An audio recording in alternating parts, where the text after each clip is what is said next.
The boy who cried cool. We all know the story. A boy gets one job. Watch the sheep. If a wolf comes, holler. So the village could come save the flock. One day, he cries wolf. When there's no wolf. The village comes running and they see nothing. He does it again and they come running, but they see nothing. One day the wolf finally shows up, and it's always been showing up. The boy screams for his life, but nobody comes. The flock gets eaten. We tell this story to kids to teach them that liars don't get believed, but that's not the only way to read it. Because there's another version, one where the boy was never lying, where the boy was seeing something that the villagers just couldn't see. And the tragedy isn't that he cried wolf too many times. The tragedy is that he was right, and we'd already decided not to listen. So gather around the campfire and let me tell you about a boy who cried cool. His name, Lupe Fiasco. And the wolf he saw coming is already eating our lunch. So what am I here to tell you? Let me say this plainly so you know exactly where I'm taking you. I believe that the single greatest disease in the Black community over the last 50 years is neoliberalism. It's an ailment, and I believe it got galvanized, packaged, and broadcast through the entire world through hip hop. And that is a large claim, but I'm gonna earn every word of it. But first I gotta make sure that we're on the same page. Neoliberalism, a political and economic philosophy that rose to power in the late 70s and 80s. So you can think Ronald Reagan or Margaret Thatcher for those across the pond. And the core beliefs are pretty simple. The free market is the best tool for organizing, not just the economy, but everything. You want to deregulate, privatize, cut public spending, and get the government out the way and let the competition sort it out. The part that matters for our story. Neoliberalism doesn't stop at banks and businesses. It reaches into you. It takes the logic of the free market and installs it inside of the human being. Under neoliberalism, you're not a citizen. You're not a member of a community. You are an enterprise, a brand, a little business. Your education is an investment. Your friendships are networking. Your body is a personal brand, and your worth is your market value. Neoliberalism, in layman's terms, is the quiet little idea that you as a person are a business. And everything you do should be making you more valuable, more marketable, and more profitable. That you should hustle, grind, and monetize yourself. And if you're broke, that's not the system's fault. That's your personal failing. You should have branded better. So hold on to that. Because here's the thesis underneath the thesis. Neoliberalism's deepest trick is that it dissolves the we into a billion competing me's. It takes a community and turns it into a marketplace of solo entrepreneurs all trying to out-hustle each other. And I'm gonna show you that hip hop became the most beautiful, most authentic, and most effective machine ever built for selling that idea to the exact people who had every reason to resist it. This ain't a conspiracy, because I don't believe anybody sat in a room and drew it up, but it's much worse than that. It's the system, and the system worked exactly the way systems work. Think Kanye West. Picture events like a black tie. What's the last thing you expect to see? A black guy. The system's working effectively. That's why.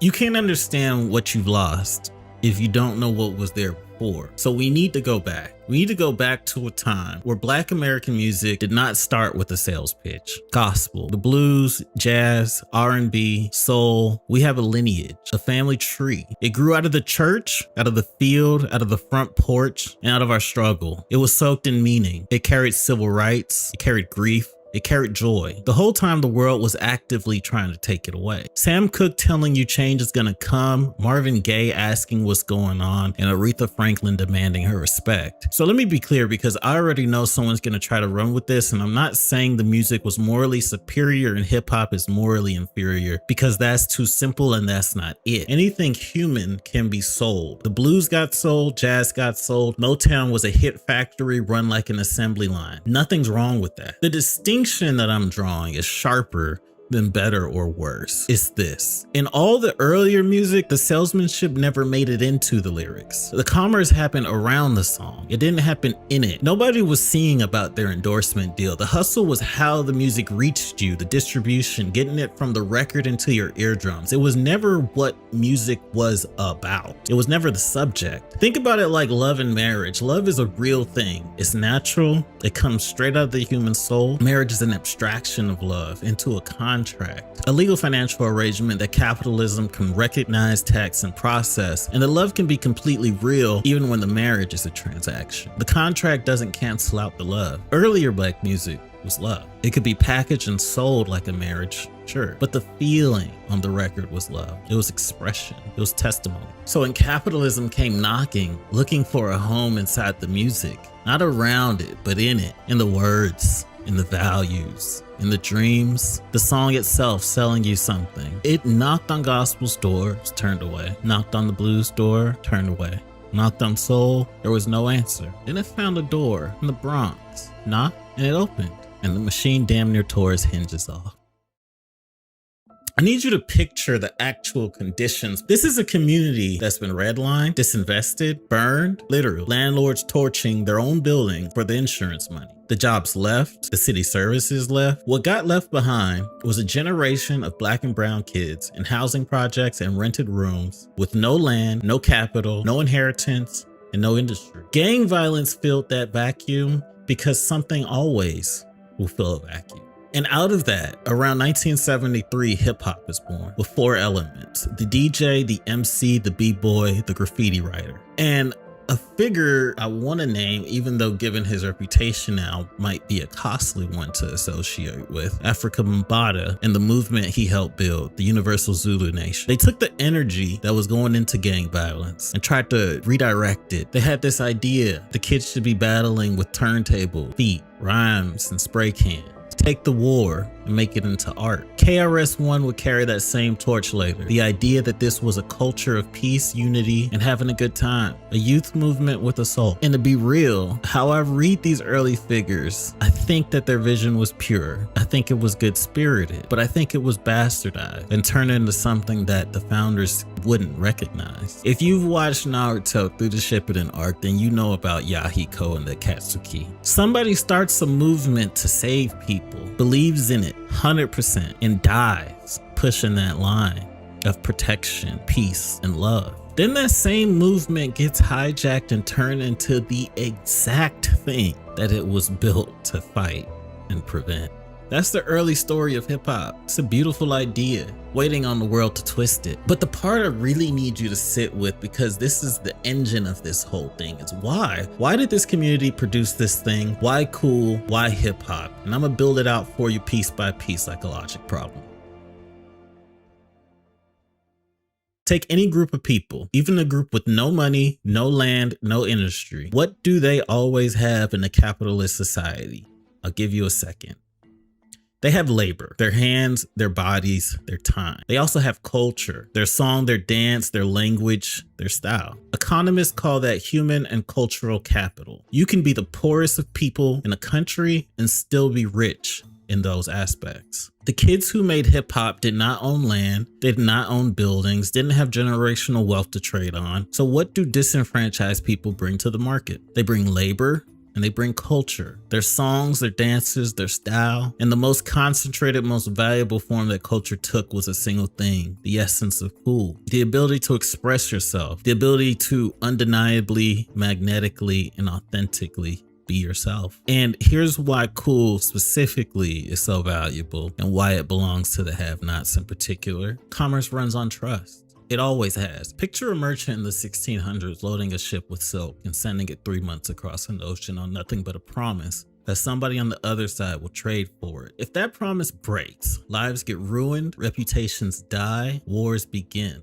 And trust runs on familiarity. We trust people who look like us, talk like us, worship like us, cry like us, feel like us. Now think about who can't afford to fully be themselves. And I'll give you a second. You thought the wealthy, the powerful, the people with the most to lose, then we agree. They can't say the controversial thing. They can't go against the grain. They've got too much riding on staying acceptable and keeping things exactly the way that they are.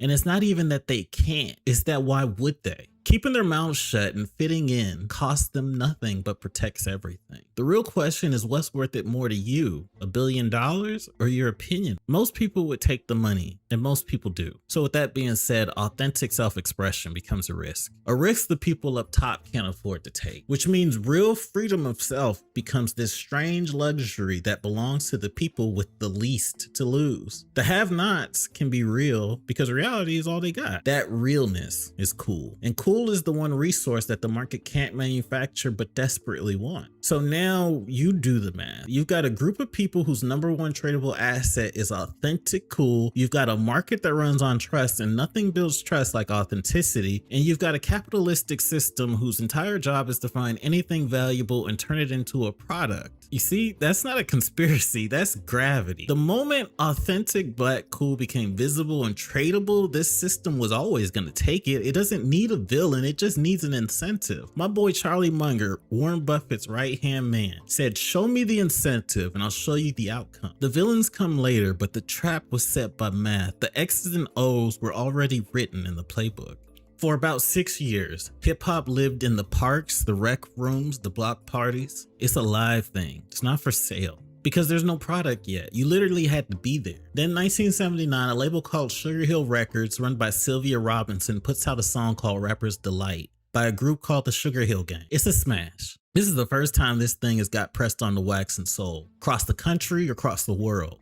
The purists will tell you the Sugar Hill Gang weren't really from the core scene, that they got assembled, that some of their rhymes had other authors, and there's truth in that. But we're gonna give them their flowers anyway. I'm calling them the founders of recorded hip hop because someone has to be. Someone had to be the first to turn the live thing into a record, and they were the first. They opened the door from you had to be there to, oh, you could go buy that. And the second that door opened, the clock started ticking, because now there's a product.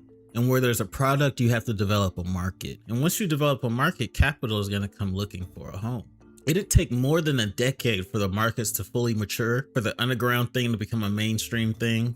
The whole 1980s hip hop was just building out its body in public. And for a while, the culture could still tell when something was trying to play it. Then we got our first cosign. In 1986, Run DMC drops a song called My Adidas, and it's exactly what it sounds like. Three guys from Brooklyn, the first cosign. In 1986, Run DMC drops a song called My Adidas, and it's exactly what it sounds like. Three dudes from Queens shouting out their sneakers. The corporation notices the song is moving their product without them having to pay. I wanted to air this because I got sent this and I saw this and I watched most of it. I didn't see it all this morning. It's like 30 minutes long, but I watched part of it. And the guy's saying he's criticizing me because you do that, you don't get banned by the algorithm. And he's just one surfer coming on the waves we created. So he pretty much gets it. I thought it was entertaining and informative. He's also got a pretty ridiculous name, Extra Chill Goblin. We always like goblin jokes. I don't know why. I made goblin jokes years ago. They became super viral, so whatever. Yeah. We'll air that. So here's Extra Chill Goblin, and then Harrison Smith takes over. Here it is. Extra Chill Goblin. He pretty much gets it. Dirty. He's also got a pretty ridiculous name. Extra Chill Goblin Vomit, Slop, and Blood. I thought it was entertaining and informative. He's got a goblin guide charging into a goblin's nest. I don't want to see him kissing goblins. I just don't want to catch him in bed with a goblin. Literal empire belly goblins are hobbling around coming after us. Extra chill goblin.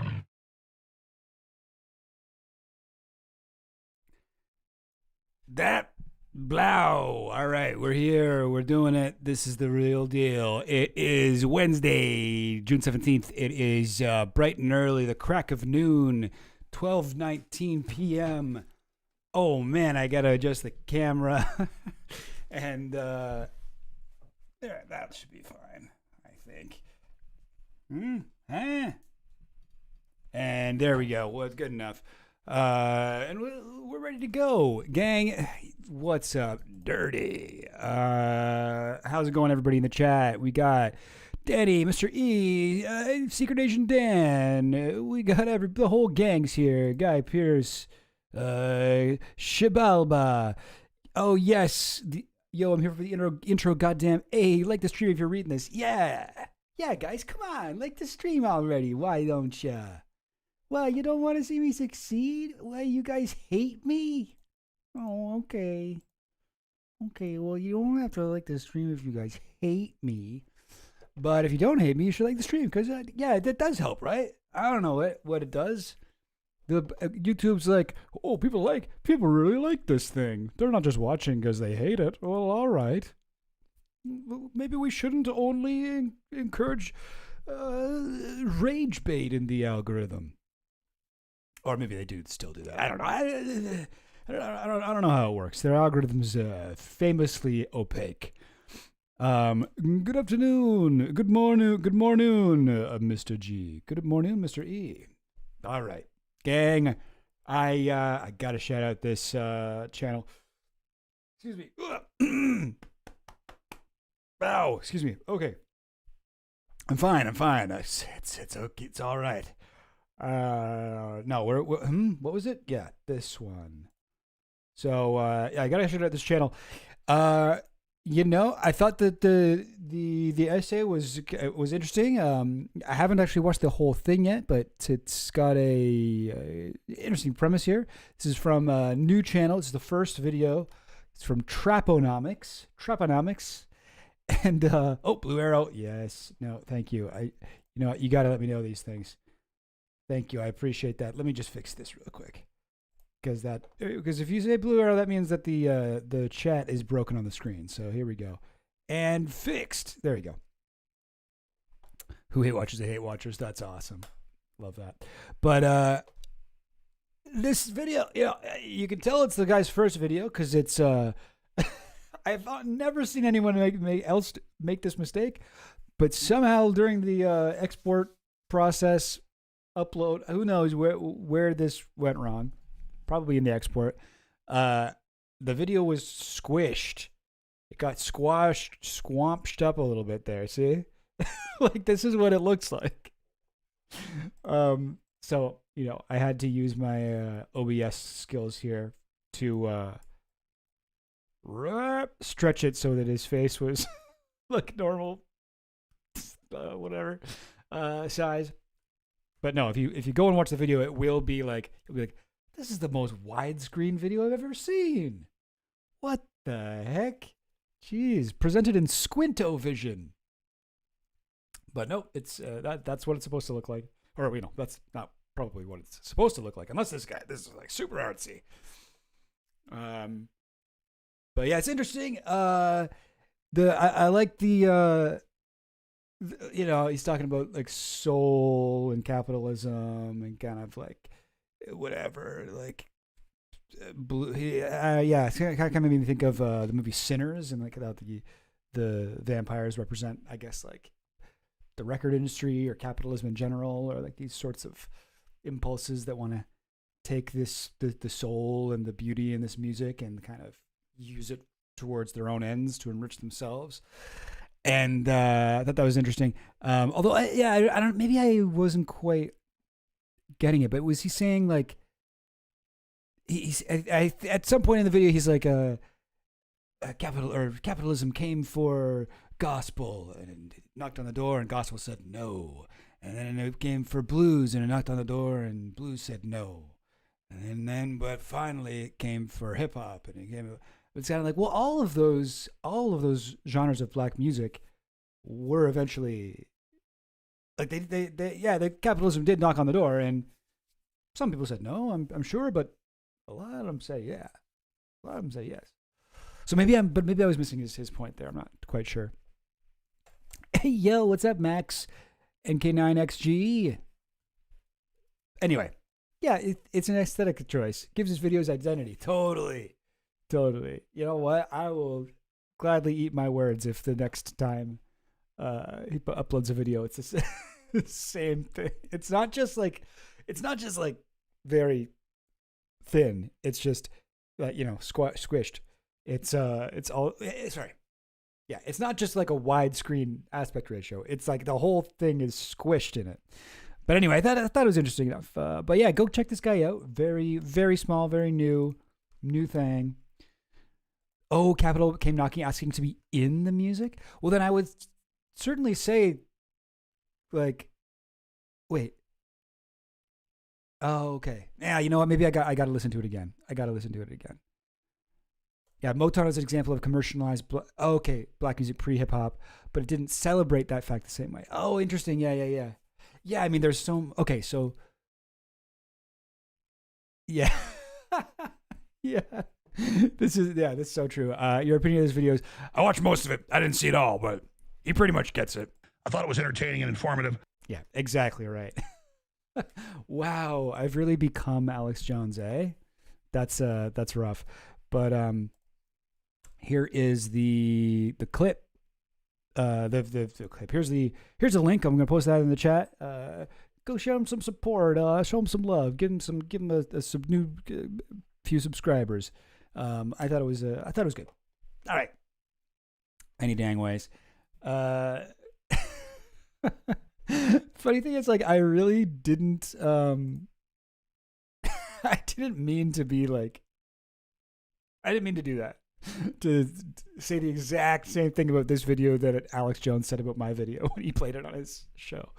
That's good. Your only good impression, but it is great. Thank you. I do. I think I've got like Alex Jones is one of my good impressions. I do a lot of impressions, and most of them are pretty terrible.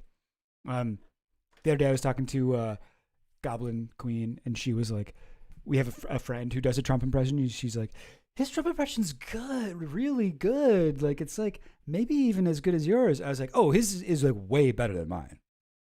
She's like, yeah, it is. And I was like, my Trump impression is like better than the average person who doesn't have a Trump impression at all. But anyone who does have a Trump impression, my Trump impression is like garbage. It's like just barely there. But yeah, no, I think I got a good Jordan Peterson impression. I used to have like a spot on Jordan Peterson. Like what kind of stuff does he say? He's like, oh, listen up, bucko, listen up. What kind of stuff does he say? The dragon of chaos is taking over the children. Oh man, I used to, when he was really in the news, I could nail it. You know, I have some that I've lost. I used to do quite a good,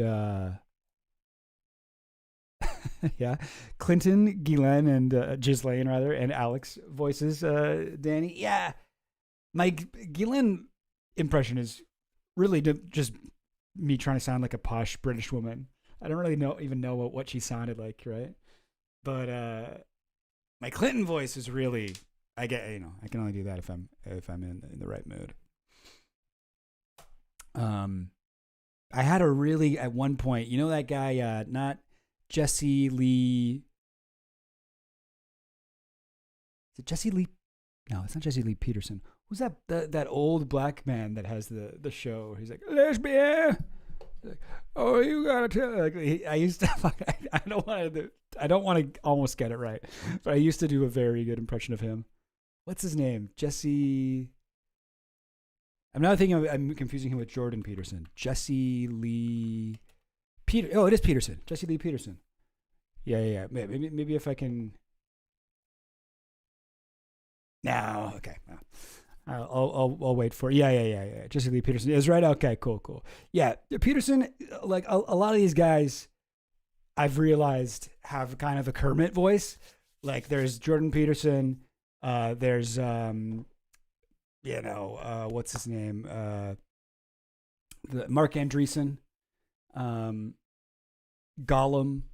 Like all of these voices are sort of you do that Sarah thing at the back of your throat. You sort of close off your throat a little bit. And I feel like anyone who has that kind of voice, I can pretty much do.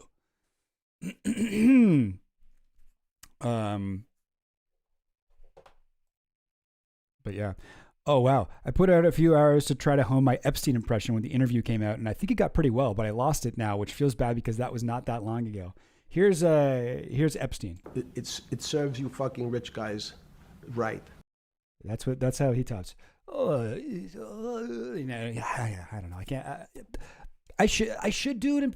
Work on my impression of him, but I don't. It's also like such a rare voice. Like you don't really hear Epstein talk that much. So even if you do like a spot on Epstein impression, people will be like, "Who's that?" And you're like, "That's how Epstein sounds." And they'll be like, "Really?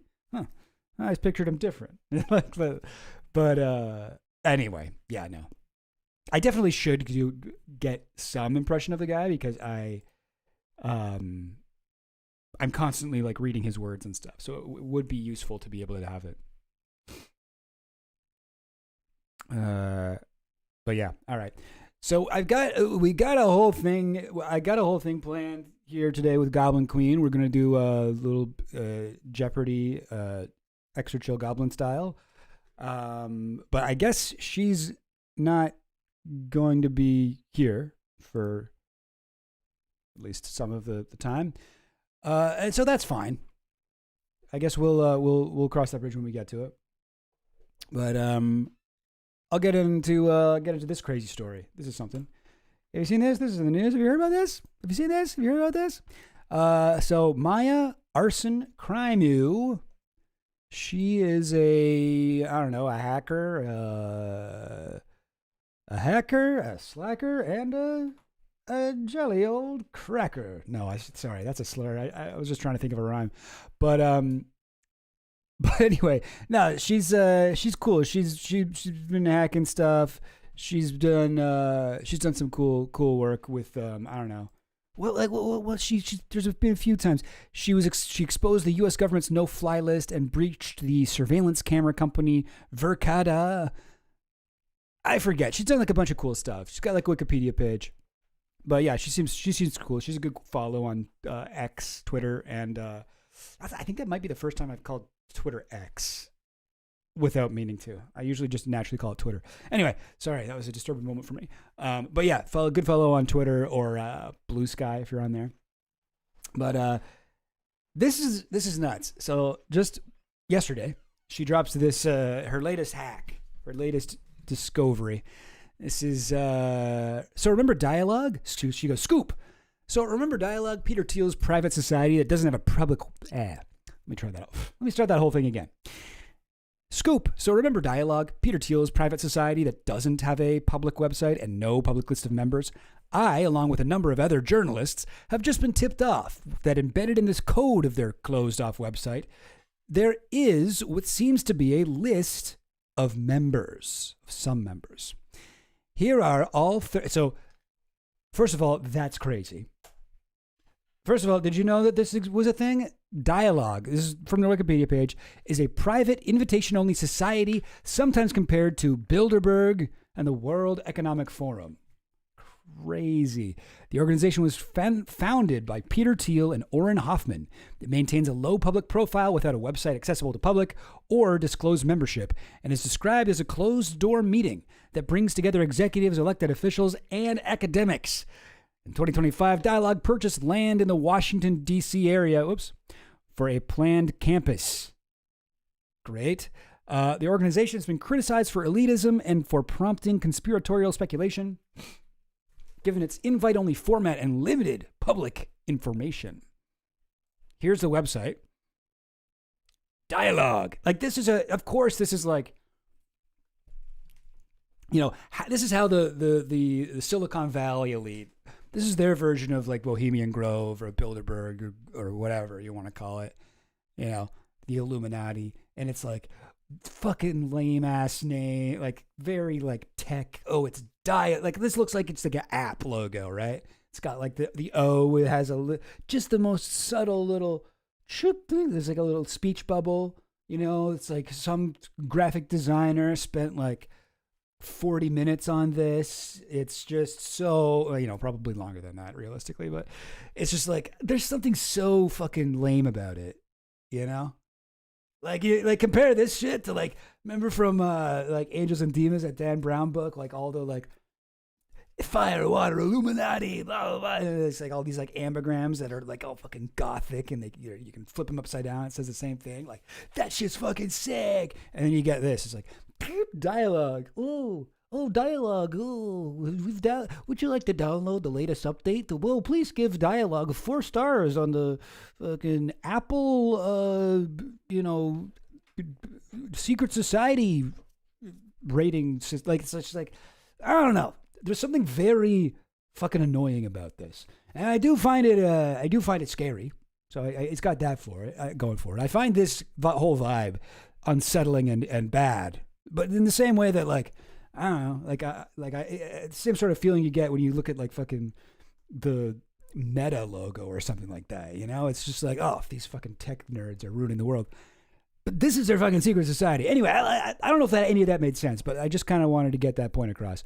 So that's the screenshot of the website. And it turns out, I don't know, if you look in the source code and you do some stuff here, you get a big ass list of like not just their members, but like a little about them. You know, you got like John Arnold, co-chair, Arnold Ventures, former founder, Centaurus Advisors. Like, this is in the source code of their fucking website. Again, these guys are supposed to be fucking computer whiz kids. All right, they're supposed to be the programming nerds, and their secret society, they definitely didn't mean to do this, disclose their secret list of members on their website. Can we find this? What's the website? Dialogue.org. So first of all, I know they've taken it down by now because there's been a ton of articles about this since Maya dropped this yesterday. Oh my God. Already a dialoguer? That's what they're called. Dialoguers. It's like they call Bohemian Grove people Bohemian Grovers. Something particularly pleasing was happening for the Bohemian Grovers. Awesome. All right. So hang on. First let me check Wayback Machine here. I wonder if we go way back in the Wayback Machine, if you can find other shit. Who knows? Hang on now, guys. Chill. We gotta be careful here. Oh, there's so many pages archived. Amazing. Okay. Well, let's just go back to June 16th. Yeah, let's go back June 16th. This is like when this was all posted. If I go 4 snapshots, let's go with the one that was like at midnight 15. Come on now. I want to see it. Do I just literally is it just like I got to look at the source code? It's probably more complicated than that, right? Has to be. I want to see it. I want to see it before it gets taken down everywhere. Peter Thiel pulls some strings he's got at the fucking Internet Archive. Lame, but he for sure does.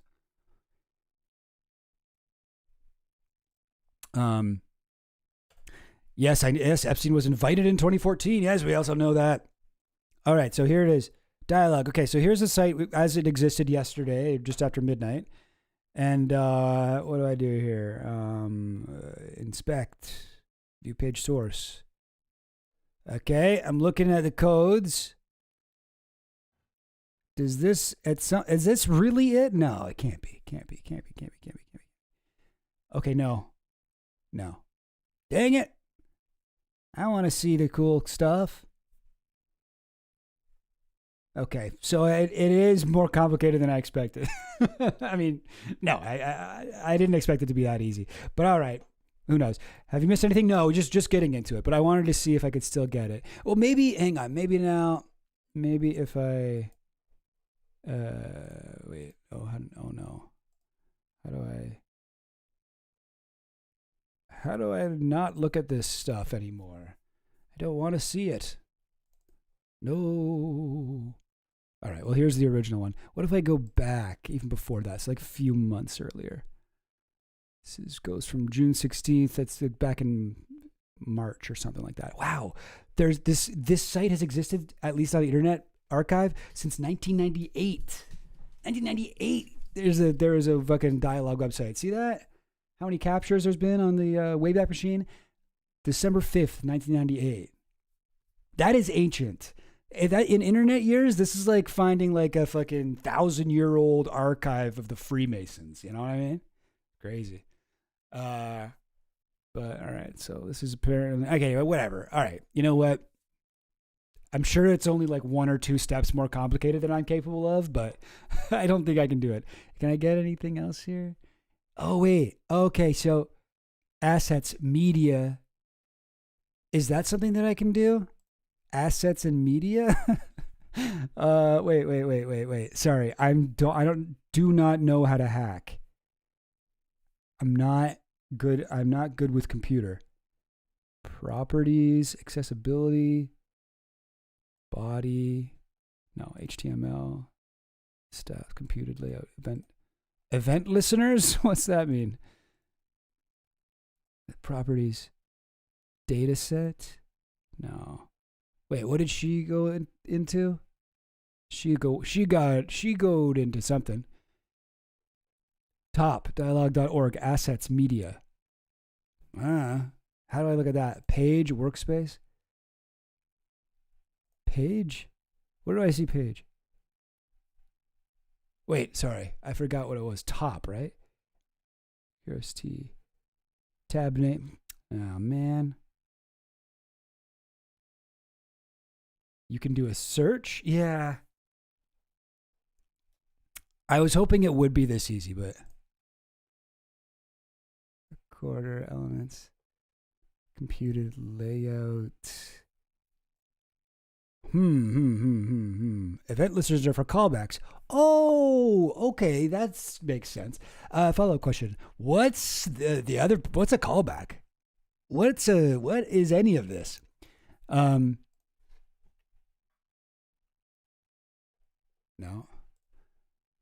Console, sources network.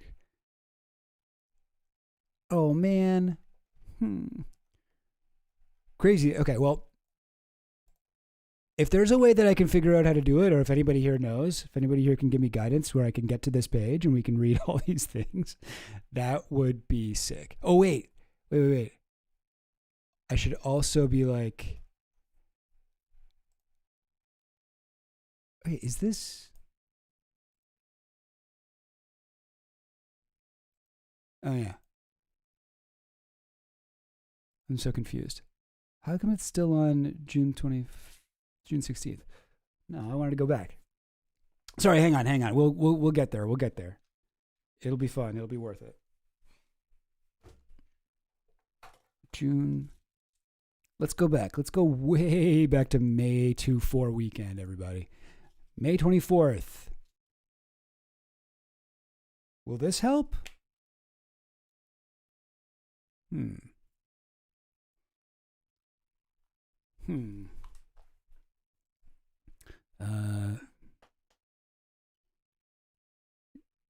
Inspect.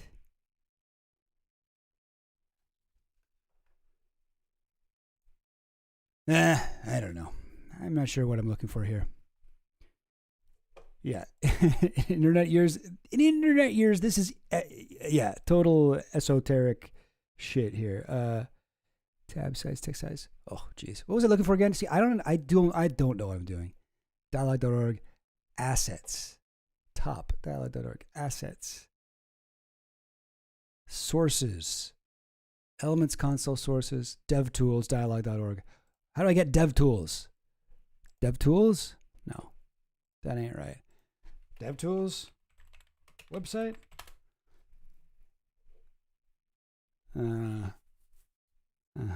Chrome dev tools. All right, who knows? Guys, this is not the time for me to learn from scratch how to become Talit Haxor. Okay? But I will happily, if anybody does know how to do it, I will happily take your instructions and go through, because this is hilarious. All right. So here are all 113 alleged members we were able to successfully extract. The data can also be verified via versions of the site, captured by the Wayback Machine, even if it doesn't properly render the website. Okay. So maybe I'd have to go back to like old versions of it. But who knows? So here's what we got, like this list of 113 members here. Crazy. And she also put in like the stuff that they had in brackets. Now, a lot of these are guys you would expect. Some of them are guys maybe you wouldn't expect. At the start here, there's a lot of, looks like Saudi Arabian, Middle Eastern guys, starting with the letter A. It's all in alphabetical order. Okay, so that wasn't how it worked. But Imad Akund, Turkey, Al-Faisal Al-Saud, founder King Faisal Foundation, former Minister of Intelligence of Saudi Arabia.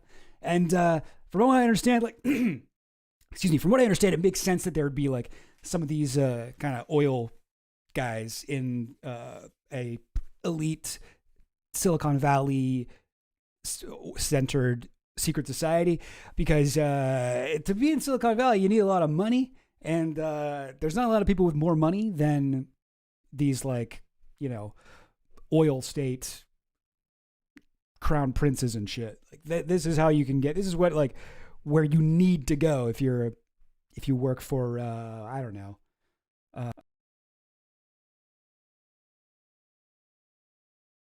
Like there's no one else who can give them like $10 billion, you know, every year. Control Shift I. Wait, okay, no, we will try this. So wait, I go here. But she did say though, oh, that didn't work. Wait, I'm on a Mac. Command Shift I or Control Shift I? No, that didn't seem to do anything. Sources. Oh, sources.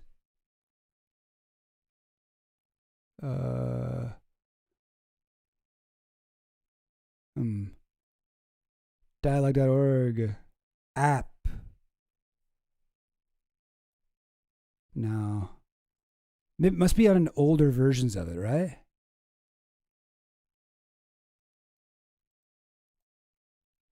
Jeez, well, I really don't know what I'm looking at for here.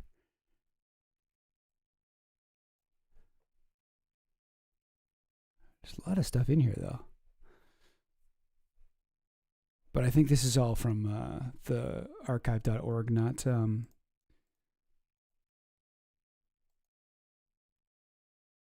Yeah, Ruffle self-hosted.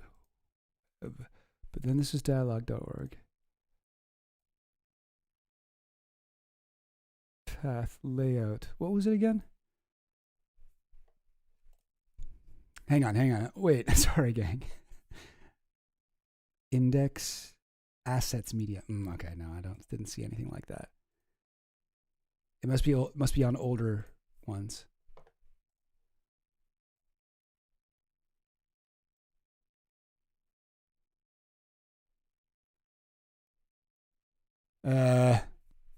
Let's go way back. Because she said even if you can't view the site properly, so maybe that's like from a long time ago. Whatever. Okay. Well, your first problem is that isn't green text on a black background, and you're not hacking into the mainframe. Oh, I knew it. Okay, this is why I should have paid attention in computer class. Right. But anyway, okay, so I wanted to look through some of this list of names. Nothing that I like more on this stream than just a list of names. I've already put all of these into my Peter Thiel connections, like spreadsheet that I've got going. And a lot of them were in there already, don't get me wrong, but there are some surprises. See, here we go. I've got my whole list here. Dialogue. There's a lot of OpenAI types, and you know Elon Musk's is on there. Greg Brockman, he's like the second in command at OpenAI. Elon Musk. Cory Booker, though. Did you guys expect Cory Booker to be on there? I didn't, but I mean, it totally makes sense. This is a guy, he's going to hang out with fucking these people, you know, Jared Kushner, Grover Norquist, fucking Ezra Klein. This one was crazy. It's like Ezra Klein has been taking Silicon Valley money. We know that shit. We've like, look at the way he's all like, Look at the way he's all, the whole abundance movement is this weird, like progressive, coded like pro-billionaire movement that's supposed to be like, no, you know what we really need to do if we want to save the earth? We got to do something we never have yet tried. Let the billionaires do whatever they want. That's basically the abundance movement. And it turns out this motherfucker is hanging out with some of the most purely evil people on earth in like these secret like campuses in DC or whatever. Like that, this is damning. This is quite a bad look for Ezra Klein. It's got like Leonard Leo. Leonard Leo's on this fucking list. This dude, the guy who's in charge of the Heritage Foundation. So this guy, so Leonard Leo, some people don't know Leonard Leo. The dude is Opus Dei. He's one of the most powerful like people on earth. Basically everyone who has, here's another thing with my, that I have my little highlight extension. If you ever see something that's highlighted in that sort of orange color, that's somebody that is affiliated with Opus Dei, a fascist BDSM cult started in fascist Spain that is somehow part of the Catholic Church. They do human trafficking. They had their own secret society in Spain called the Syndicate or El Sindicato or whatever the Spanish words for it was, that literally ran all the banks, ran all the most powerful banks in Spain that got like busted open. And they've infiltrated the world's most elite governments. They're also really big at where I live in Montreal, weirdly. And they have all these buildings that you wouldn't guess were religious buildings. And you know, corporations and offices and like things that that doesn't look like it's connected to the Catholic Church. Well, one of these things is the Federalist Society, who's the longtime vice president of the Federalist Society. So look at this. This guy gets any Supreme Court justice he wants. And this is all to usher in this kind of like Catholic fascism that Opus Dei has been gunning for. He assisted Clarence Thomas, John Roberts, Alito, Gorsuch, Kavanaugh, and Amy Coney Barrett. These are his picks. You know, like the guys that are ruining democracy and society as a whole. That's all him. That's what he did. That's what he done. You know, he done that shit. Crazy. Anyway, yeah. He's sort of treated almost as a god within the Opus Dei society. They have like big murals of him. Wait, am I thinking of the right guy? Is Leonard Leo the one whose daughter passed away? Look at this. Look at all the colored names on here. We've got it all. This guy's at the intersection of Epstein, AIPAC, Bohemian Grove, and Peter Thiel. Leonard Leo. I could do like a whole massive stream breaking this guy down. But this dude is one of the worst people ever. Here he is meeting with Donald Trump. Like, this guy's powerful. This guy has a lot of power for someone who people maybe don't know his name. But yeah, no, he's on the list. He hangs out with that guy. Yeah, what has Joseph Gordon-Levitt been championing again, and who is his wife? Can't remember, but I know it's relevant. Joseph Gordon-Levitt's wife was on the board of OpenAI. She was one of the people who was against Sam Altman, and she tried to get him fired. And she did get him fired for like 3 seconds, and then he came back and he fired her. He fired everybody who mutinied against him. But yeah, no, Joseph Gordon-Levitt, charming actor. Here he is here. And they had him. So this is how they described him in the source code of the dialogue website. Actor, 500 Days of Summer, Inception, Looper, Snowden. Snowden! That's right. He was in the Edward Snowden movie. Isn't that interesting? Is that maybe how he got his the Oliver Stone Edward Snowden movie? Not great. Not my favorite Oliver Stone movie, but he does weirdly kind of look like Edward Snowden in some ways. But anyway, yeah, lots of interesting people on here. Reid Hoffman, of course, guy who Reid Hoffman is the guy who introduced Peter Thiel to Jeffrey Epstein. So he's got to be, you got to bring him in on your secret list here. Sam Harris, no surprise there, but this that podcast host / famous Islamophobe. Steven Pinker, another Epstein connection, another like liberal, guy who keeps writing books about how great capitalism is. This is the sort of water these guys swim in. Like, it will affect how you think. If you are hanging out with Leonard Leo and Peter Thiel and Elon Musk and going to these big parties and, you don't see any issue with hanging out with these types. If you're doing that, you're compromised. I'm sorry, but you're going to be compromised. Oh, Asian Dan, you rock. Thank you. All right. Okay. Let's check this out. Okay. So we've got a, this is the dialogue site for, this is from yesterday. Okay. So wait, how do I do this? That's right. Yes. Sophia Bush from One Tree Hill actress. Some of these people I'm like, really? But okay. It's kind of like how at Bohemian Grove, yeah.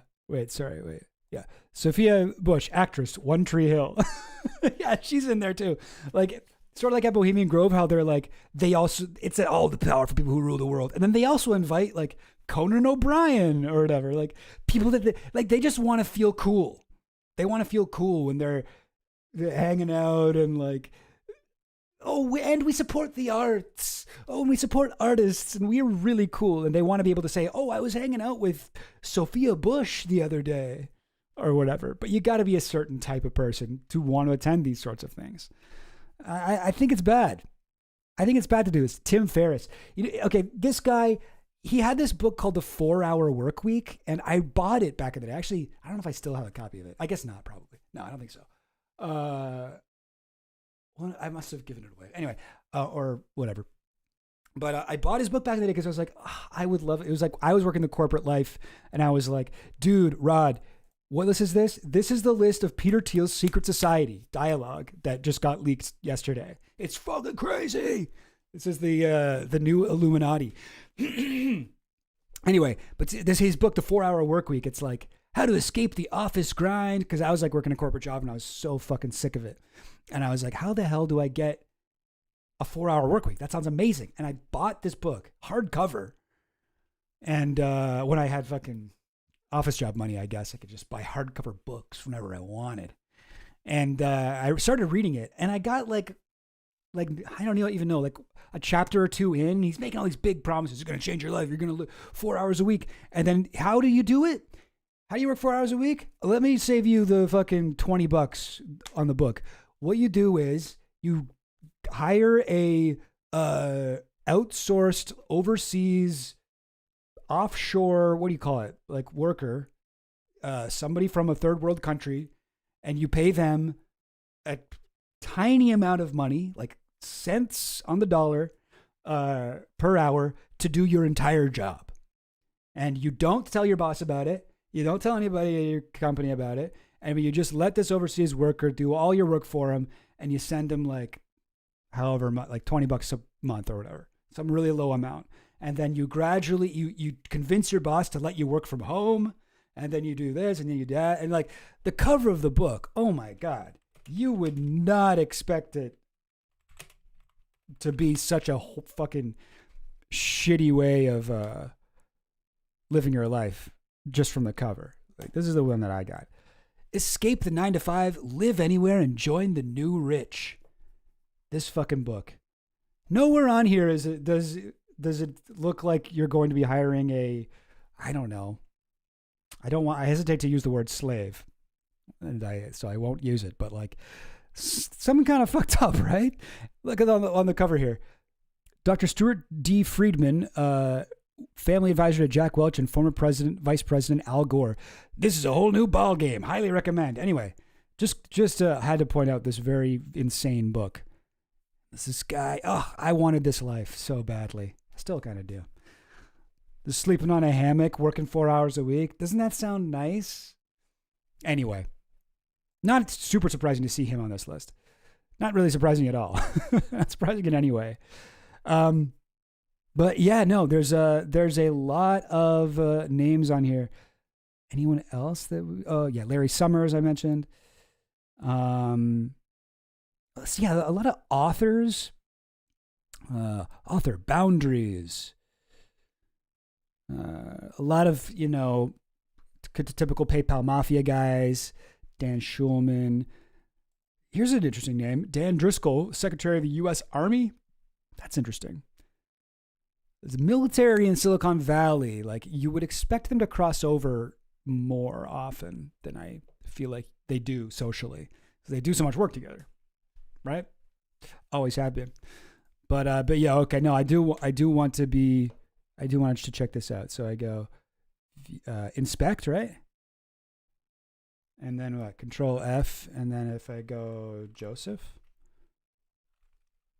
Yo, it worked. Okay. Oh my God. Yes. Okay, so we've got, okay, wait, how do I? Interesting. So here it says Joseph Gordon-Levitt. Actor, 500 Days of Summer, Inception, Looper, Snowden. No. Okay, well, that's only one of two. What's the other one? Oh, same thing. Oh, it's the same one. And so all of these dialogue or items, I guess, do I have to open them all up? Yep. Oh, this is also Joseph Gordon-Levitt. And this is also Joseph Gordon-Levitt. Huh? No, this one's nothing. Senator, Texas, U.S. Senate. Who is it? Ted Cruz. Ted Cruz, not surprising at all to see him on here. This is so cool. Now, guys, now I really am a hacker. Oh, man. I guess you can't read it at all because I'm not able to zoom in on this. But this, I'm looking at the source code right now of the dialogue.org, the archived version of the dialogue.org website. It really was that simple. It's just right-click view page source, and then you got to go into all these different things. It's right there. The secret membership list. Oh, my God. Ted Cruz, by the way, for those of you guys who don't know, everybody knows J.D. Vance is a Peter Thiel creation, right? Like part of his political project. Ted Cruz was the first person who was created by Peter Thiel. The first, his first political project. Back in fucking when was his political career? When did his political career start? Like 2009. Let me quickly look him up on Wikipedia.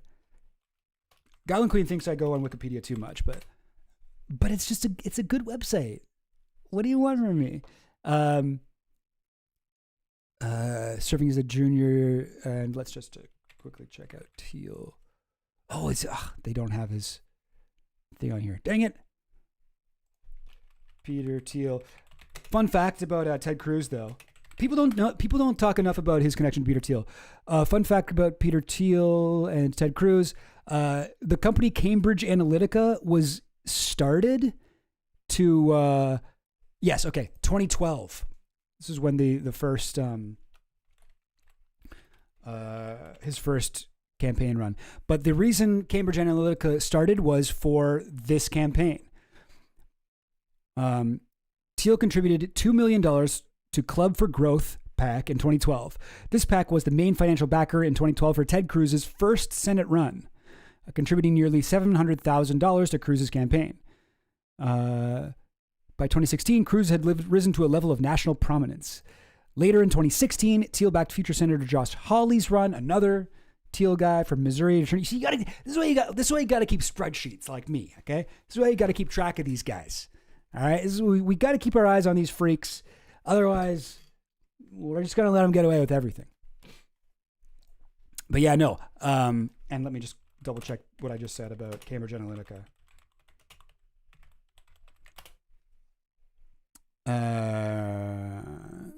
Ted Cruz used Cambridge Analytica to boost his surging White House run and gain an edge over Donald Trump.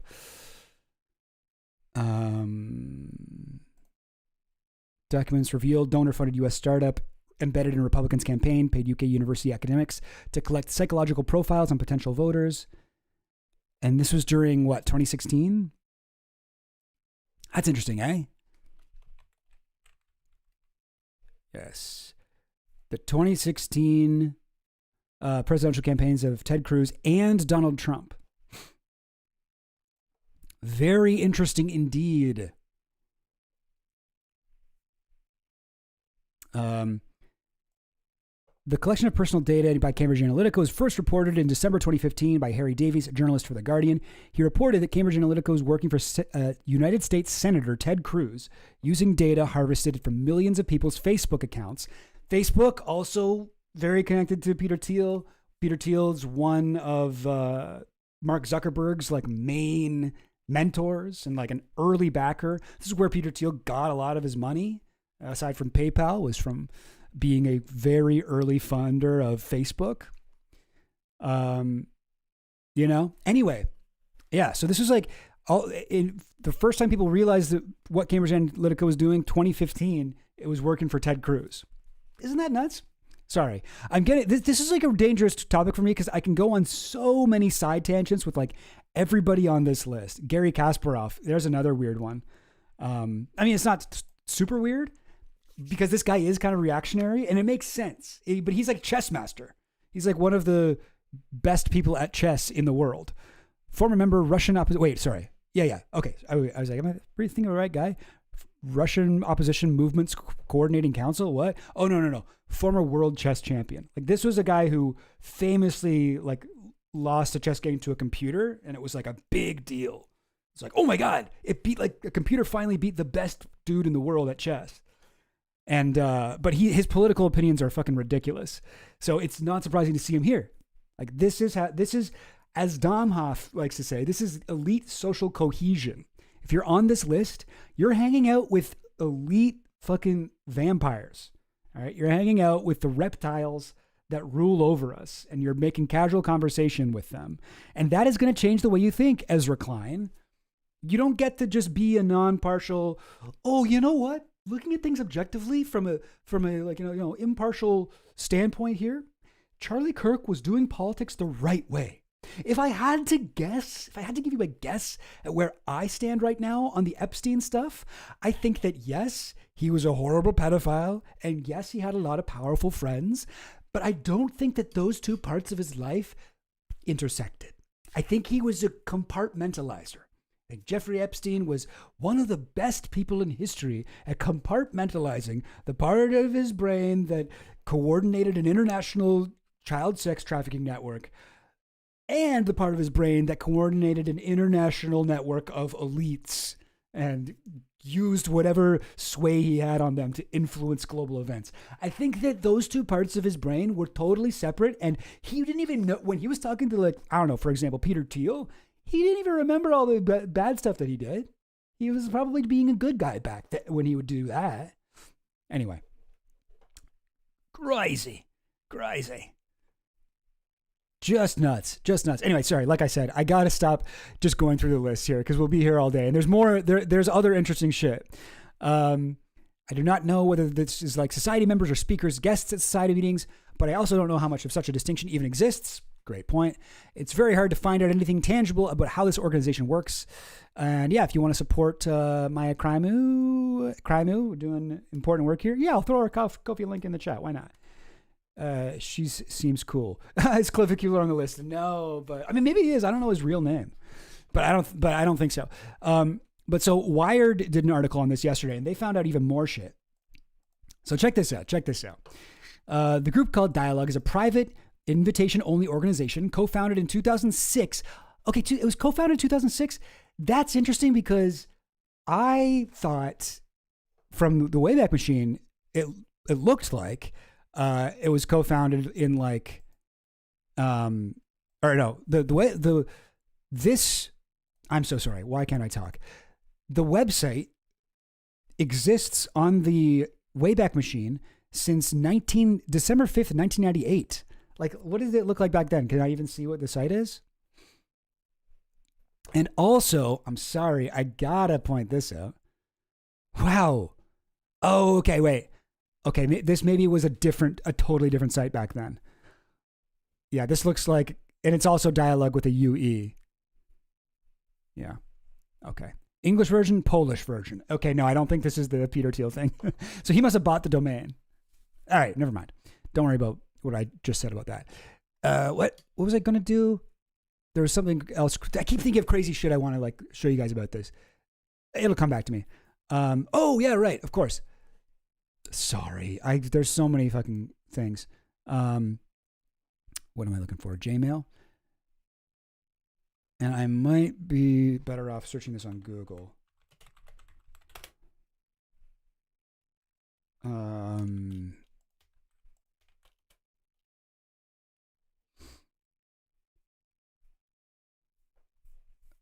No. Secret Society. Okay, what was... Hang on.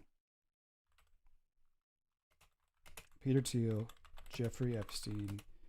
I think it was Joy Ito. I think the email was to Joy Ito. Secret Society. He probably spelled Secret Society wrong, right?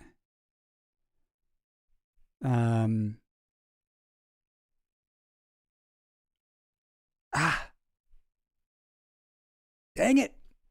You know what though? I think Maya posted it as well. So CRIMU. Where was it? We're scrolling down her what's it called? Yeah, here it is. Oh, I knew I couldn't find it because he spelled society wrong. Anyway, so this is Epstein email to Joy Ito, his friend, and he goes, Peter Thiel, this is in 2016, and he says, Peter Thiel loved the secret society idea. He has done a lot of work on the concept. All failed so far. That was in 2016. So, interesting. All right, anyway, the Wired article.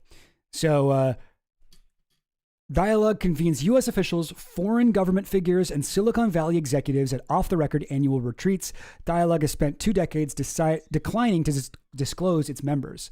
A directory in the website's code was first revealed by Swiss hacktivist Maya Arsen CRIMU. Oh, I didn't know. Maya, I guess it's all lowercase when you spell the woman's name. Opposite MF Doom situation here. Okay. Good to know. She's like bell hooks. Known for exposing the U.S. government's no-fly list and breaching the surveillance data camera company Verkada, CRIMU tells Wired the directory surfaced via an anonymous tip. Wired independently verified its contents.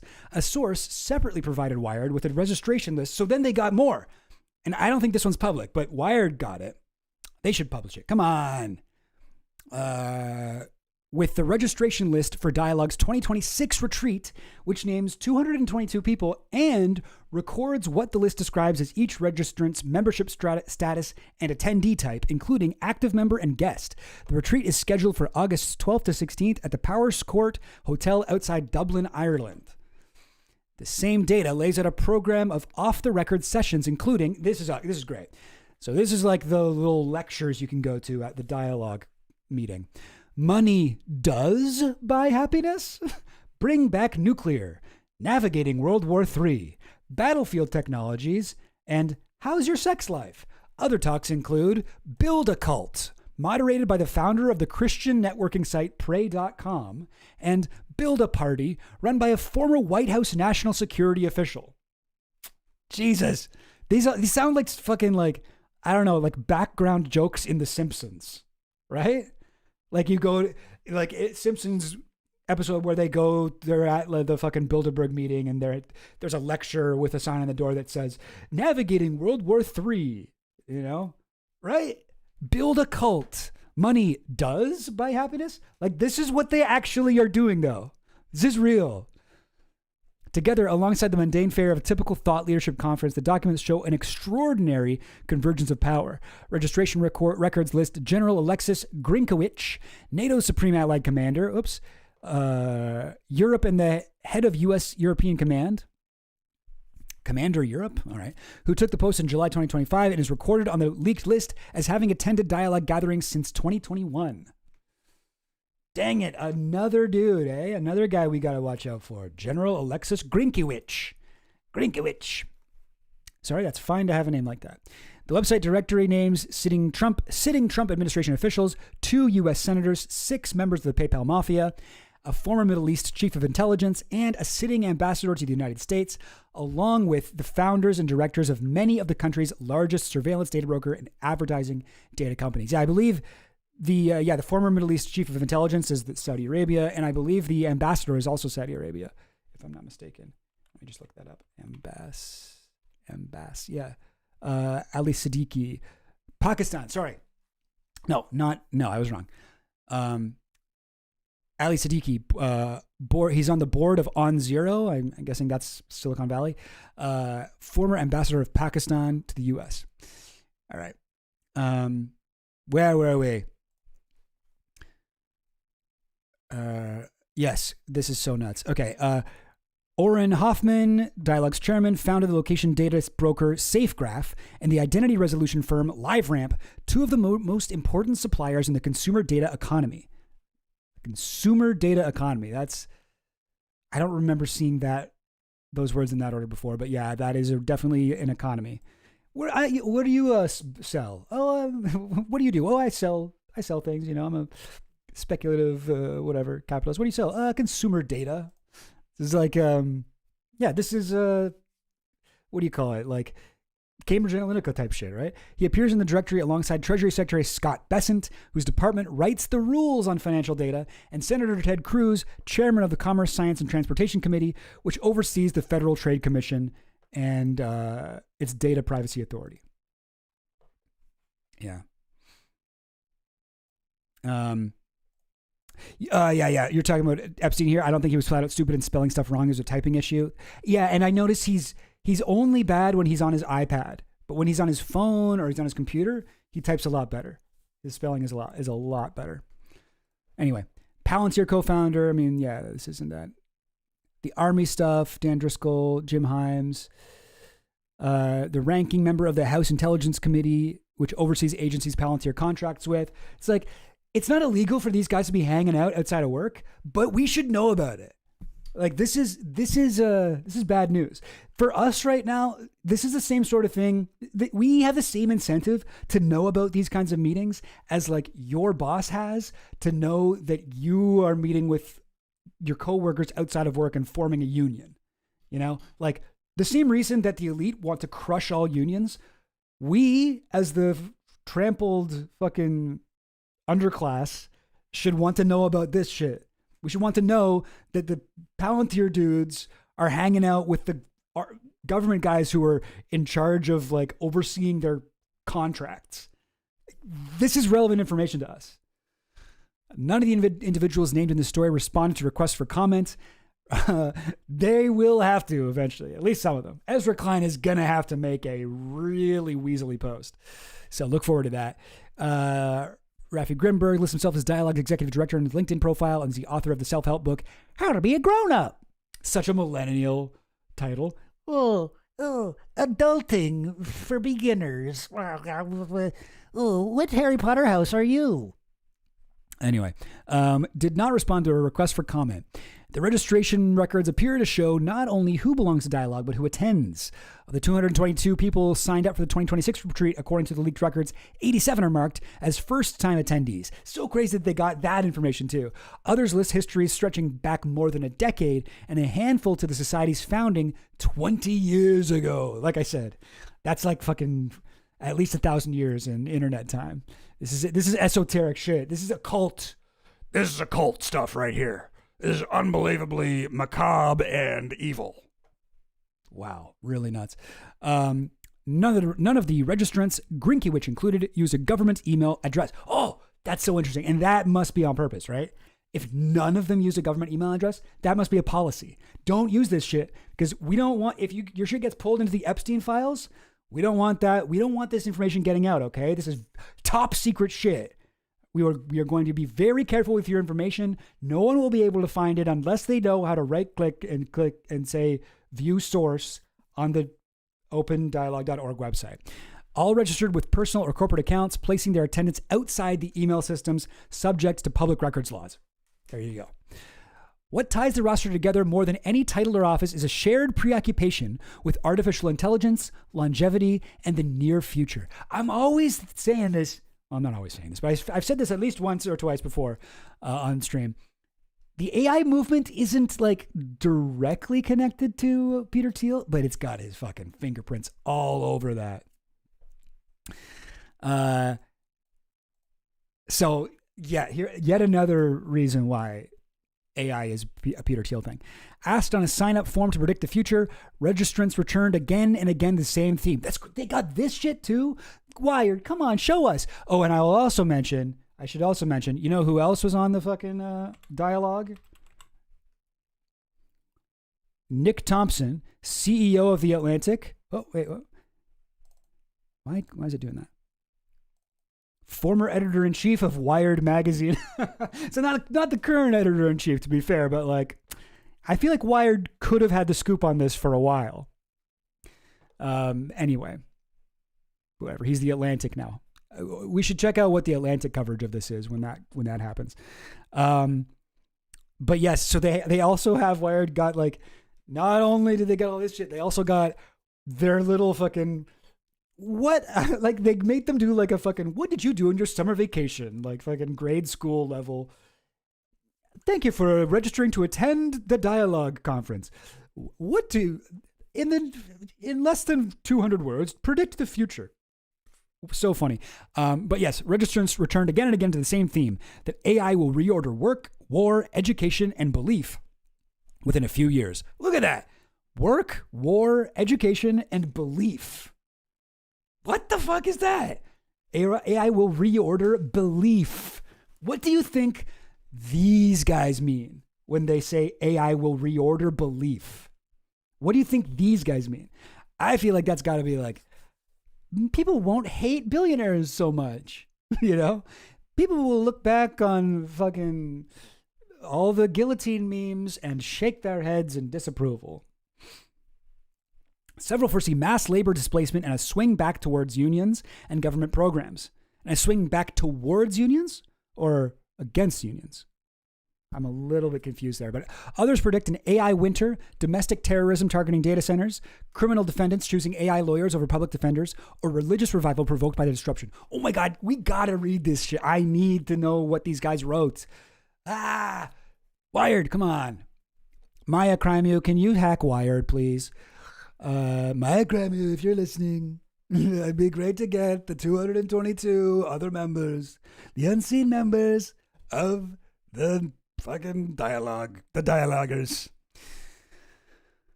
Societal degeneration predicted one person will continue to accelerate, aka gay people will continue to exist. Ew. Except for Peter Thiel, he's one of the good ones. He's one of the log cabin gays, the dialogue cabin gays, if you will. Members also list talents like funhouse construction. What? Accent imitation. Oh, that's what I would put for mine. Backcountry skiing, urban exploration, and meditative and psychedelic inquiry into the nature of reality. One offers compassion and existential dread. Another, dinner parties, keeping secrets, remembering birthdays. Okay. Jesus Christ. That's rough. How'd you get to be a fucking whatever kind of elite you are, and your main skill set is remembering birthdays? Their book recommendations skew toward the canonical and optimization mind. Actually, you know what? That probably does actually help you. It probably does help you move up the ladder if you remember people's birthdays. Their book recommendations skew toward the canonical and optimization-minded. Marcus Aurelius, Milan Kundera, alongside Annie Duke's Thinking in Bets, Peter Attia's Outlive, and from at least one attendee, Thiel's own 0 to 1. And Peter Attia, also a member of Dialogue. Dialogue also plays matchmaker. This is my favorite part of the article. Ready? Dialogue also plays matchmaker.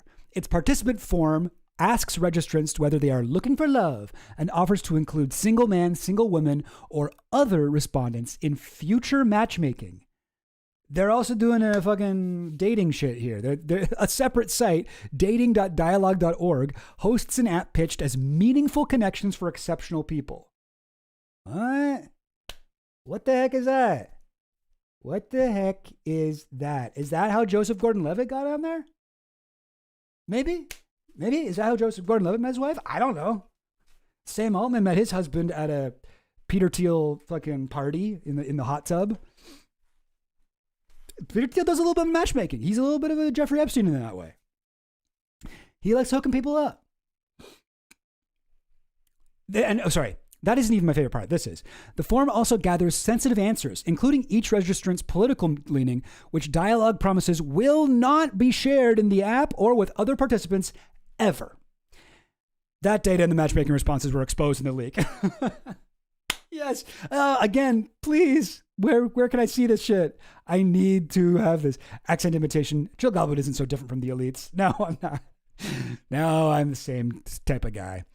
The records sit in Airtable, a commercial database. For each participant, Dialogue logs a membership status, each retreat the person has attended, a biography, a home city, and a private access token. They got so much information. Wired is not publishing the tokens, which function as login credentials, or the personalized account links that contain them. The leaked registration list also names senior figures absent from the public directory of 113. Randy Krosner, a former director of the Federal Reserve, who now serves on the Bank of England's Financial Policy Committee. Hallie Hoffman, a former general counsel and acting chief of staff of the Drug Enforcement Administration. Jonathan Greenblatt, this motherfucker, the ADL dude, right? The chief executive of the Anti-Defamation League, one of the most purely fucking horrifying people in public life. This guy is just so disgusting. Anyway, a 100% pure cheerleader of the ongoing genocide. Peter Gottler, the president of the Cato Institute. Ryan Stowers, the executive director of the Charles Koch Foundation. And that is highlighted in blue as he's a member of Bohemian Club. Roger Myerson, a Nobel laureate economist at the University of Chicago.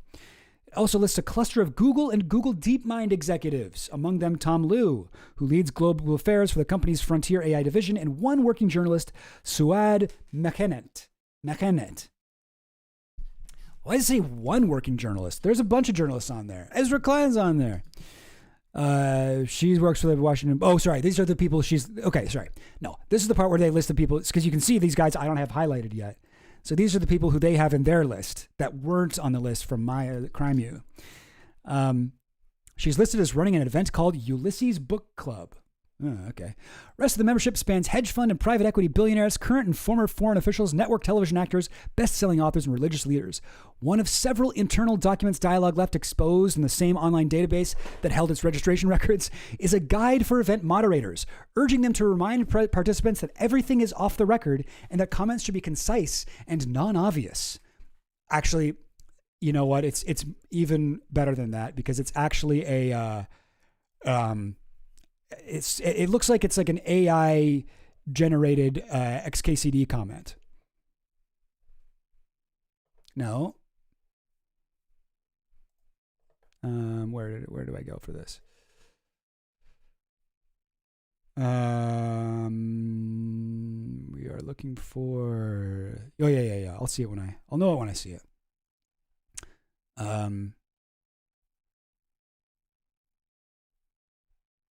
Where here. So this is the how they this is how the fucking, what do you call it? Dialogue wants to tell you how to host one of its events. So the guy with the M, I don't know if you can see that. I can't zoom in anymore, but there's a guy with an M, letter M on his shirt. This is the moderator of one of the Dialogue events, and it's showing you like the correct way to do it. And somebody else is talking. And that reminds me of something that happened back in 2014, which really connects to what you were saying earlier about the moderator's thinking to himself, uh-oh, he's starting to monologue. As soon as he finishes this sentence, I'll cut him off. And then I got into a huge fight with my co-founder, so we had to try a different approach. And that led to another insight, which is important because, and then he thinks to himself, and look at everybody else and the things like, I'm bored, executive dysfunction kicking in, ADHD, elites. I say that like so ableistly about the thing that I do have and do. And then I got into a huge fight with my co-founder, blah, blah, blah, blah, blah. Oh no, I should have said something earlier. And then I got into a huge fight. This guy keeps getting into huge fights, it looks like. Anyway, And everybody's like going crazy. Oh, I'm going to cut you off there so we can hear from others too. And then everyone goes, yay, including the guy who was telling the story, who's like, I was also trapped in the story I was telling. I couldn't shut the fuck up. Sorry, I go into Joe Rogan podcast mode, and I think that I just have an unlimited amount of time to talk about what I want to talk about. Anyway, honestly, like, this is not bad advice. I don't hate it. This is not the worst thing that Dialogue has ever put out. Sometimes you do got to cut people off at things like this, you know? You can't let long-winded people hijack everyone else's enjoyment and use of a meeting. And then here's another one, and I don't know, this is another thing that Dialogue wants their people to know. Everyone here knows so this must be AI, right? Because like, why is the moderator in this one, he just has a square, and in this one, it's like a t-shirt, right? Anyway, everyone here knows the norms already. I don't want to waste time on them. So he's like, you know what? I'm not going to explain the rules. I'm just going to get into it. Welcome. Let's just jump right into the first question. And then 30 minutes later, I should have said norms up at the top. If I try to enforce them now, they'll come out of nowhere. And it's like, look, this guy's quoting Shakespeare. That's against the norm. This guy's dancing. That is anti-norm behavior. What's this guy doing? He's on his phone with headphones in. That's the new norm. Okay, those are not norms. All right. Right approach. Before we get started, I want to remind everyone of Dialogue's norms. Keep all your comments concise. I will cut you off. Non-obvious, off the record. What's non-obvious mean? Everything you say has to be non-obvious. Let's go around quickly with introductions. I'll go first. AI, look at the corner of that guy's mouth. Ugh. Okay, you know what? I was on board with Dialogue until I realized they were using AI art in their fucking comic strips about how to hold these lectures. Yeah, can people with good ADHD punch down on people with evil ADHD? Yes, I think so. Yes, that does imply that everyone else there is naked. Yes, that is a norm at Dialogue. All right? It's actually not normal to wear a shirt or any clothes at all. Anyway.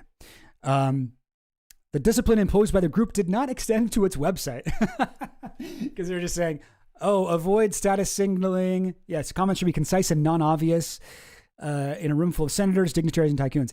This discipline imposed by the group did not extend to its website. The directory was embedded in the code of dialogue.org, a near-empty page, and was served to any visitor who viewed the page's source. A separate Dialogue page at app.dialogue.org presents a sign-in screen for Dialogue Global 2026 outside Dublin.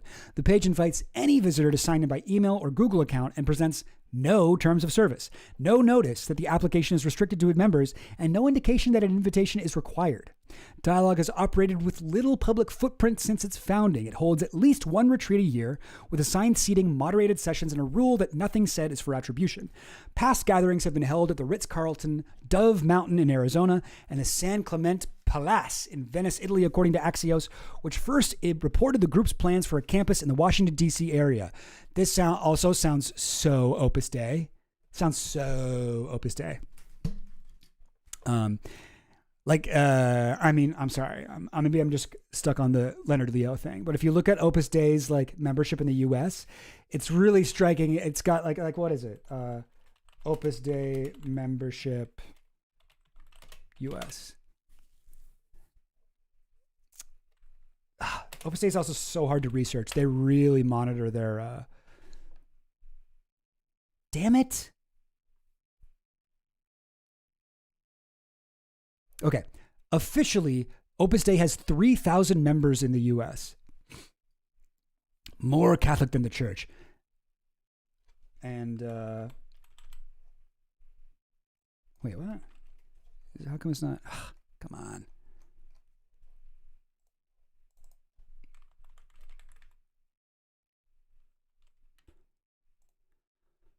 Yeah, okay. Opus Dei has 3,000 members in the United States. Now, this is a Catholic organization, so you'd expect those members to be concentrated in cities with large Catholic populations like Chicago, Boston, or New York, but that's not the case. The largest community of Opus Dei members is actually Washington, D.C., which I think tells you everything you need to know about the way the organization operates and the type of people that it seeks to recruit. 800 of the 3,000 Opus Dei members are in the D.C. area. And that's not like 3,000 in total. That's like the 3,000 people who are like official there's a name for it, type of member, but 800 of them, like almost a third of them, are in Washington. This is where people who are trying to control the world go. All right. It has been likened. That's why I bring this up here. It's been likened. Dialogue has been likened to a tech industry version of Bilderberg, the off-the-record gathering of Western political and business elites. Accounts describe retreats of around 100 participants. The 2026 registration list reviewed by Wired names 222. Public glimpses are rare.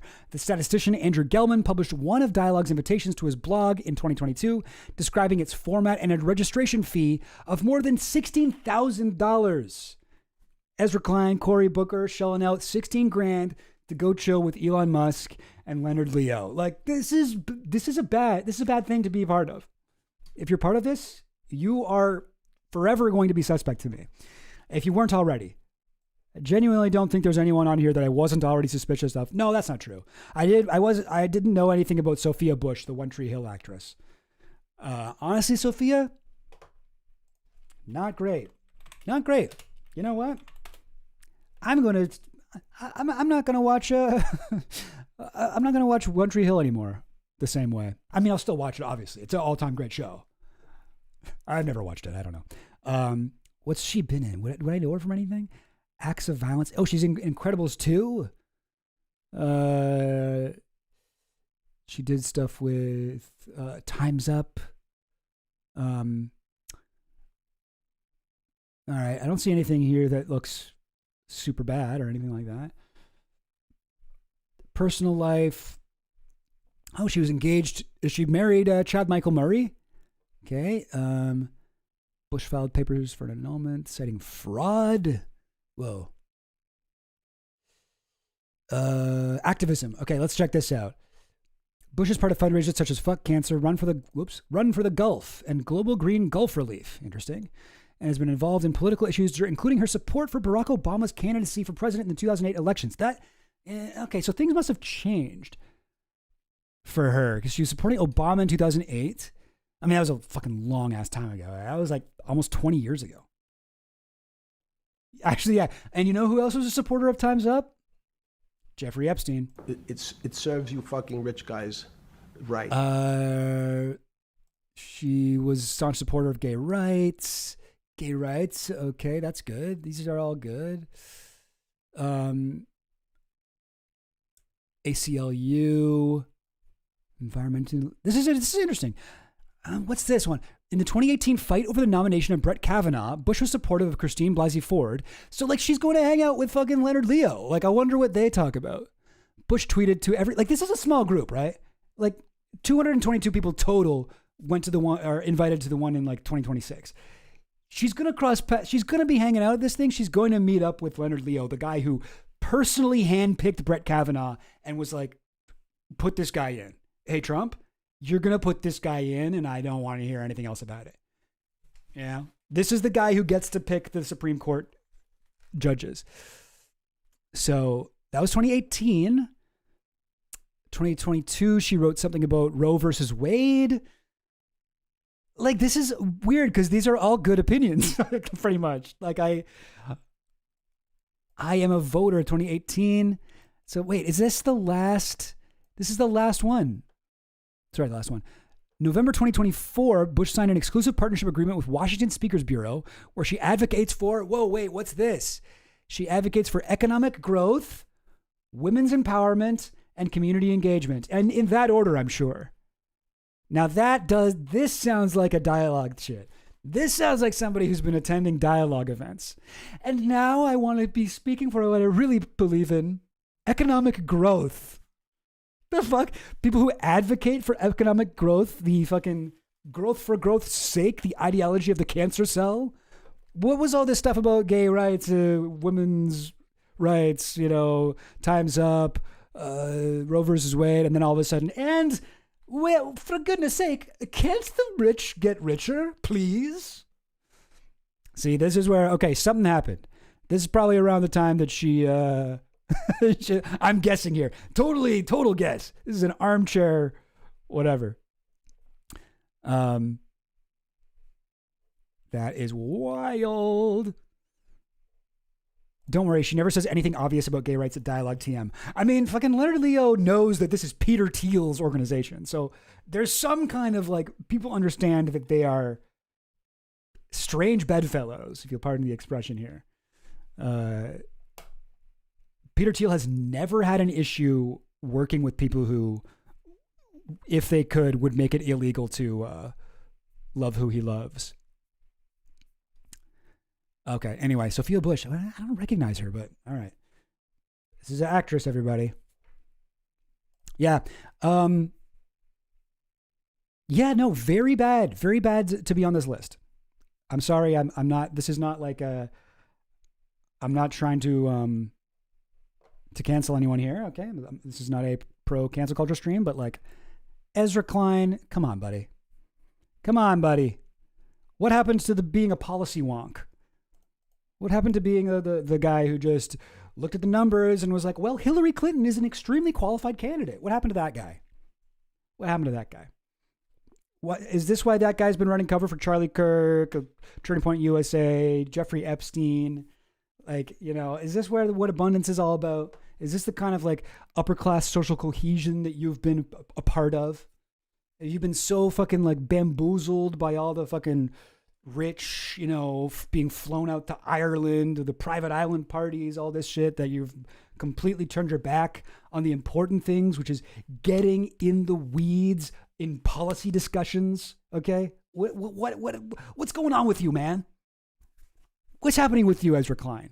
You were supposed to be the chosen one. You're supposed to be the liberal who really did care about these things. Yeah. Wild story. And it's still developing. There's more to find out. There's more to find out over here. What if I told you I was on this list? Would you ban me? I would ban you. I would ban you in a minute. I'd ban you, and I'd put Vin Von Voom on my list of Peter Thiel guys so that you would always show up when I wanted you to show up. I mean, what? Anyway, yeah, you'd always turn green when I saw you. Hot Goblin 4-2. Wow, didn't realize you were anti-economic growth. Time's up for economic growth. No more of that. First world, we don't need any more of that shit. We got so much economic growth, and it doesn't even help us. It only helps the rich in our society. We got to stop. We got to do economic degrowth for real. I mean that sincerely. Goblin Queen, where you at? Do you want to come and do the thing that we're gonna do? Babe, you want to come do the thing? All right, we're going to do a thing, but you'll see. Oh, okay, won't tell you then. Please don't. Yeah, we're pro-recession over here. Exactly. Yes, I don't want any more inflation. Deflate the dollar, okay? Great Depression 2.0. It ain't a recession. It's not coming back, all right? Oh, it's just going to recede a little bit. No. This ain't your fucking hairline. No, this is your hairline because it's not coming back. It's going there, and you're not getting a trip to Turkey, okay? You just got to live with it. Economic shrinkage, yes. Economy's got to get into a pool, all right? Get into a cold pool. If you know what I'm saying. I don't know. Sorry, guys. I'm just trying to fill time. Only Uke that matters. She heard a few non-obvious comments that brought her around to promoting economic growth. Hey.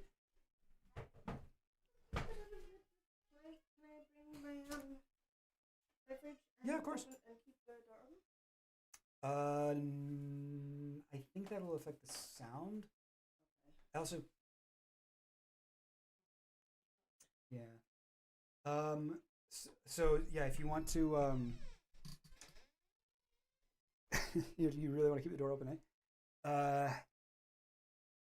I'm thinking. Well, okay, let's try it, and people can tell us if the sound sucks. But can you come around this way? I don't get the good chair. You get the good chair, but I want to be over on this side to control stuff. Sorry, gang. One second.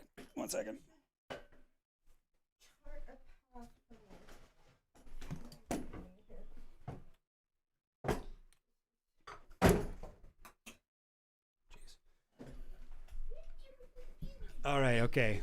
Welcome to the Goblin Lair. Hello. All right, there we go. Okay, figuring it out here. Yeah, a little bit. I can maybe fix that. Hang on. Hi guys. So we might just we might have to do like a little bit of fixing stuff up here. Let's while I get this sorted out, let me quickly should I play more of this guy's stuff? Or what should I do?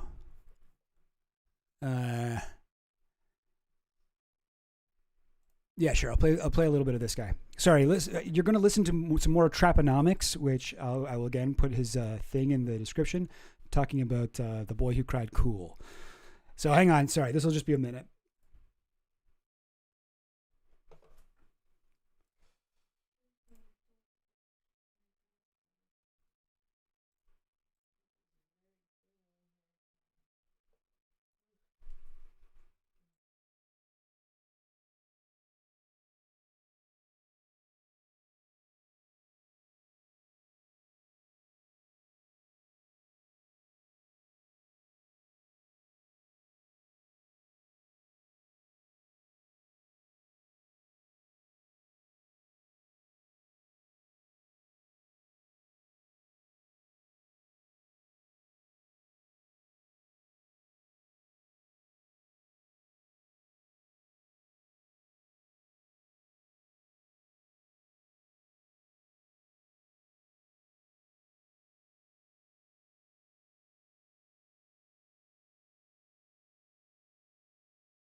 Oh, shoot, you're right.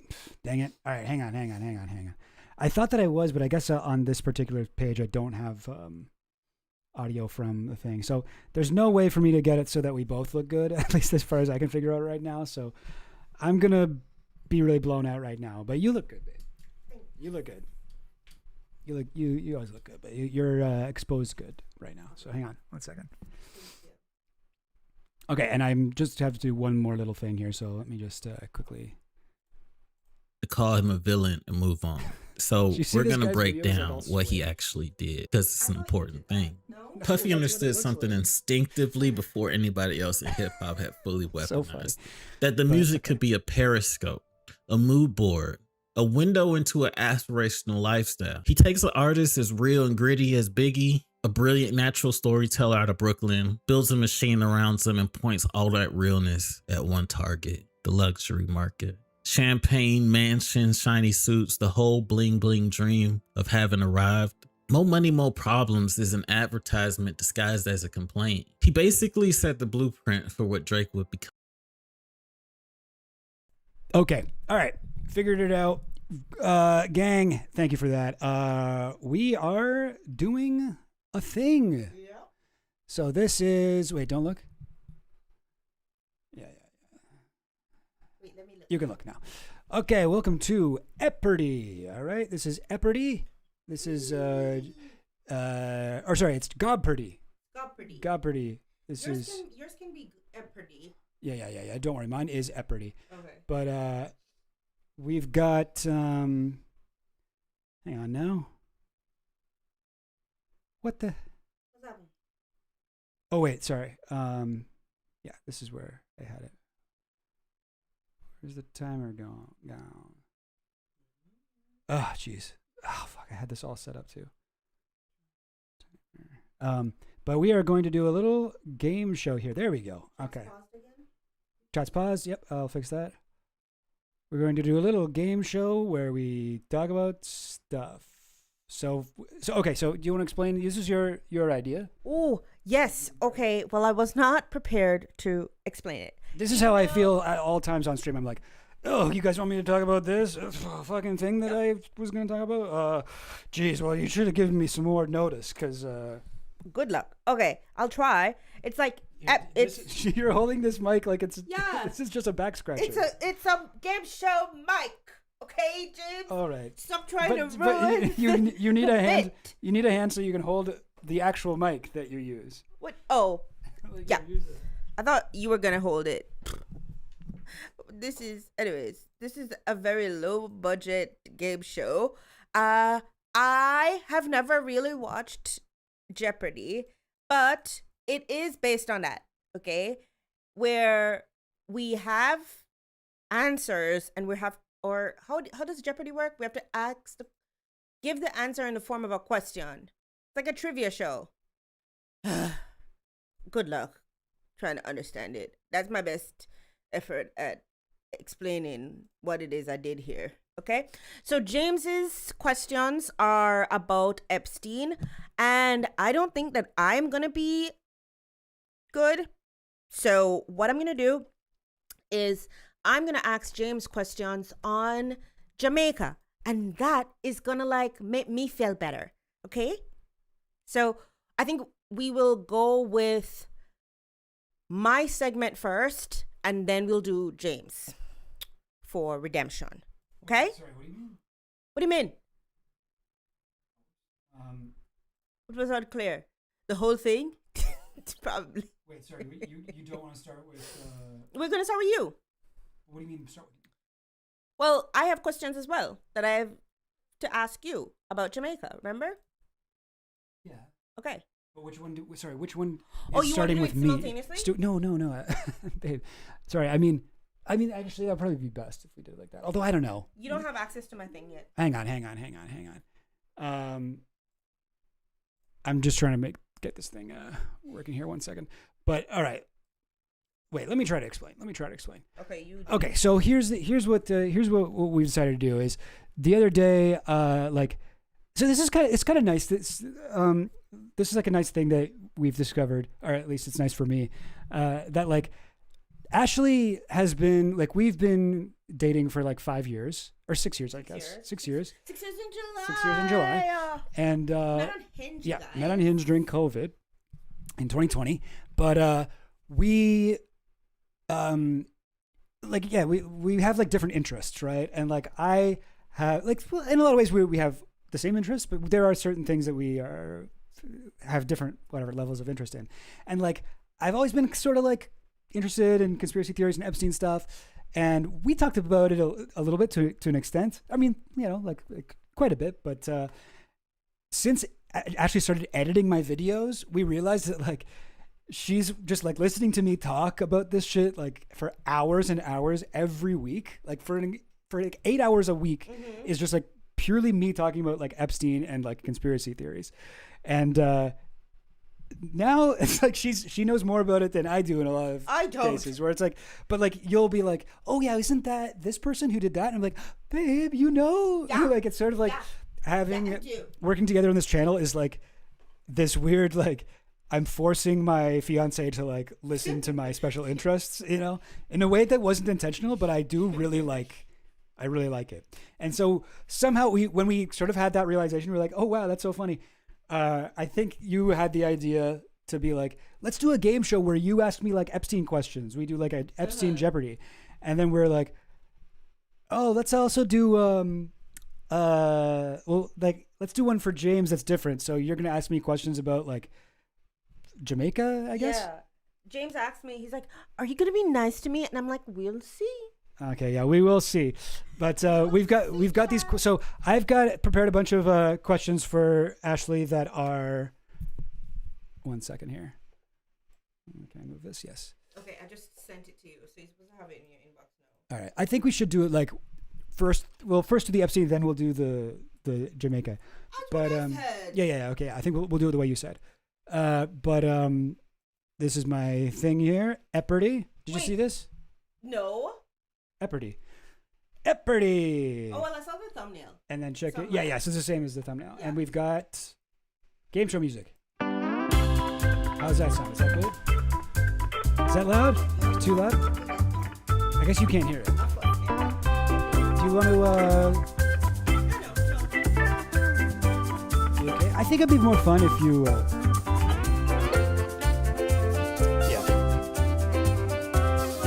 All right, so here we go. Okay, I'm just going to stop the music. It's cool, but it's a little bit weird.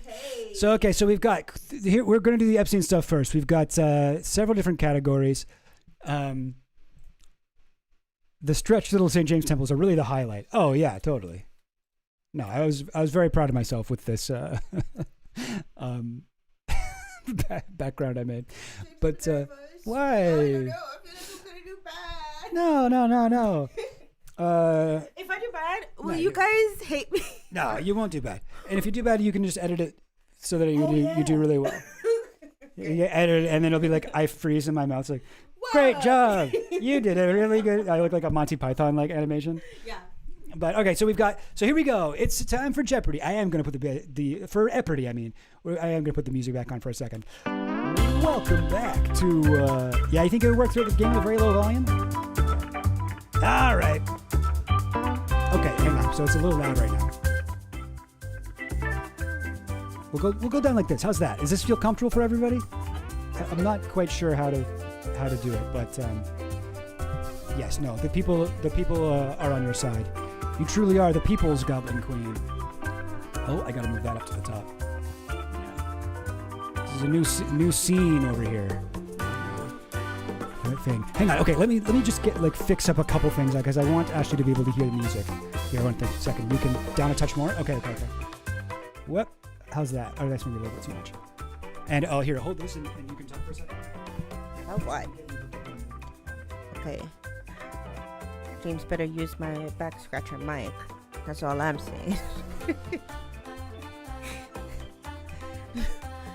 You guys, the production value has gone up slightly.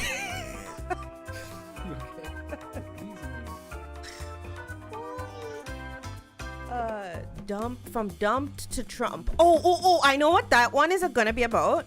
That's about I'm gonna guess like what the different I don't know, category titles are about. Early life. Your guess is as good as mine. Ladies and Gentlemen of Jeffrey, that's about Virginia. No Man is an Island, that's about his island. POTUS Quotables, oh, this is about Trump and Epstein. Maybe stuff that he said about Jeffrey Epstein. Are we still talking about Jeffrey Epstein? Oh my god. Do you know, do you ever watch Jeopardy? No. I have kind of like caught it every now and again because it's always on like there's a the Game Show Network Jeopardy category that's potent potables. Oh, I see. I see. Yeah, you're right. Exactly right. It's all this the joke. It's all Trump quotes. It's about Trump quotes. Okay. From dumped to Trump. This is about, I'm guessing, all of the women that Jeffrey Epstein and Donald Trump were like, I don't know, Eskimo brothers. That's exactly right. About. Yeah. Mm-hmm. Okay. We'll only present you. Don't worry. Okay. All right. Oh Lord. How we doing? Hang on, I just gotta get the Bluetooth hooked up here. We're doing some sort of Bluetooth hooking up, you guys. Jeopardy Epstein. So what's been going on in the news? What should I talk about? Oh, you guys saw that there's been some drama on the YouTube. Can I talk about it with Canada? Okay. Well, Ethan Klein sued iDubbbz. I don't know if you know that or what that sentence even means, but essentially, iDubbbz is a Canadian citizen or lives in Canada, and Ethan Klein decided that he was going to take advantage of the fact that we don't have no anti-slap laws here and try to sue iDubbbz for defamation. But what got me really riled up and got my panties in a bunch is because that would have affected James, okay? So now James can't say hello. We have a guest that you guys can't see. It's a cat. Anyways, so what was I saying? Oh, yeah, it would have affected James because he wouldn't be able to say what he wanted to say about anybody. And people could sue him. Especially if you live abroad. They'd be like, oh, I'm gonna fuck over this person because they live in Canada. I know they do that all the time for like British people, and I don't like that. You need a kitty cam? We do. She's over there. Yep, she gone. Harriet's, she's like the opposite of a foot fetishist. She hates feet. She is the opposite of a foot fetishist. All right. Okay, hang on. Okay, let's start from the beginning. Okay, I think I got everything working and we can both hear stuff. No, I don't. It's going to get in my way. But you're telling me you can't have Ethan Klein as an evil Zionist monster with a former IDF wife on his stream? What the heck? Is that what you're saying, that I should have Ethan on my stream? Nope. Oh, okay. But yeah, no, I think we've got, what's it called? I think we've got everything set up, and let me just actually move this up a little bit. Just so it looks nice. Okay, so yes, and we'll start the show again. Welcome, one and all, to the very first episode of EP-PARDY, where we ask my fiance questions about Jeffrey Epstein, and hopefully she's been paying attention to my rants about this guy enough that she does well on it. We'll see. And don't you worry, once we're done with this, I will also answer questions about the country that Ashley's from, which is Trinidad? Good answer. Good answer. No, sorry, Jamaica. No, something like that. But first, it's my turn to ask the questions. And these questions are for Hot Goblin, a.k.a. Goblin Queen, a.k.a. Fiancé Goblin, a.k.a. Ashley. And they have to do with Epstein. We got early life. These are questions about Epstein's life before he was the Epstein that we all know. And we've got ladies and gentlemen of the Giuffre. These are about people who were accused by Virginia Giuffre of things. Then we have No Man is an Island. This is a category about the island, the famous Little St. James Island, Epstein Island.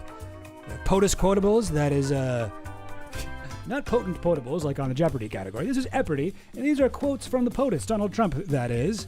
And then we have From Dumps to Trump about women who were in the orbits of both Donald Trump and Jeffrey Epstein. All right, are you ready to begin, contestant number one? Yeah. What are the prizes? Prizes are, well, you'll find out. You and me will find out, because I also don't know. Okay. But all right, so this is like Jeopardy, so you have to say what question you'd like to ask. I mean, no, and you got to answer in the form of a question. Yeah. You know about that? Yeah. Okay. I'll take early life for 200, please. Early life for 200. All right. Epstein got his career start at this famous high school, also featured in his friend Woody Allen's film Manhattan. Yeah. Dalton.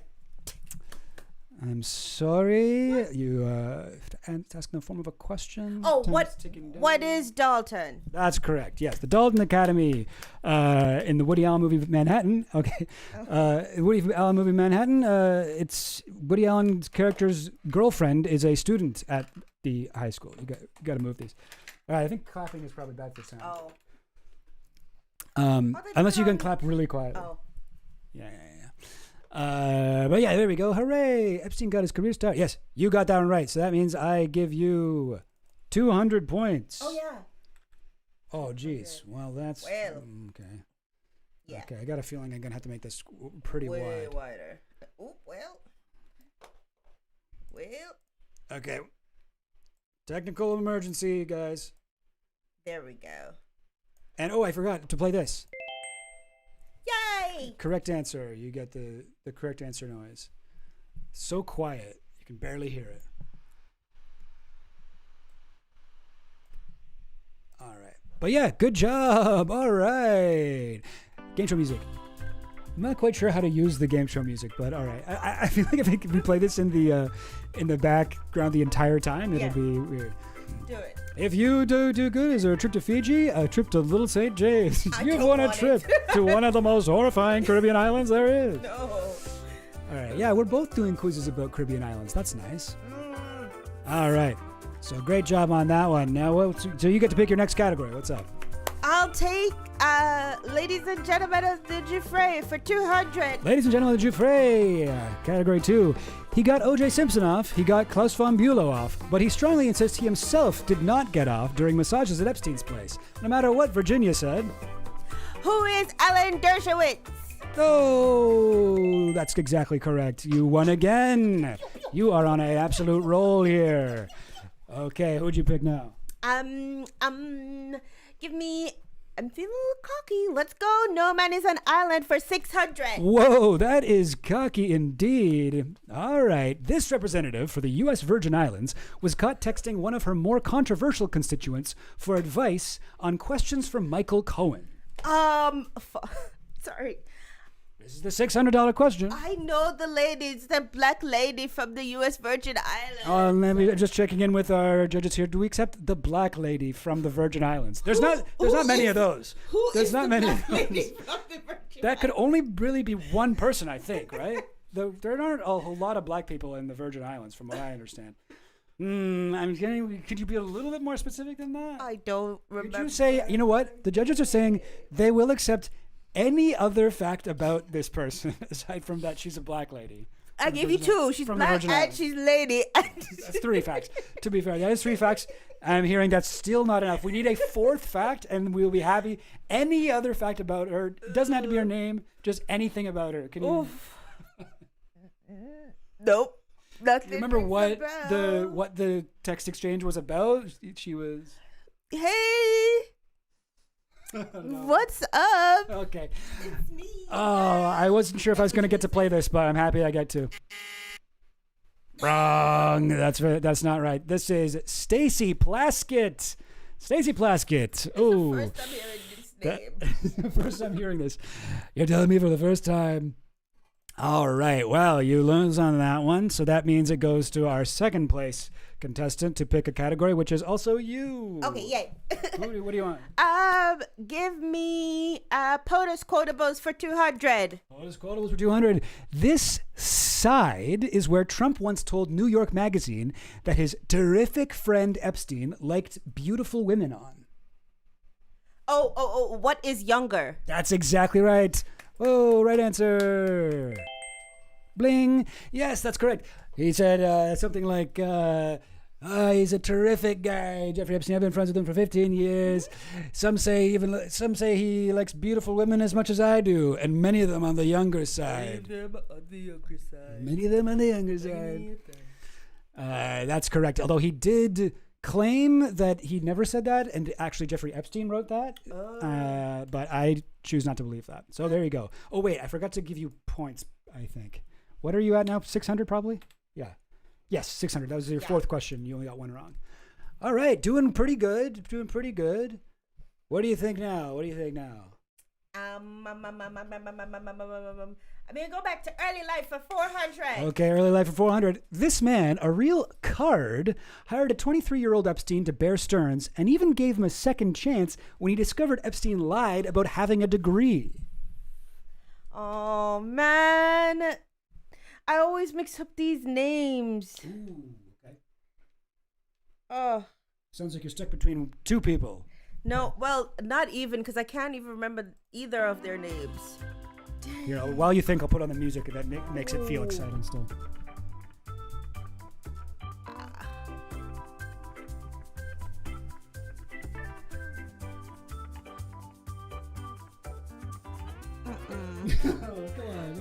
Is Leonard Cohen somebody? Leonard Cohen? No. Oh my God. What was the other name you were stuck between? Leonard Cohen is somebody. He's like a Montreal folk musician. Oh. His old name. But no, nothing to do with Epstein. Anyone else you can think of? It's the guy who he was in prison. And he called him and he's like, the markets are crashing. Oh my God. I think that's right. Yeah. I don't remember his name though. Oh, okay. And I don't think you know it. Oh man. There's a hint in it here. I know it's a real card. Real card. Yeah, that's right. They'll do that on Jeopardy. They'll put little puns in the card. Tarot. No. Ace Greenberg. Yes, you got it. Yes, Queen. Slay. Give me that sound. Give it. Oh.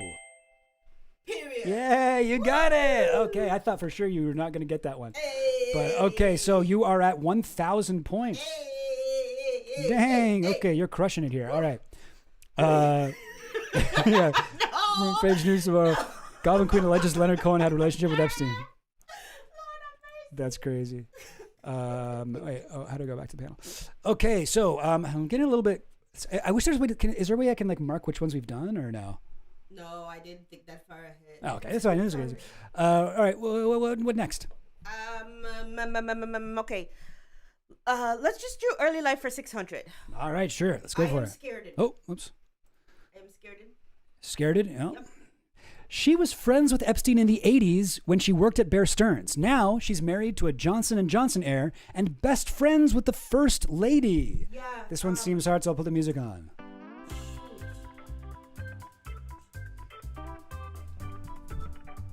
Melania's best friend. Melania and she's married to Woody Johnson. Oh, you know Woody Johnson? That's good. Yeah. Something Johnson. That's it's right. like 2 words in front of Johnson. Yeah, you're right. Dana Johnson. Mrs. Johnson. Start with L? Not Linda. Not Lisbeth. Libet! No, that's somebody else. Oh shoot. Something. Jesus. Doesn't start with She used to work at Bear Stearns. She's trafficked to him as well, or not trafficked, but like maybe I think she was. she and him used to have feelings. Yeah, she, according to her birthday card to him in the birthday book, she may have lost her virginity to him. It seemed like a little bit unclear, but. Can I phone a friend? Yeah. Who do you want to call? Mark J. What is it? Oh yeah. No doubt about it. Jeffrey enjoys his social life. Yes, Mark J. Mark J. If you're listening, Goblin Queen would like some an assistance on this. Do you know this one? Who could this be? It's not an L, man. There isn't an L in it. No L. Well,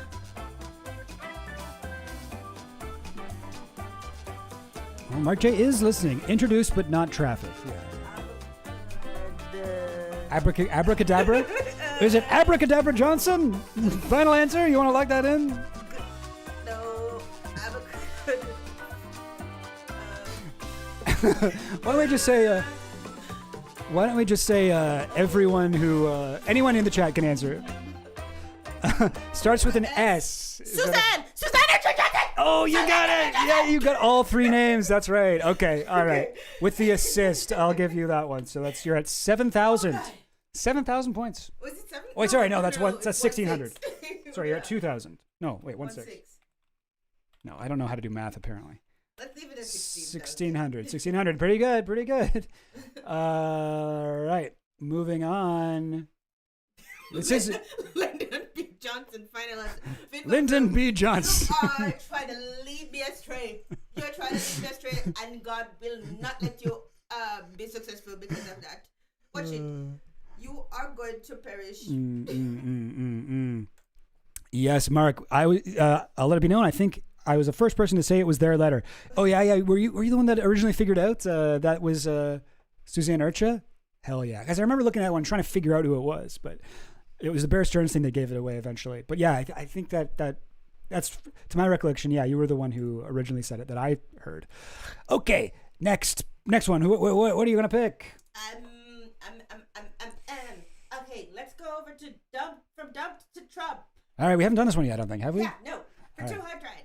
Dump to, are you sure? Yeah. Okay. Dump to Trump for 200. Let's see what we got here. Officially, weird Italian guy Paolo Zampoli introduced this model and movie star to her future husband. But Zampoli's ex-wife says the introduction was done by Jeffrey Epstein. Got it. Who is Melania Trump?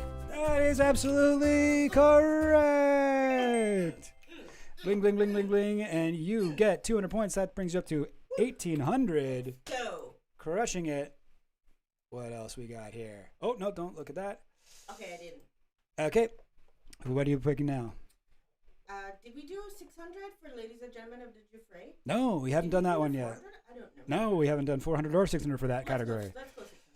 Virginia claims to have been trafficked to this Harvard psychology professor, a quirky little man with white hair and a mad scientist look about him. Feels weird to put the game show music under it, but I will. I don't recall if he's a Harvard psychology professor. And I also remember you having like a debate about who this guy is. I think one of the contenders was, who is Steven Pinker? Oh, very close, but wrong. It makes sense because he is a quirky little man with white hair and a mad scientist look about him. And his name is Steven. His name is also Steven. But it's not Steven Pinker. It's Steven Kosslyn is the guy. Steven Kosslyn. I'm sorry. Bad luck there. Bad luck there. Is the movie star accolade from Zoolander? Wait, Melania was in Zoolander? Damn, I didn't know that. I don't like that at all. I like Zoolander. Can you do the Zoolander face? Oh, Blue Steel? Is it just like this? I don't know. I can do my version of it anyway. All right, what do you pick next? I'm going to go Ladies and Gentlemen of Dufresne for 400. All right. Virginia claimed she met this physician, former Miss Sweden, and mother to Epstein's goddaughter, moments before being trafficked to her husband. Also don't want to put the game show music over here. Ooh. But sure I will. This is a little dark. Yeah, take it off. Okay.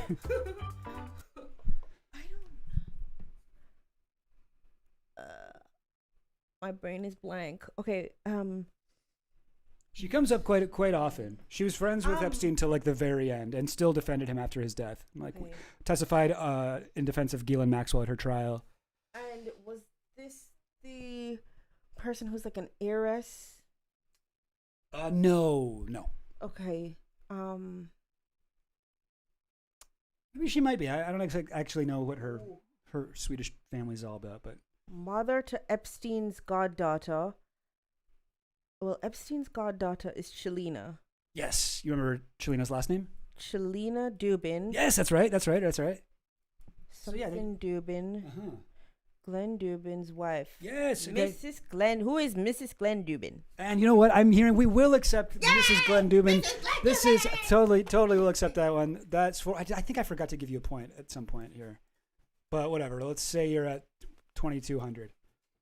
Another part of this game is reminding me when I forgot to give you points, because I cannot seem to remember. Can I have 200 more points? I don't know about that, because I can't remember if I forgot to give you that or not. I just want them. Yeah, no, I get it. But okay, no. Yeah, that's right. So yes, she met, according to her memoir, she met the Dubins at a hotel. She was, sorry? Ava Anderson Dubin. Ava. And she was, Ava was pregnant at the time, and she gave Ava a massage, and then she went to give Glenn Dubin a different kind of massage right after. All right, what next? Can I have... what did I do already? Can I have No Man is an Island for 200? Yeah, I don't think we've done any of the No Man is an Island. Let's hear this one. Okay, this one's not as bad. We can do game show music for this. It depends on what the... What? It depends on what the meaning of island is. This slick politician's former bagman, LSJ's IT contractor, and 2 Epstein survivors place him on the island, but he still says no. Okay.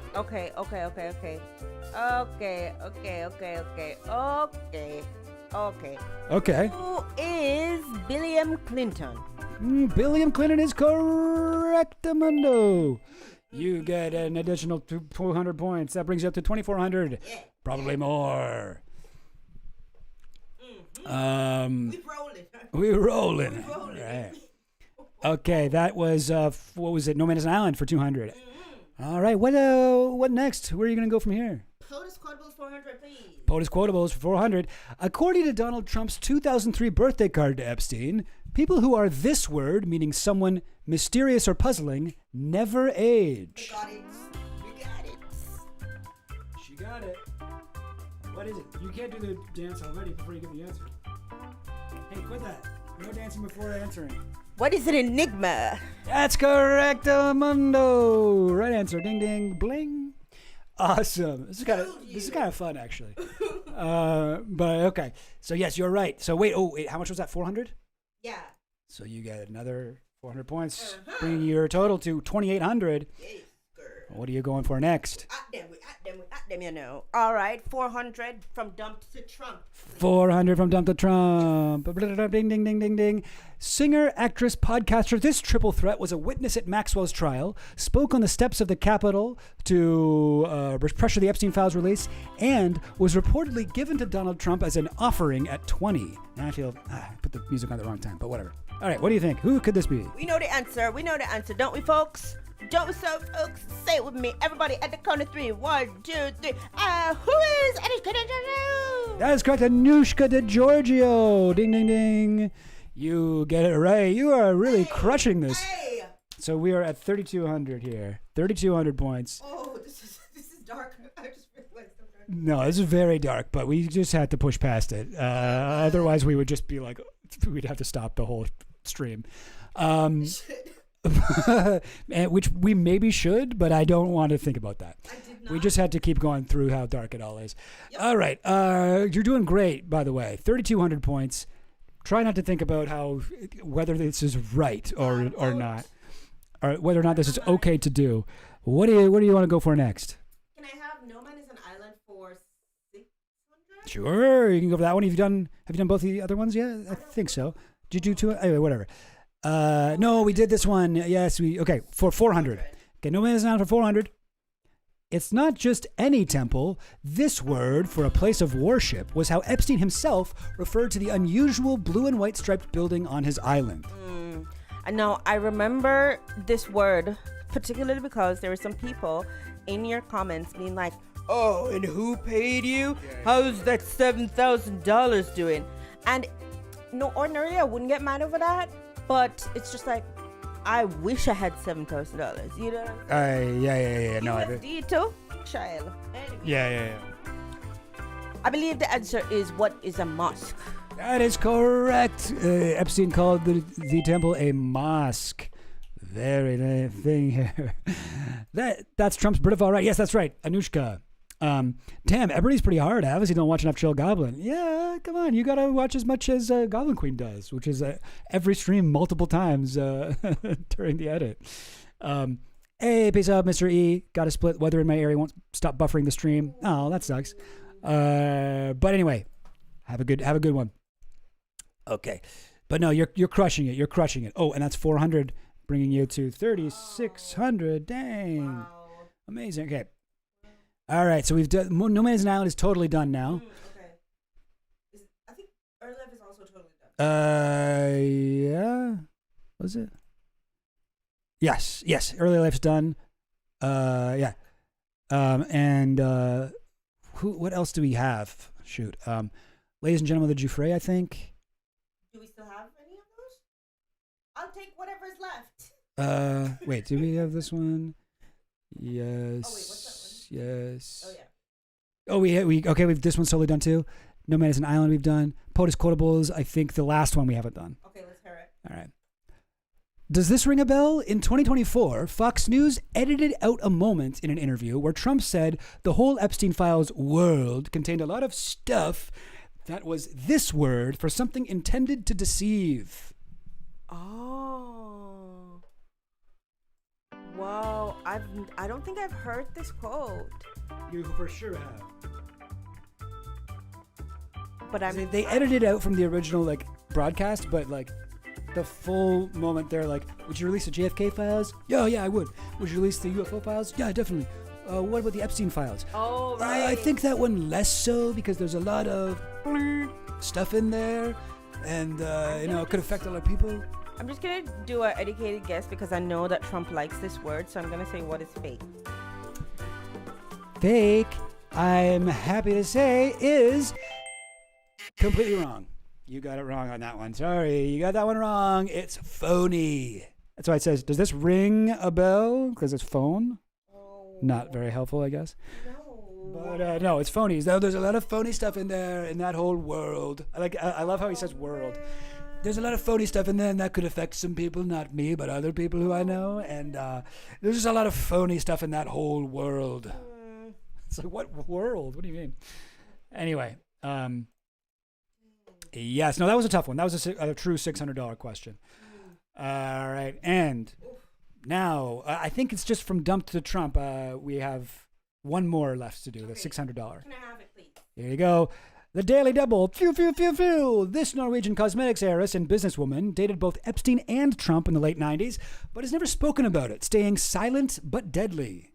Who is Chelina Middle? That is correct. Chelina Middle Farts is her name. Yes.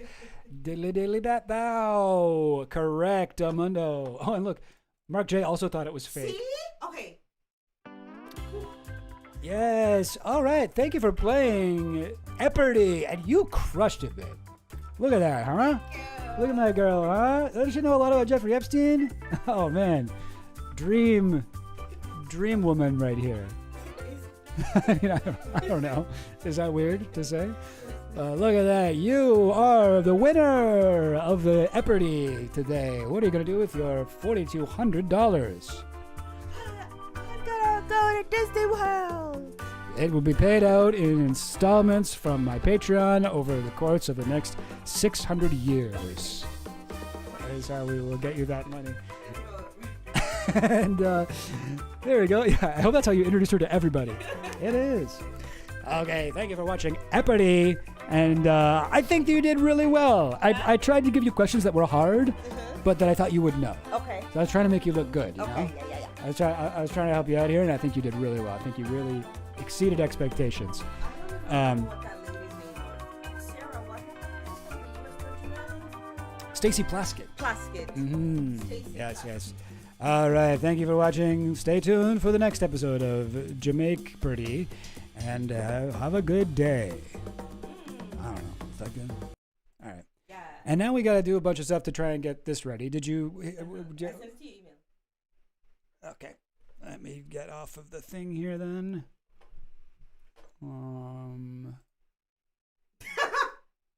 Yeah. That's how he introduces me to his family. Yeah. She knows so much about Epstein.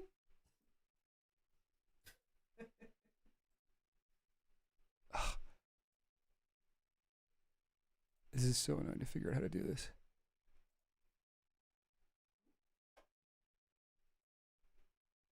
There we go.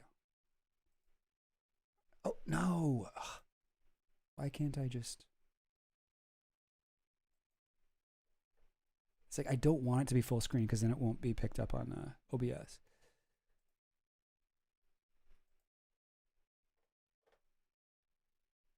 Just go here. There we go. All right. If I close this, will that work? Nope. Okay, whatever. I'll just keep that window open even though it's annoying. Sorry, you guys don't know what I'm talking about, but don't worry. You don't need to. Okay. All right. So you want to take over the mouse? Oh, yeah. And you can kind of like control where to go and hit you know. Okay. All right, I gotta catch up. Good luck. Good luck. Here, want me to take the mic? And Yeah. Okay. Oh. What? Oh, okay. All right, I'll allow it. Welcome to GOBLIN. This is a segment where I ask James, my fiance, all these questions about Jamaica, the land where I'm from. Jamaica. Jamaica. Caribbean. There. The word Caribbean has two B's. It Is does. that one of your questions? It does. One R. One Regularly R, two misspelled. B's. Not what you would expect when you're spelling that word. Why am I holding this as if it's the real mic That's and what I'm I'm not wondering. speaking into the That's actual what I've been wondering. Well, Let's do a quiz on which mic works. The back scratcher? I'm an improviser, so in my head, this the real mic. Improvisers don't have props, though. They just do pantomime. They just Sometimes we do. object work. Sometimes we do. Real improviser would just be doing object work right now. Dude, if you don't.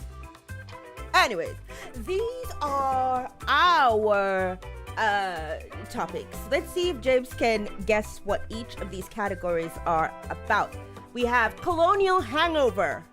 What is that about? The legacy of colonialism. Yes. The scars upon the world. Well, I guess this is quite easy then. Bad man. That's a man who's, I don't know, like kind of more like badass, I guess, but like just like kind of a bad man. I guess it has many meanings. When Johnny Rotten from the Sex Pistols went to Jamaica, people were like, "Oh, people are gonna love him there. Jamaicans love a bad man." It's like bad man pull up. It's kind of like crime, and it's about crime it's like and gangster. like It's like gangster. the law. It's like in like U.S. they say like gangster or whatever. It's like that kind of connotation. Yeah, exactly. Bad man. Eat of food. Nyam it. Wrong. Okay, I can understand why you would think that, and I put that in deliberately. Jeez, okay, what's eat of food? It is, eat of food is actually something that people say when they want to go and be enterprising. So it's about industry. It's like entrepreneurial spirit. Oh, jeez, okay. Yes, because you have to eat of. Oh, also when police are bribing you, they'll stop you on the road and say, "Some kids them have to eat of food." So what you doing for me? Vin Von Boom says, bad man. I'm pretty sure it means your parents died and now you beat up criminals in a fursuit. Okay. Okay. Then there's music. No idea what that one is. Yep, I know. And politics. That's the Rastafarian word for politicians doing tricks. Okay, let's go. All right. What do you want? Oh, can I have Colonial Hangover for $200, please? You may. You are so polite. This former pirate merchant and merchant port was once called the wickedest city on earth before a major earthquake destroyed it in 1962. Okay, this is way harder than the one I made for you. This is a $200 question? James, this is easy. You're supposed to This do is not easy. James, How would I know this? Everybody would know this. Everybody in their head is like, "Oh, I know this." Guys, already. already, I'm looking at the questions I wrote for Goblin Queen. I'm like, every relationship, it's like there's one person that wants the other one to shine, and one person that wants to cut the other one down to size, and we are really seeing that right now. What? I have no clue what this is, but I mean, I'm gonna guess Montego Bay. No. What is What is Mobe? I'll give you another hint. It has sunk. I was not in Jamaica in 1692. It's sunk. Yes. Atlantis? Everybody. No. What's Tortuga? No, it's not Tortuga. Okay, what is it? It is Port Royal. What is Oh my Port God. Royal? I have never heard of this place. What? You never heard of You're crazy. You're crazy. Wow. We have You are got to get crazy. you Oh reading, my dog. God. Open the book. The libraries are open. No. Wow. This is a $200 question, I man. guess. How dare you? Excuse me. How dare you? Excuse me. Oh my God. Oh God, this is going to be a long and a humiliating process. Zero. Yeah, you don't even got to look at the points. I don't have to go through the Oh score. God. Oh no. Oh Jesus Christ. I literally was like stressing out imagining that you would put stuff like this in here. Oh my God, I can't believe that was the top left question. Oh God. All right. Let me go music for $200. Okay. At least I listened to some music from this country. This is a derogatory label. No.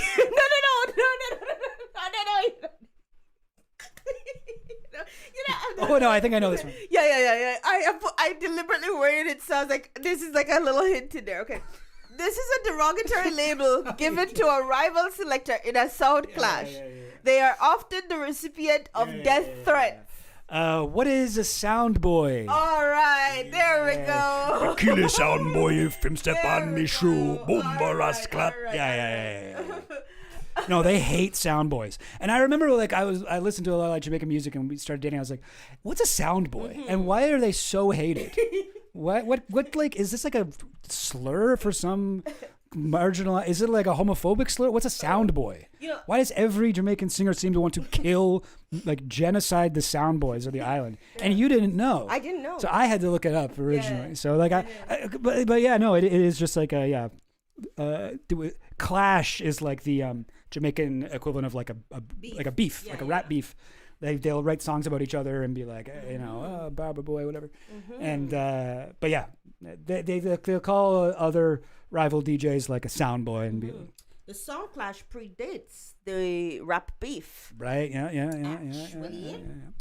But Very you should hear from cool. me, 'cause I'm not going to be taking part in any kind of diaspora wars. All right, I'm just gonna give myself 200 points. All right, 4,200. Not looking so safe anymore. Okay. All right, Somebody doesn't let know me what to do go. music for 400, please. Music for 400 origin.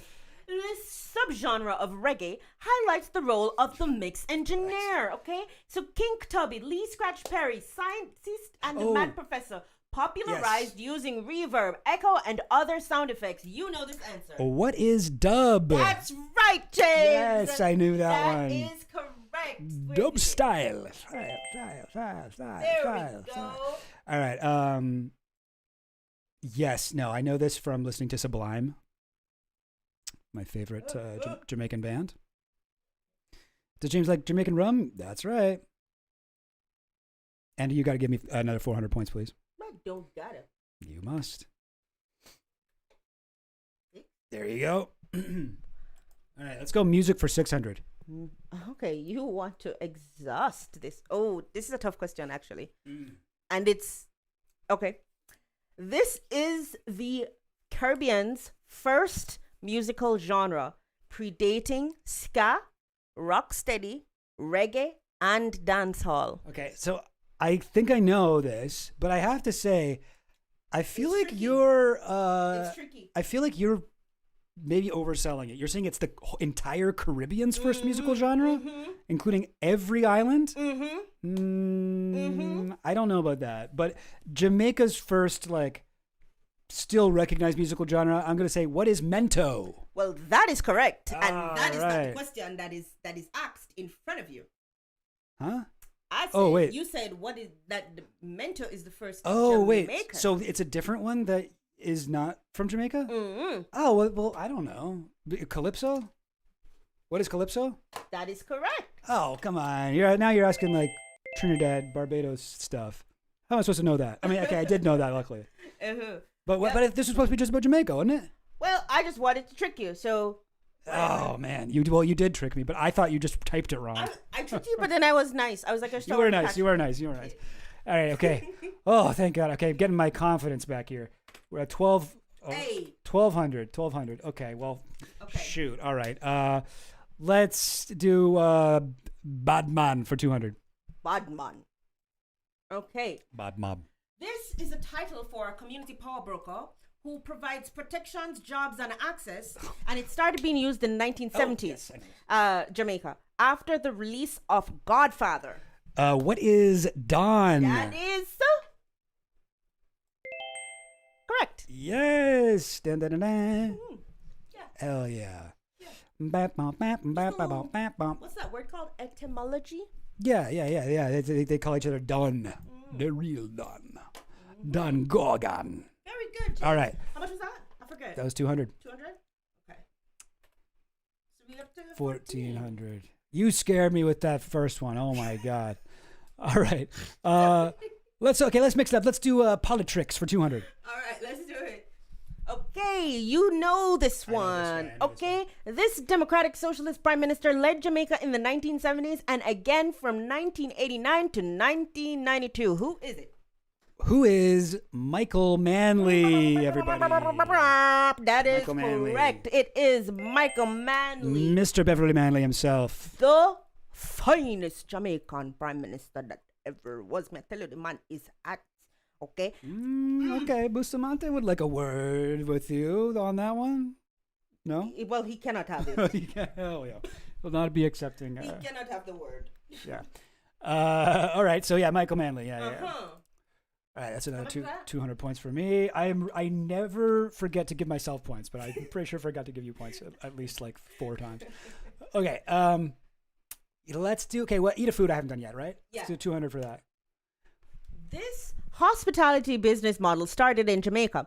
This prepaid service arrangement consolidates wealth and sanitizes culture into a toothless, meaningless experience. All right. This is what is the all-inclusive resort? Correct.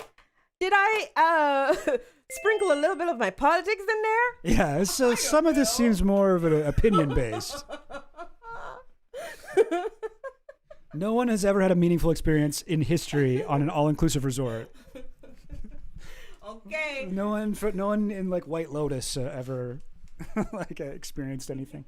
All right. Okay, that's all the 200s done, I think. Fuck it. Let's do Colonial Hangover for 400. Okay, this is easy. This is easy. Okay. It just seems hard. Okay. Yeah. Jamaica's homophobic laws came through the 1864 Offences Act Against the Person Act. Offences Against the Person Act, a colonial legacy or legal inheritance from this country. What is Britain? That's correct, and that's for 400. We should have got the air horn for the correct answers on this one. Yeah, for this segment. Oh. Definitely. Well, all right, so that's 400. So I'm at 2,000. Okay. That's 200. No. All right, go back. No, it was right. Wait, what's this? Why is it doing that? I don't know. Stop that. How do I do it? How do I stop it? Okay, well, you have to try something. I don't know what it's doing here. Say minus, minimize. Okay. Okay, I don't know what that was. But okay, so 2,000. Fine. Okay, great. Oh, okay. Now I'm feeling myself. All right. What do we got here? What do you want? I'm gonna say Politics for 400, please. Politics for 400. Okay. Now I mentioned this last night. Let's see, ladies and gentlemen. Was James listening? Yeah, I know this. Okay. You gotta read the question before I figure it out.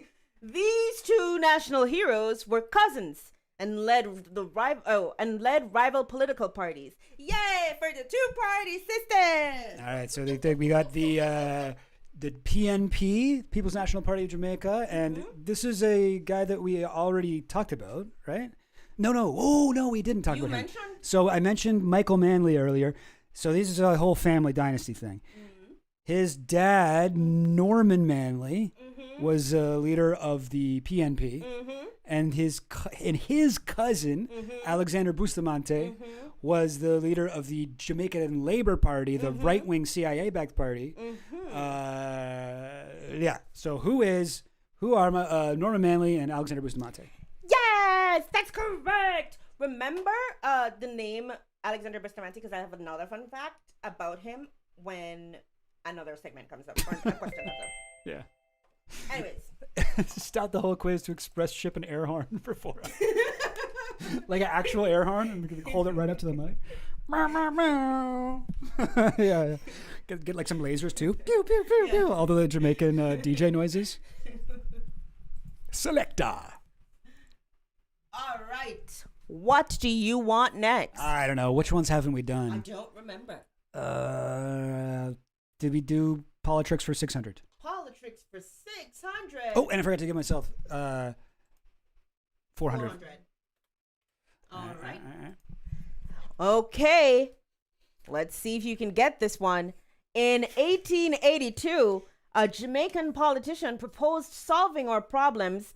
I can explain what the problems were. By joining this Northern Dominion, to which the Legislative Council said, and I paraphrase, "Go suck your mother, idiot boy." Idiot boy. I'm gonna.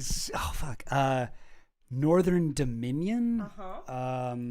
So it's another Caribbean country. Didn't say that. Okay.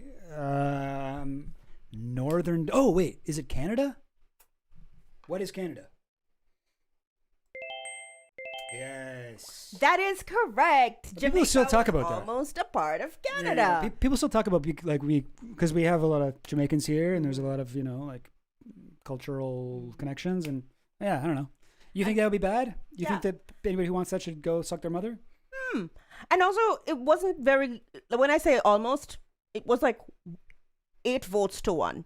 It was the guy who proposed it, and everybody would be like, "You are dumb." We're not doing that. Oh.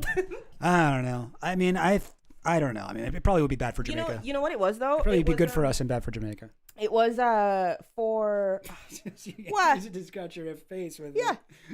This It's is a back scratcher. It's a back scratcher. It's not a I can do whatever I want. nose. Look, I have a scratcher. mustache. All right, cut that out, robot Hitler, Mecha Hitler. What did they say? I don't know. Oh, it was kind of like our Tea Party moment in the sense that Jamaica was like actually a part of what do you call it? The Commonwealth? Yeah, the Commonwealth. At this time, we were a colony, and we did not have our own like representatives per se. We had like a governor general, and I think like there was something to do with a revolution in Venezuela and sending arms there, and it was going to go through Port Royal, and they decided not to do that because it would affect Britain's standing in the world. Because they're like, oh, if we send it through to Venezuela, people would be like, oh, that's an act of aggression by Britain. But the people from Venezuela somebody had like insured it. So, but this was also at the same time when Jamaica was having its own revolutions. And so the Morant Bay Revolution happened at the same time. And I think there was some sort of like damage to the arms that the people were holding for Venezuela, and the people who owned it was like, all right, give us our money, run us our check, pay us out the money that you're supposed to give us. And I think Jamaica was like, wait, you want us, or sorry, Britain said to Jamaica, you guys have to pay out of like your own money because we're not sending money for that. Seems like it was a Jamaica problem because Jamaica happened. And then the Jamaican people were like, we only did this to like protect you. Like our representatives were acting in the best interest of you, and now we have to pay for that? No, we want our own country. Go away. And so that's kind of like what happened. Okay. Anyway. All right. Oh, wait, did I get points for it? I don't think I did. I'm sure you did. Moving on. You wanted the other thing? I don't know. Hang on. This music is a little bit annoying sometimes, but whatever. What else do we got here? Badman for 400? Or did we do all the Badmans? I don't remember. No, we haven't done all Batman. Oh, yes. Okay, this question. This label is the Jamaican equivalent of snitches get stitches. Snitches get stitches. Are you aware of what phrase that is? I have no clue on this one. Snitches get stitches. Mm-hmm. It's often in songs. Informer? Mm-hmm. Complete the phrase. Informers get destroyed. Kila Informer. Excuse me. And A licky boom boom down. Informer fi dead. Oh, right, of course. Informer fi dead. Okay, well, all right. Probably could have guessed that, but all right. No, I have not heard that phrase before, I don't think. No. Oh, interesting. Well, let's go Batman 600. Batman 600. This one is... Oh, I didn't put the other one. Anyways. The popularity of this shared housing arrangement grew after emancipation. Freed people and rural migrants rented rooms, small rooms, and shared toilets, kitchens, washing areas, and yard spaces. Tenement yard? Oh, what is a tenement? What is a tenement yard? I did not I expect remember you to get that answer. when we used to run in a tenement yard in Trench Town. I was like me in high school listening to Bob Marley being like, what's a tenement yard? I'm like looking it up. Yeah. Chill Goblin fit dead. No. Only you that matters. Chill Goblin fit dead. Chill Goblin. Where are we going? Your opinion on Bad Empanada. That might be we have to have a whole other segment for that. But all right, moving on though. I can get into that maybe, but let's not. We can both talk about it, but let's not mix it in with a Jeopardy thing. Okay. A bad empanada is called a patty. Come on now. That's actually mean to Jamaica. I know, but that's all. That's how. A bad empanada is what I call anything that isn't a patty, a Jamaican patty. Okay. All right. Okay, so we got Batman. Oh, and I forgot to give myself another 600. Now we're at 3,000. 30. I keep giving myself an extra 0. Okay, I cannot remember which ones we haven't done here. I know we've got Colonial Hangover. I know we've got all Batman. We got all music. Eat a food. We did 200. What's 400? I don't remember. Okay, eat a food for 400. According to the World Bank in 2024, this money sent home by Jamaicans abroad made up about 16.2% of Jamaica's GDP, down from 19.1% in 2023. I mean, I don't even know what kind of word you're looking for here. This money, like from foreign money, what is... That is correct. What is from foreign? No, I'm looking for a specific word. It's a specific word for this type of money. Money that people foreign send to their families. I have no clue. What's the word for this? No. Oh. I'm sorry. We were looking for what is remittances. Oh my God! Okay, remittances. I did not know that was even a word. It sounds like it is a word. I believe you that it's a word. I didn't, until this moment, did not know that was a word at all. Open the schools, Chad. Open the schools. All right, schools are closed. Let's hear eat a food for 600.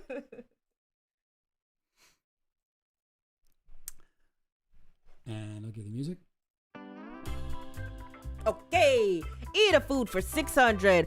Bauxite is a major industry for the country. But the bigger money and control in bauxite belongs to these foreign powers. Who are they? Okay, so bauxite being one of Jamaica's big primary resources. They get the mineral ore. It's like kind of like a brownish, like terracotta color, rusty. And it's the first ingredient in the process of refining to get aluminum. Very big moneymaker for the island. And, like any, important resource in the third world, it's always extracted by other richer countries.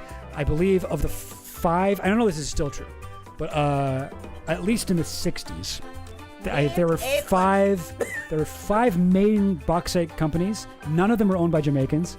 4 of them were owned by the U.S. and 1 by Canada, I think. So I will say, who are the U.S. and Canada?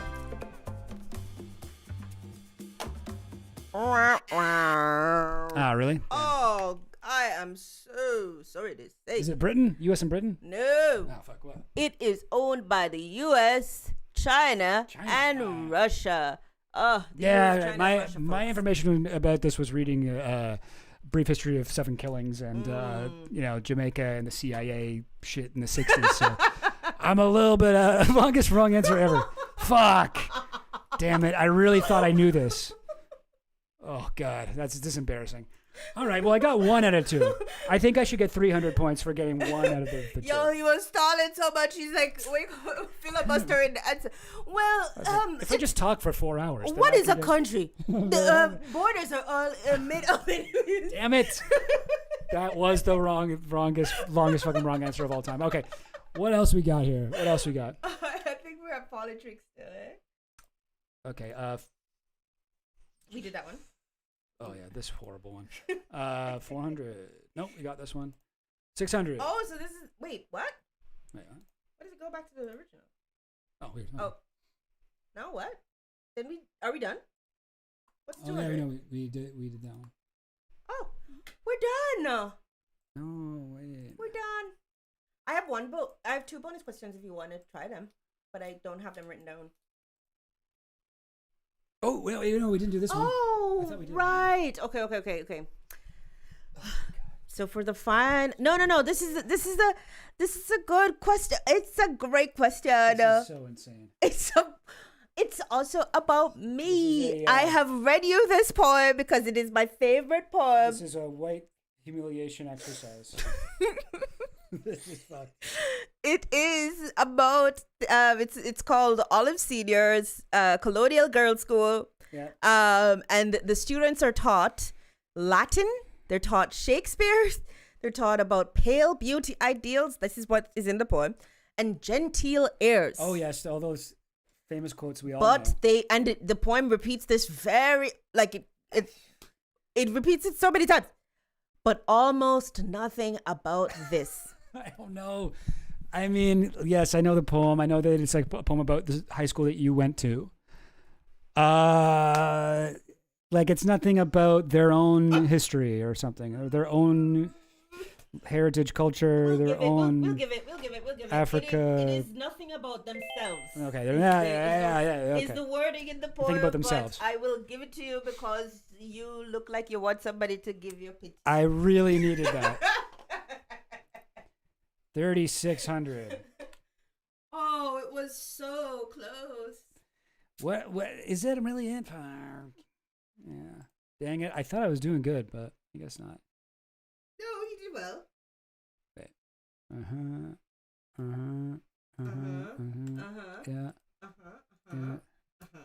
Yeah.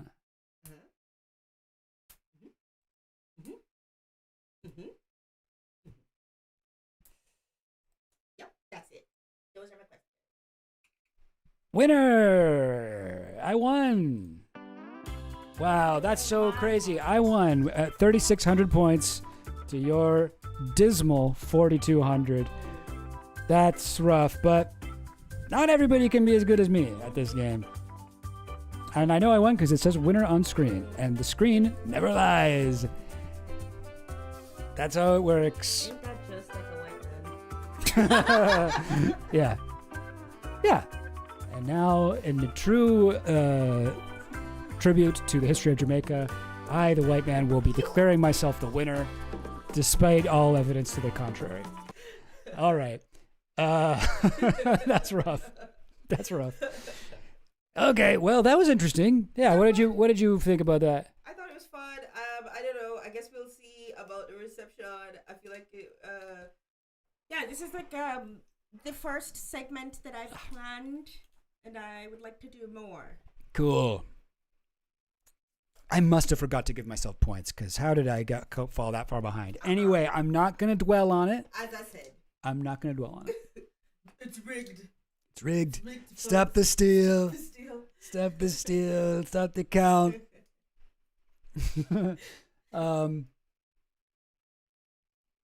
Yeah. Wow, crazy. Yeah. Somebody was asking about Bad Empanada. I'm on the YouTuber Bad Empanada. I prefer to eat good empanadas. Your opinion on Bad Empanada. But okay, but I don't know if you're still watching Akshara Abigail, but yeah, I don't know. I actually, like, when I started YouTubing, making videos on YouTube, Bad Empanada was like my favorite YouTuber. And I love Bad Empanada's like video essays. I watch all of them. I think Bad Empanada is the best essayist on the platform. I wouldn't say he's the best video essayist because he doesn't do a lot of interesting visual stuff to the, like, you know, you are using visual and audio things together. It's a multimedia thing. And I think Bad Empanada is writing primarily like amazing essays, but he's not taking advantage of the video format, which is totally fine, you know, like that. But that's just like, I would say he's the best essayist. If he was also adding in the visual component, he'd be fucking untouchable. But anyway, if that makes sense. Sorry, I'm getting into my own like pretentious things about like video production. But no, I think he's an incredibly smart guy, writes a very compelling essay, knows so much about history, and is like, you know, all that stuff. And I still think that hasn't changed. What did change for me was when he got on Twitter, or I guess he was on Twitter for a long ass time. But when I started to see what he was like on Twitter, I was like, yo, this guy's kind of a fucking unhinged like psycho, and just like I don't know. And for a while, I'd be like, wow, I really have to separate the art from the artist here, you know. And then he started streaming, and then it was a lot of like that same sort of thing. He's like very volatile and aggressive. What were his activities on Twitter? I just remember him like saying horrible things to people, you know, making like really, really like intense rivalries, like enemies, where I didn't see any reason to do that. And he goes on, and he would like constantly. He's always been getting banned on Twitter. He's been banned more than literally anyone else I know of on the platform. Constantly like whatever, telling people to kill themselves.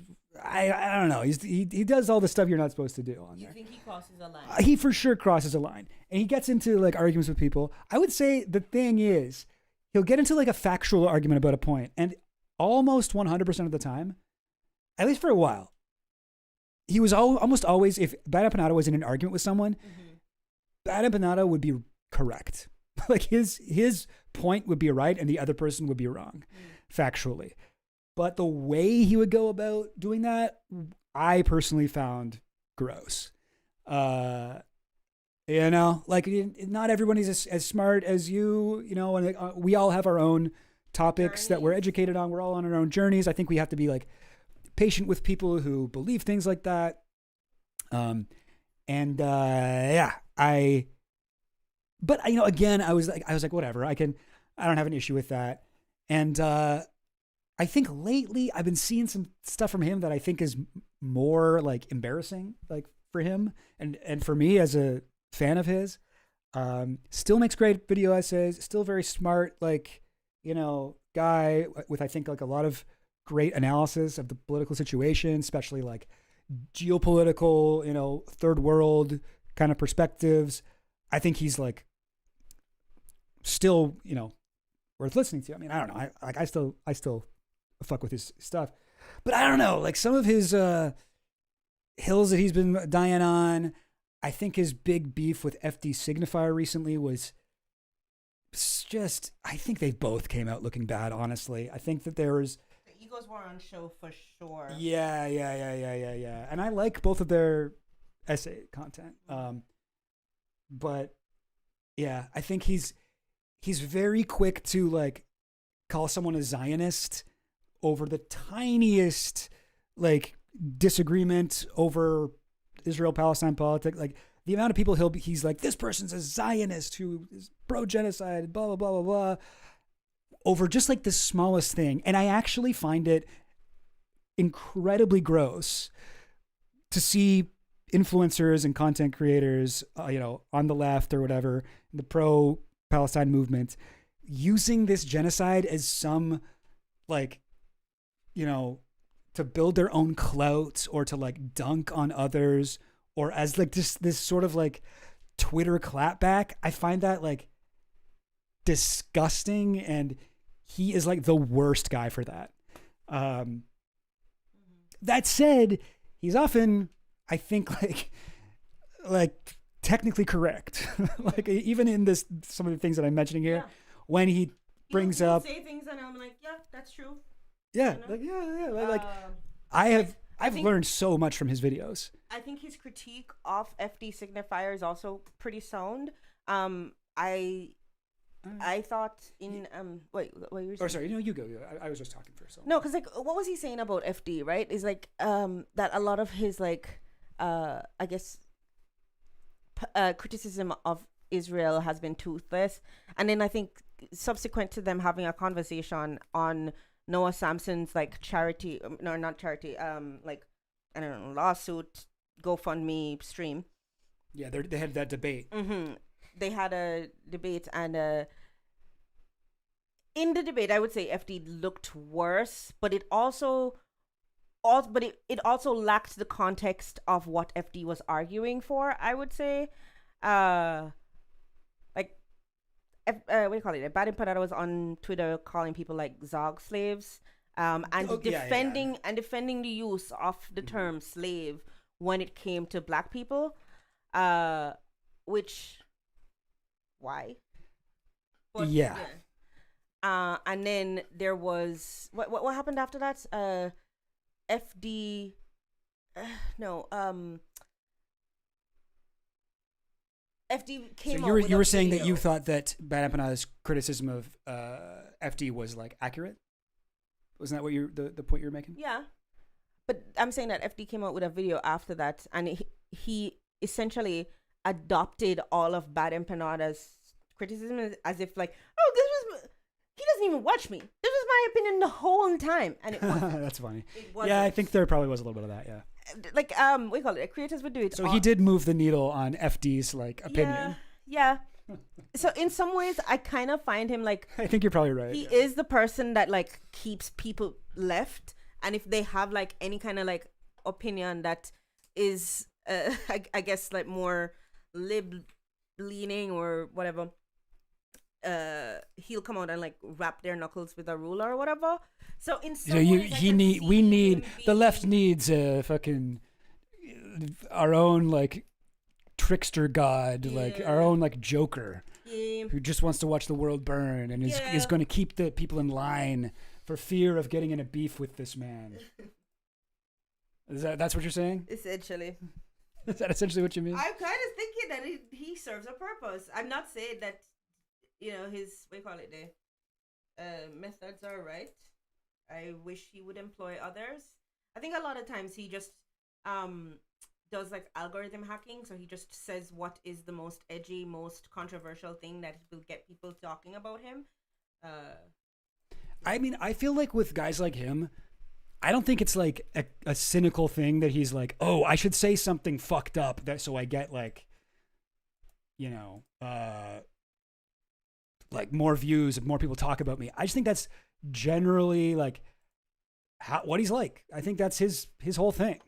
Like I think he's just naturally like a guy who says fucked up things to people, and that has helped him. And I think a lot of people who do really well as like, Twitter users or streamers are not trying to be controversial and shit. I think that they're just, that is their true authentic self. So I just pulled this up because I think this is like relevant with the what's it called? FD signifier debate, where like, yeah, like I think FD signifier had some things wrong, or it was like uninformed or whatever. I didn't agree with what he was saying about Jewish supremacy on the stream he did with Lil Bill. I don't think that's like extremely bad though. Like I think a lot of people have, like I said, everybody's on their own journey. I wasn't born knowing these things, blah, blah, blah, blah, blah. But this is the tweet that like FD Signifier got upset about. Black Red Guard, who's a black guy, posted, can we please stop? Yeah, he's like a Maoist. I like Black Red Guard actually. He's legit. He's like a cool Maoist who is like chill with anarchists, which is correct because like Mao was like kind of anarchist or like inspired by anarchism. Anyway, can we please stop trying to use anti-Semitic slurs wokely? It's not cute or funny. And like, I agree with that. Honestly, I think that it is, I don't think that we should be like, I understand, I can't control the entire like pro-Palestine movement, but I think it's bad to lean into saying like Zog or whatever, like slurs that like words that are anti-Semitic. If you keep saying Zog to people who've never heard it before, they'll look it up and then they'll get funneled into like, Fuentes and the Turner Diaries and like all of these things. So I agree with what Black Red Guard's saying, and no matter what Ben Empanada said to this guy, I would have been like, that's fucked up. But what he actually said was actually really fucked. He says, it's not that he just said, oh, you're Zog or whatever, which is what Ben Empanada seems to have been trying to say that he was saying. Oh, whatever, I used the word Zog, big deal, or whatever. No. He says, look at this pathetic, obedient little Zog slave. He kneels before his masters and begs for scraps. Like, that is fucked up. If it was just him using the word Zog, I could be like, all right, whatever. Like, it wouldn't be that a deal. This is insane. Right? What? No, you're just moving the monitor so much. Oh, I am? Oh, sorry, I didn't realize. Oh, but it doesn't affect the camera or anything. Camera's over on the tripod over. But I have a question. Is this like their first interaction? No. Okay. No. They've been fighting on Twitter for years. Oh, okay. I remember Bad Empanada found Black Red Guard was on an episode of Dr. Phil back in the day. Oh my god. And Bad Empanada found it and posted. I think I'm remembering that right. This was like fucking like, oh god, this was probably like 2018 or something like that. It was years ago. But like, this is bad. Like, don't say this shit. Like, yeah, like there are, goy slop. Can you say that? Goy slop is, I can say goy slop, whatever. I don't know. I don't think it's like a slur. Like I'll say zog, I'll say goy. Like it's not like the N word or something where I'm just like not ever going to say it. But like, I do think it's fucked to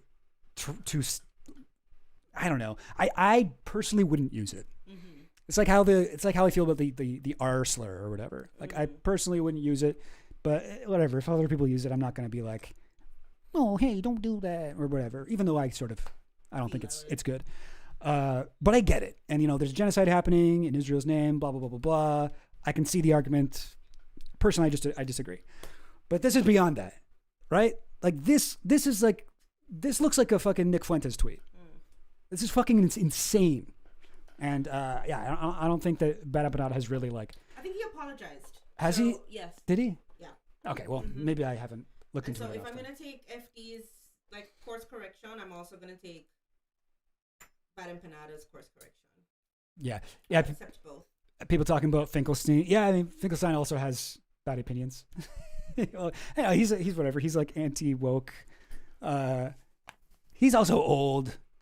I always think of him as like the left's version of Jordan Peterson.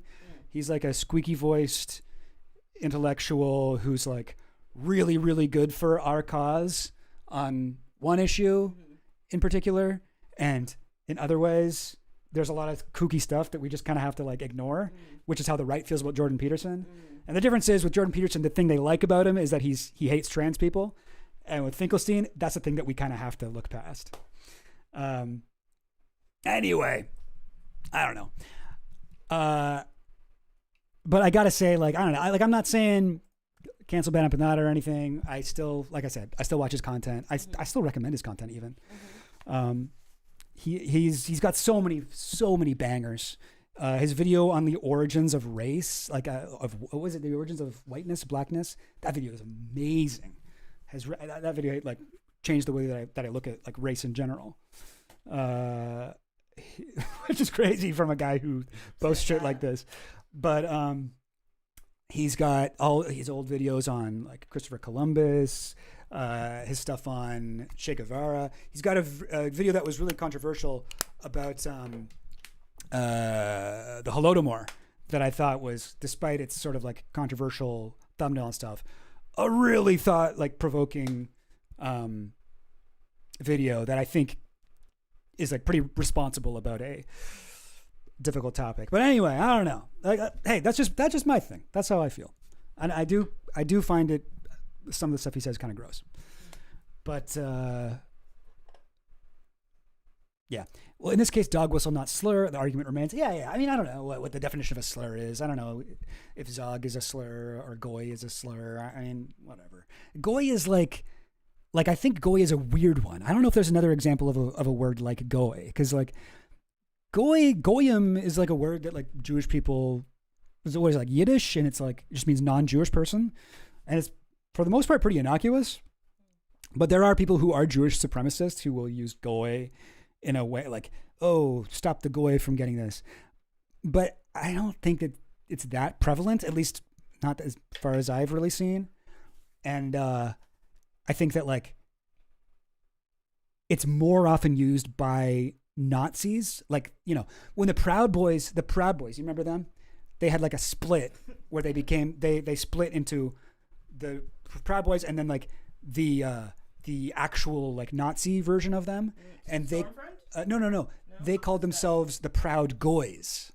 The Proud Boys and the Proud Goys. So goy was like their word for saying, it was almost like they were trying to do a thing where like,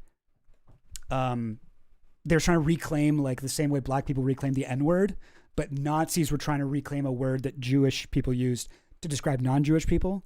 Okay. Like it's almost like that, but obviously it's like it's different, obviously. But like that's sort of like what they were going for. Do you know what I mean? No? No, I know what you mean, but I just Like, think it's stupid. Okay. Maybe that's a bad way to describe it. No, like, not you. But yeah, okay. But you gotta get what I'm saying, yeah. But yeah, I don't know. It is like anti-Semitism is real. I also think Bada Banana goes very far in this direction where he's like, there's no such thing as anti-Semitism almost. He's like, no, it doesn't exist. It's over. Never had a thing. I think anti-Semitism is worth discussing. It does exist. It does harm people. Jewish people are in many cases like in, marginalized positions. I think it's different though. I think that anti-Semitism is fundamentally different from like anti-black racism or anti-indigenous or whatever, other kinds of racism. I think it's like here's how I think of it. I don't know if this is bad to say, but I sort of look at it like with anti-Semitism, right? Like white people, like, my ancestors, we started, like, Jewish people were like pretty much the first racial group that we were like, fuck these guys, let's fuck them over, like let's make sure that they can't get ahead. But we weren't really good at it at that point yet. You were like that to Jewish people? Yeah. Oh, okay. So we weren't really good at oppressing other like races at that point, and we were like, listen, Jewish people, you guys are like a lower form of life than us. We're gonna give you guys access to all our money. You guys get to do all the money lending and usury stuff, and that'll be your punishment for being a bad race. Yeah. And or whatever. Like race wasn't really a thing back then, but like whatever. Just like a different group of people. You guys are the outsiders. So and you guys don't have laws against usury, so you guys get to do that. But that was a dumb move on our part. If we really wanted to oppress people, we shouldn't give them jobs like that. And that ended up allowing the Jewish community, while they were an ostracized and, hated like outsider group, that allowed them to accrue a lot of wealth. And, generally speaking here. And, later on when we oppressed black people and indigenous people and whatever, other groups around the world, we knew better than to do that. And we didn't do that. We put them under. And now when you look at the world, you have Jewish people disproportionately, compared to other marginalized groups, do have more wealth. And that is, it just makes the class aspect of it makes a fundamentally different position. So yeah, I don't know. Anti-Semitism can be a little bit tough to talk about. I don't know. And yeah, I mean, I do think anti-Semitism is a real thing.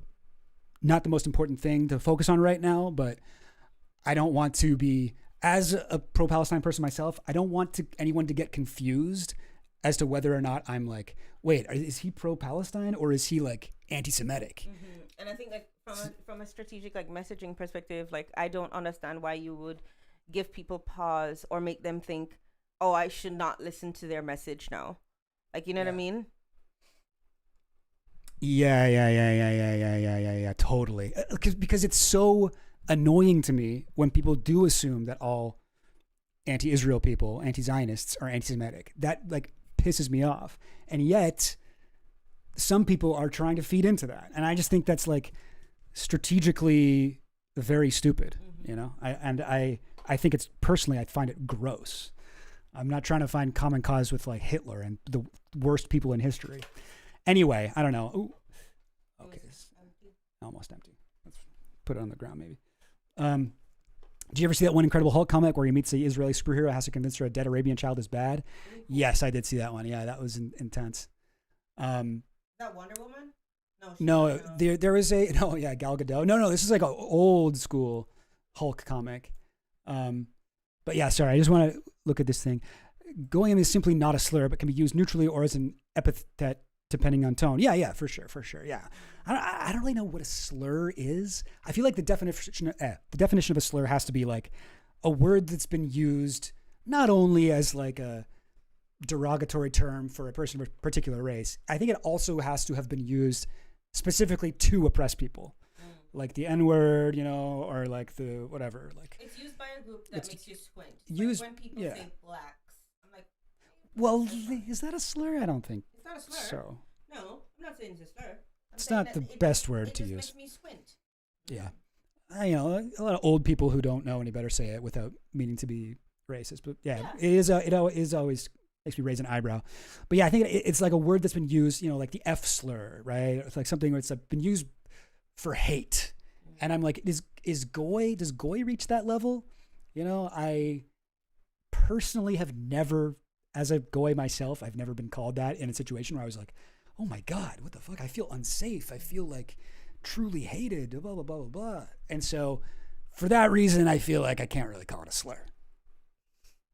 I think it's more often used by Nazis as a way of virtue signaling to other Nazis that they're proud of being not Jewish and blah, blah, blah, blah. Like that's how I think it's more often used. Anyway, I don't know. That's your thoughts on bad empanada. That's our thoughts on bad empanada. Sorry, were you going to do something else? Yeah, I was going to do something else. Oh, do you want to hang out? I wanted to watch the new Lego video. Okay, it's not that new. It's like 2 weeks old. But I haven't seen it yet. Have you seen the I got arrested because of Legos? Yeah. You have? I've been way ahead of you. I know. I've been way off on this one. Mm-hmm. You told me to watch it, but I hadn't. But I watched the first one, and honestly, I really liked it. And I hear this one's like even better. But I'm totally on Team Reckless Ben. Here, you can hold it for a sec. I'm totally on Team Reckless Ben, and I'm gonna just give him a subscribe right now. Give him a hand there, guys. By the way, support this small YouTuber. I think he's really got what it takes. They really go places here.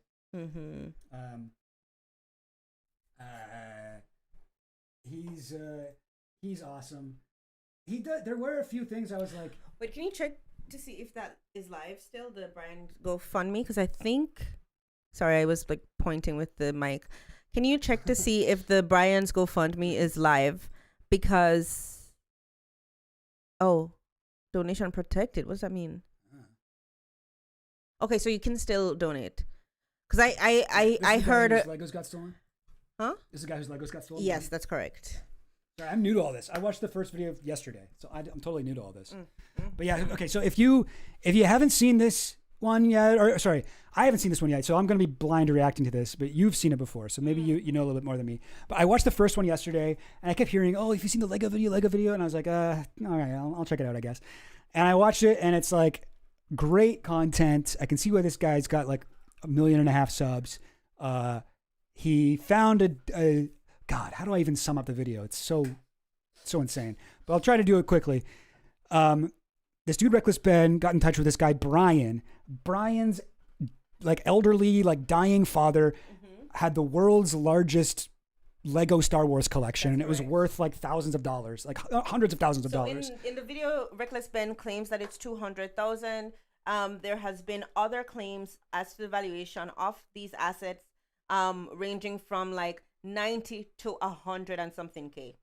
Okay, I mean, you know what? Even if it's K figure is in dispute. Okay, like even if it was like 2K, whatever, I still think it's fucked up to steal a dying man's Lego Star Warses.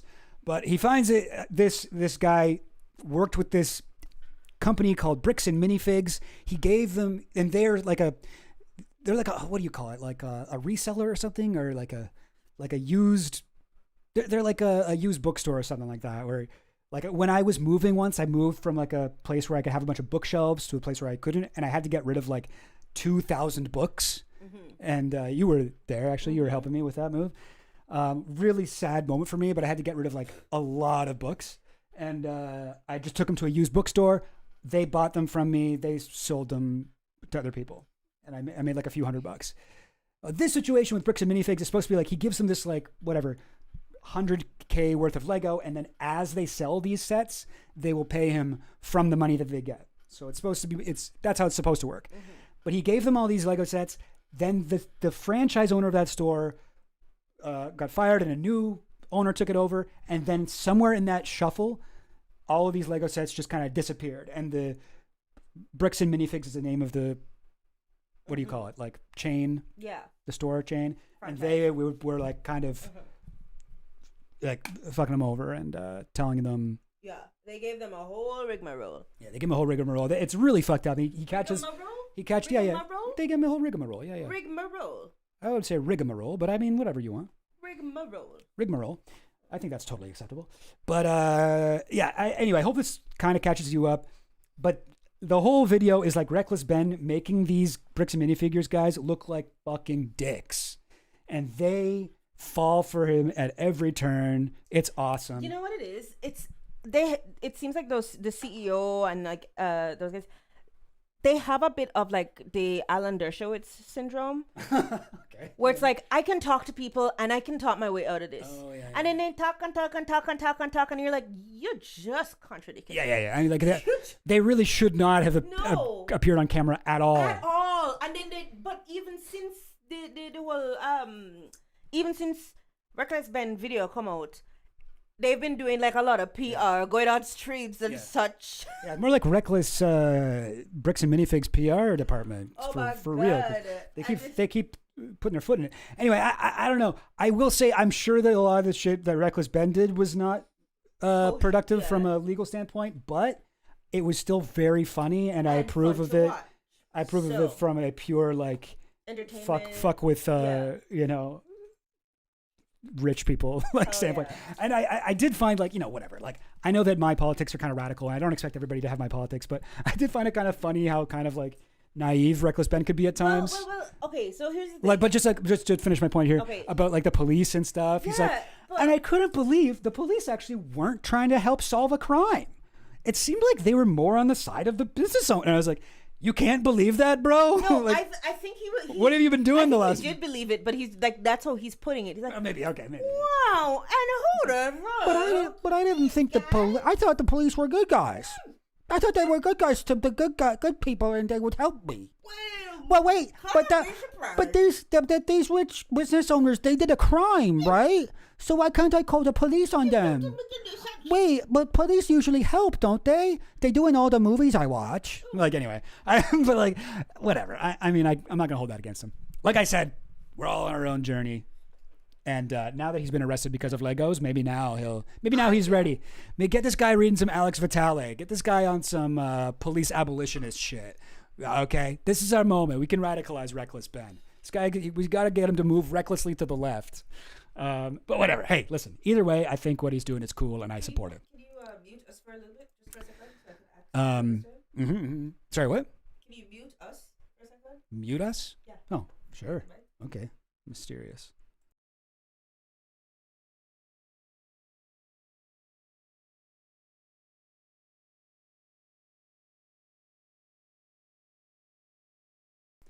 Okay, cool. So we just had to mute there for a second, just for Ashley to secretly tell me to put on deodorant. Jesus! And to be fair, I was like, I was being really nice. I know, but yes, no, I do. I can smell myself. Yeah. Jeez. Sorry. Yeah, I will do that. One sec. You ever go through pains to be nice to somebody only for them? I did say that. I 100% did. This room is really hot, okay? I don't know if you could catch what he just said. He's like, oh shit, I really smell bad. It's a very hot room. You know what it is? It's because legally it's not a room. You know what I mean? It's there where the landlord is like, oh, I'm going to put a big wall, and then the wall up the top has like 3 like, I don't know, not cellophane, like clear panels, and like you're able to see into the next room, and there's no like ventilation, nothing, so it's hot. This is where I put him. This is his dungeon. Editor, if you didn't catch that, I am the editor. Yeah. The lag made it sound like I was reacted to the remark, but I was joking. Oh, okay. Oh, whoops. It wasn't properly muted. It was? That's what Tito Bacon is saying. It wasn't properly muted. Oh, so you could hear it? Oh Lord. Oh Lord. You know what it is? When I'm by myself, I feel like I don't want to talk anymore. I'm shy. I want James to be here to talk. Yeah, it's kind of, you really have to be a bit of a motor mouth to do this. Yeah. Yeah, sorry guys. No, I smell better now though, eh? Oh, far better. So much better. Yeah, God. No, I could really, when I went to put it on, I was like, oh God. Oh. Yeah. Anyway, sorry, gang. Listen, it's usually just me in the Goblin Lair, and it truly is, a true goblin. No, but I appreciate, that's very, very sweet of you to be so, what's the word? Tactful about that. Yeah. And sorry, I realized that just before we get into this video, because I think this will be fun. I haven't seen it. I hear this is amazing, but I just wanted to mention a few points here. People were mentioning about our earlier conversation about anti-Semitism. Mm-hmm. Sorry.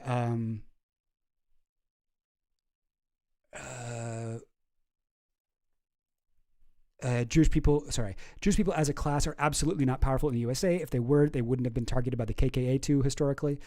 Okay. Jews are very wealthy, powerful in America and Australia. There are laws that could ruin lives if they say something against Israel. Oh God. Okay. I can't, for some reason it's not letting me scroll. It's so annoying. Oh God. Okay, here we go.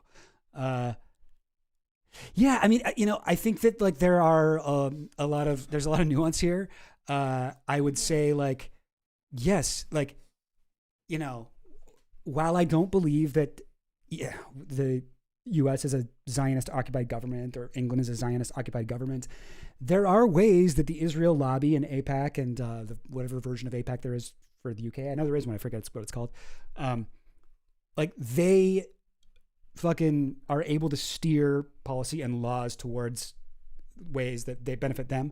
But at the same time, it's like Israel is essentially another state of the U.S. It's a colony of the U.S. in the Middle East. It benefits the U.S. and the imperial core to have this outpost, this Islamophobic, like fascist country that has crossover with their military and they send weapons to. It benefits them to have this. It's a strategic outpost for them. And often, even when there are rules that seem like they benefit Israel, like when Hassan Piker got banned from going to fucking UK, just to give a recent example off the top of my head. Yes, that happened because the Israeli lobby pressured the UK government. Mm-hmm. But do you think that the fucking, corporate powers in the UK and elsewhere wanted Hassan to come to the UK and they only said no? Like they were like, oh, Israel's fighting against his free speech. Like a lot of this shit that Israel does and forces other governments to do are things that they would have wanted to do anyway. It allows them to do things in a particular way. Can I ask you to clarify your position a little bit? Because it is to my knowledge that you are saying that Jews are like it is within the context of comparing them to other like marginalized groups where you're like they had or historically because of like usury laws or whatever, they were made bankers or whatever, and that's a very profitable industry to be in. But you weren't saying, oh, the Jews are like the most powerful, the most wealthy people in America, right? No, definitely not. I've heard you say that title goes to the WASPs. Yeah. Okay. Sorry. Yeah. I mean, like, Jewish people are overrepresented in power based on their like population percentage, but by far the vast majority of people with actual wealth and power are not Jewish. Are WASPs, and that's always been the case. There's never been a Jewish president. There's never been a Jewish prime minister of Canada. There's like Jewish people are much more powerful than other marginalized groups, which is why I think there actually is a discussion to be had about like, and the type of racism that Jewish people get is also different. Like it's with whatever, like black people or something. They're oftentimes white.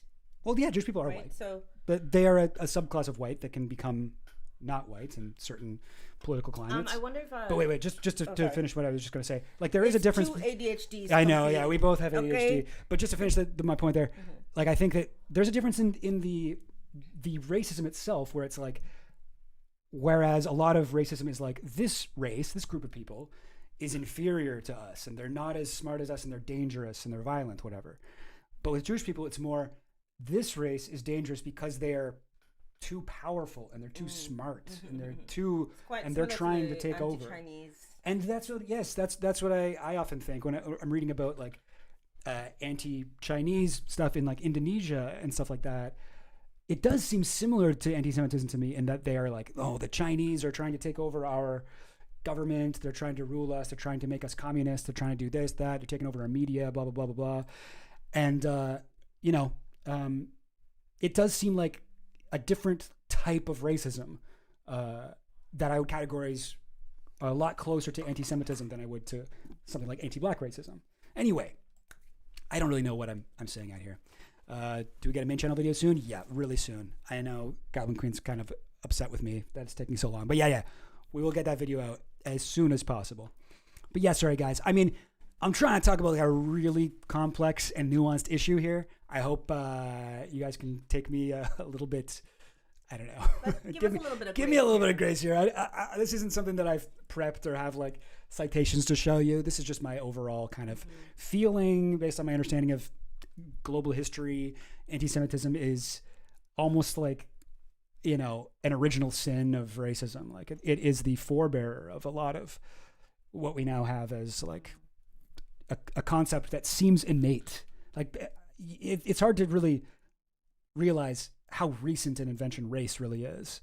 But anyway, let's move on, shall we? Legos. Got Legos to talk about. An even more controversial topic. and yes, I get the points people are talking about here, and I know there's been a little bit of a disagreement. Hopefully my position is understood. Yes, I think Jews are, there hasn't been a Jewish president, there hasn't been whatever, they've been targeted by the KKK, all of that is true.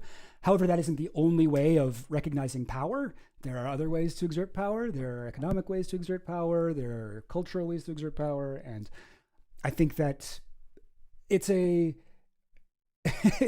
subtle and difficult conversation to have, especially as some of these points that are true can feed into anti-Semitic tropes. Yeah, I will just leave it there.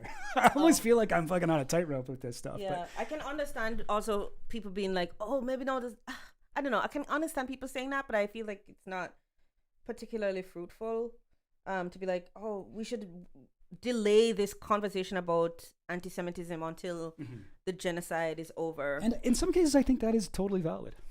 Honestly, in some cases, I think that's what I'm saying. I'm like, I think of that two minds about it. All the people in like whatever, like Jesse Brown or whatever in Canada, who's like, there's a polite pogrom going on.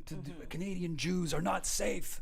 Oh, it's so dangerous. Didn't you hear about the little girl who got called names at school? And it's just like, bro, there's a genocide happening right now, man. Like, what the fuck? Sorry to that like, little girl. I'm sorry about the little girl. Like, I hope that something happens. Anything. But like, Jesus Christ, dude. Like, can you say one thing about the Palestinians that isn't like concerned trolling about anti-Semitism? Anyway.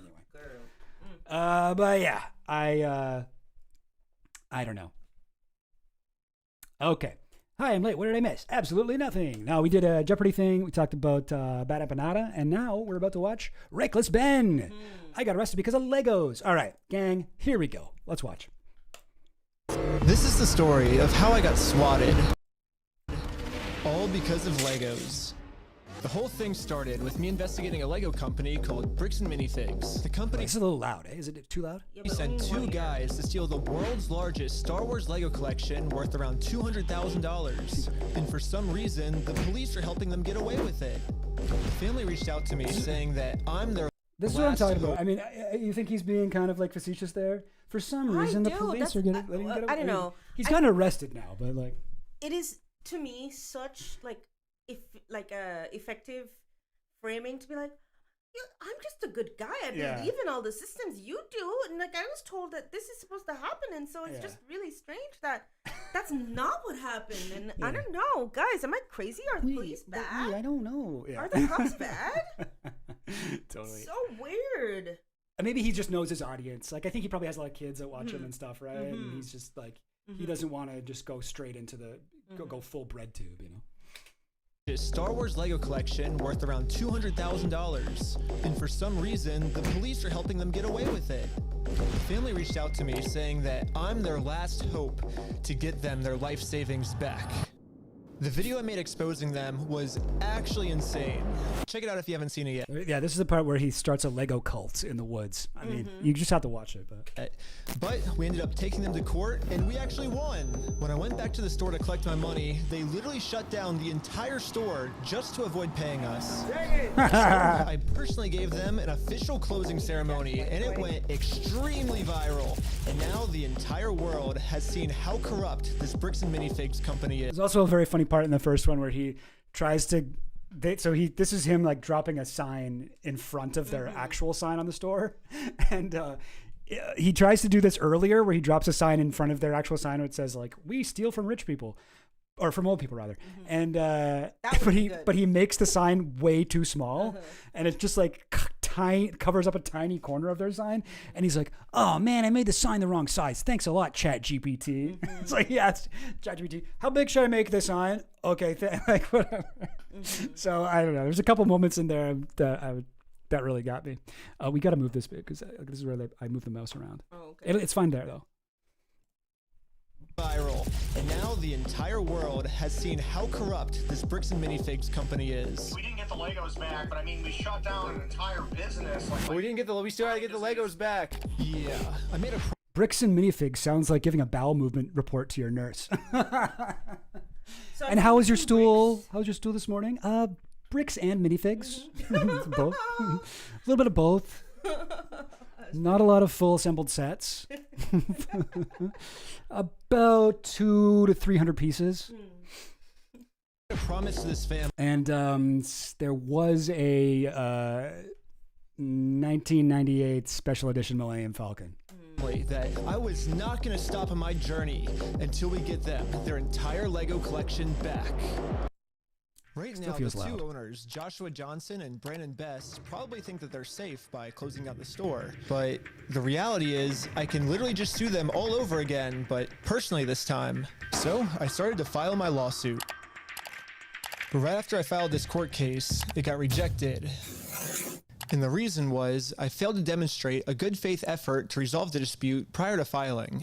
Basically, before this court case can get approved, I have to at least attempt to settle with Josh outside of court first. I tried calling Josh, but I'm blocked. I'm sorry. Oh man. So my only option left is to travel to his house to have this conversation in person. Basically, if Josh wants to save the day, I got him a trophy that says, Joshua Johnson saved the day. Wait, sorry, I missed it. What did he say was the only option? He says his only option is to go to his house. Oh. No, that's a good option. It's a good option. Always great to go to a guy's house. That's one of the things that we do in tenant organizing is to go to a landlord's house if they're fucking with a tenant.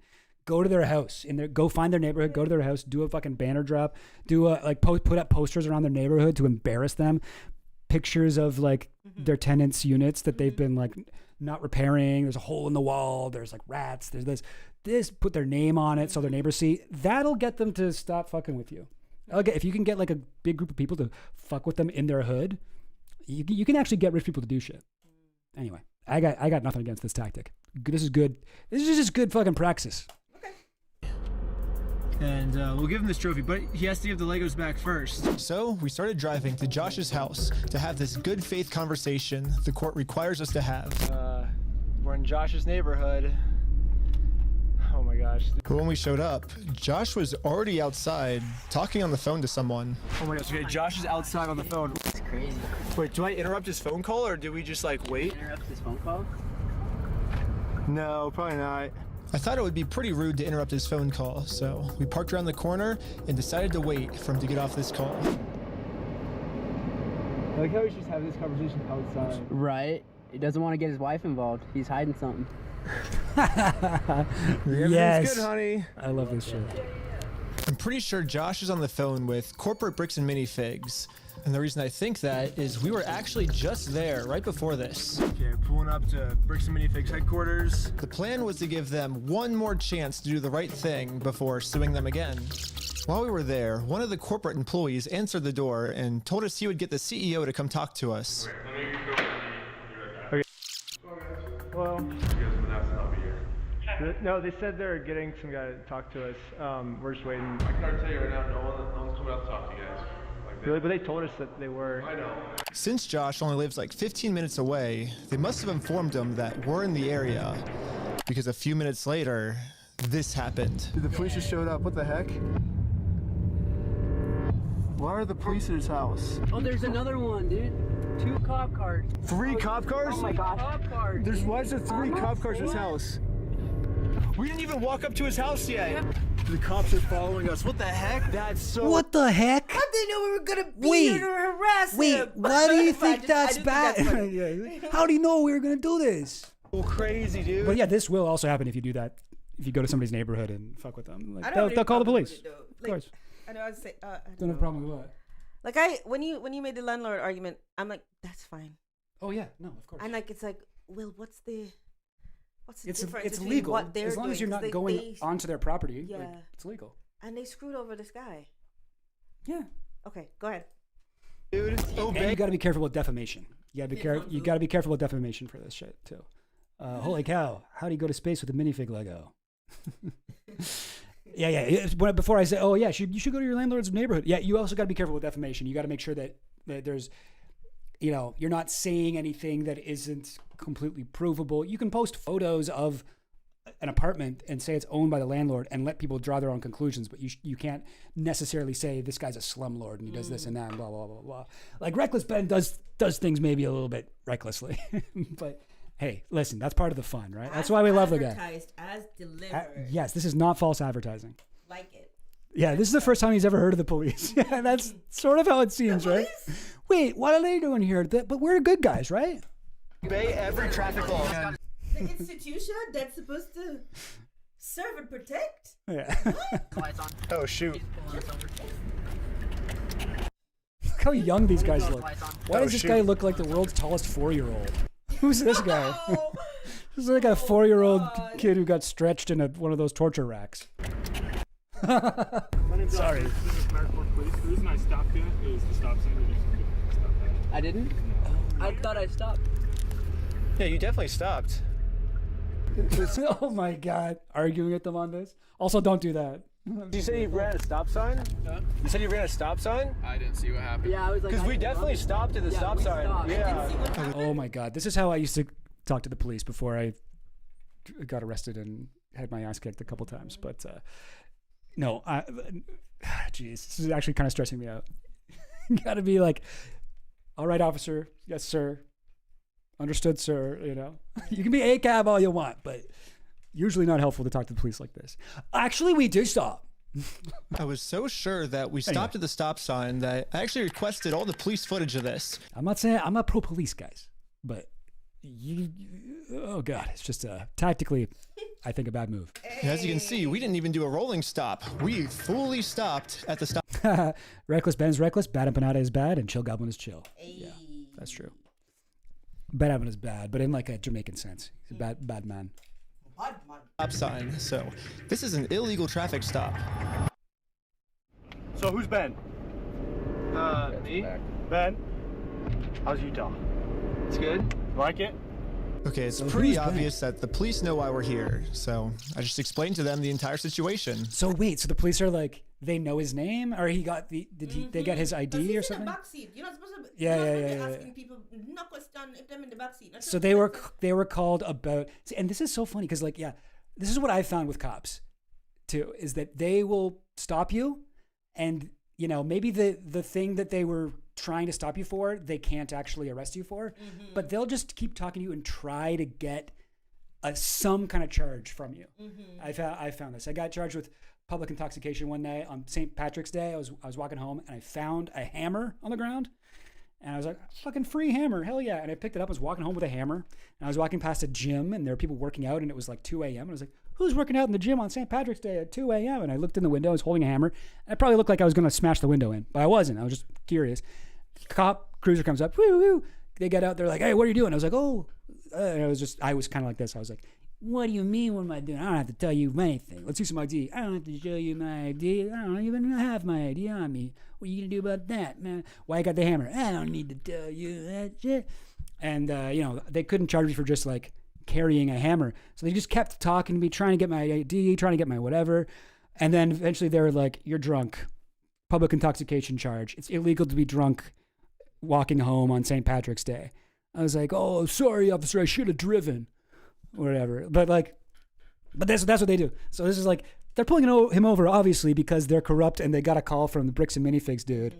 And now they're like, yeah, you ran a stop sign back there. Like, they're just like making shit up. This is classic cop move.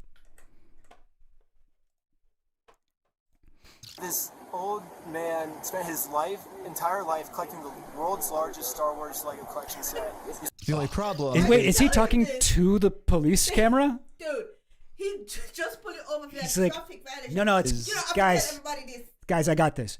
Listen, officer, can you pull up Reckless Ben on your phone right now? And it'll take about 45 minutes to, if you put it on 2x speed, but over before you know it, it'll explain everything.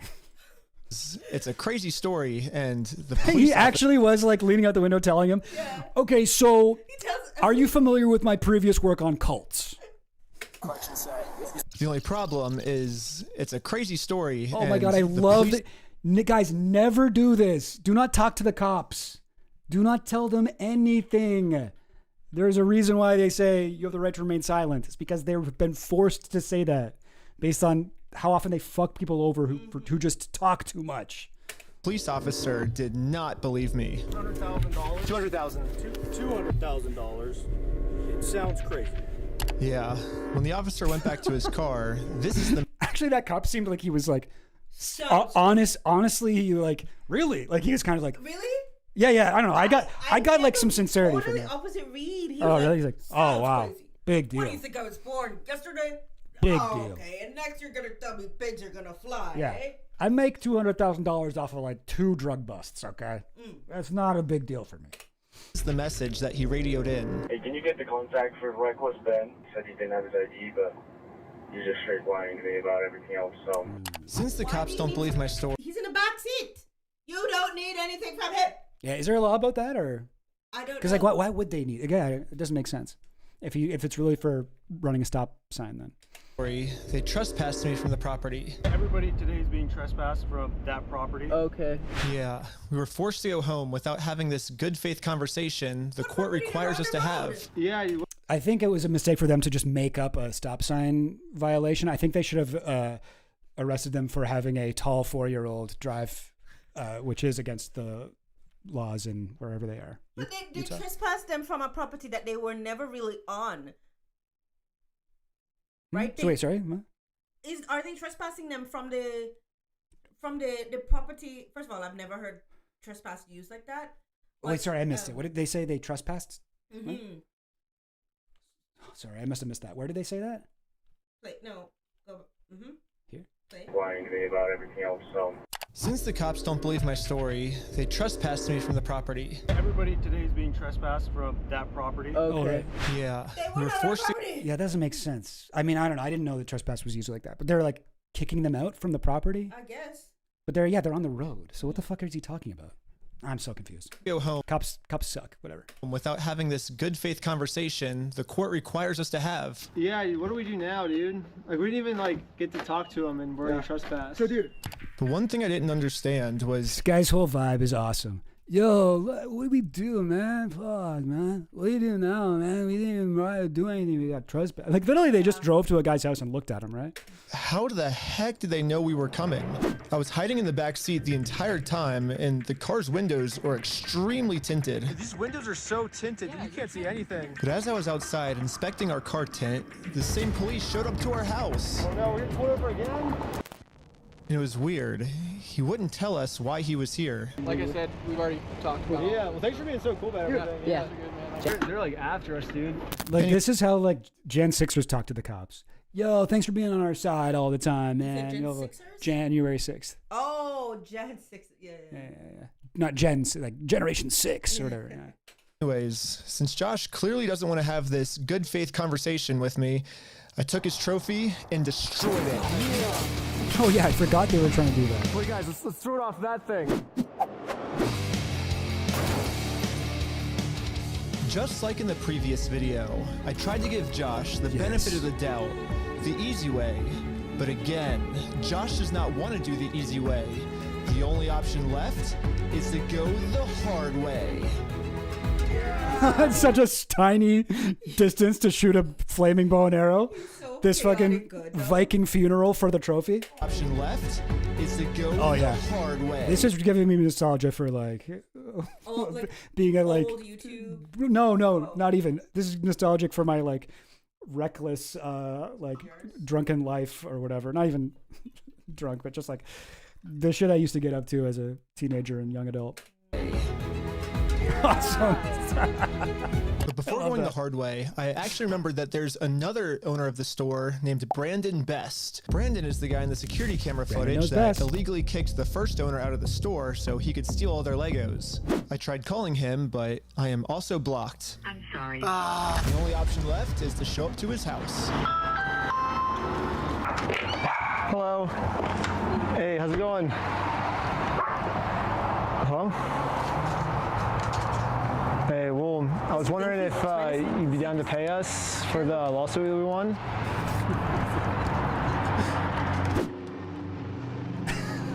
This is insane.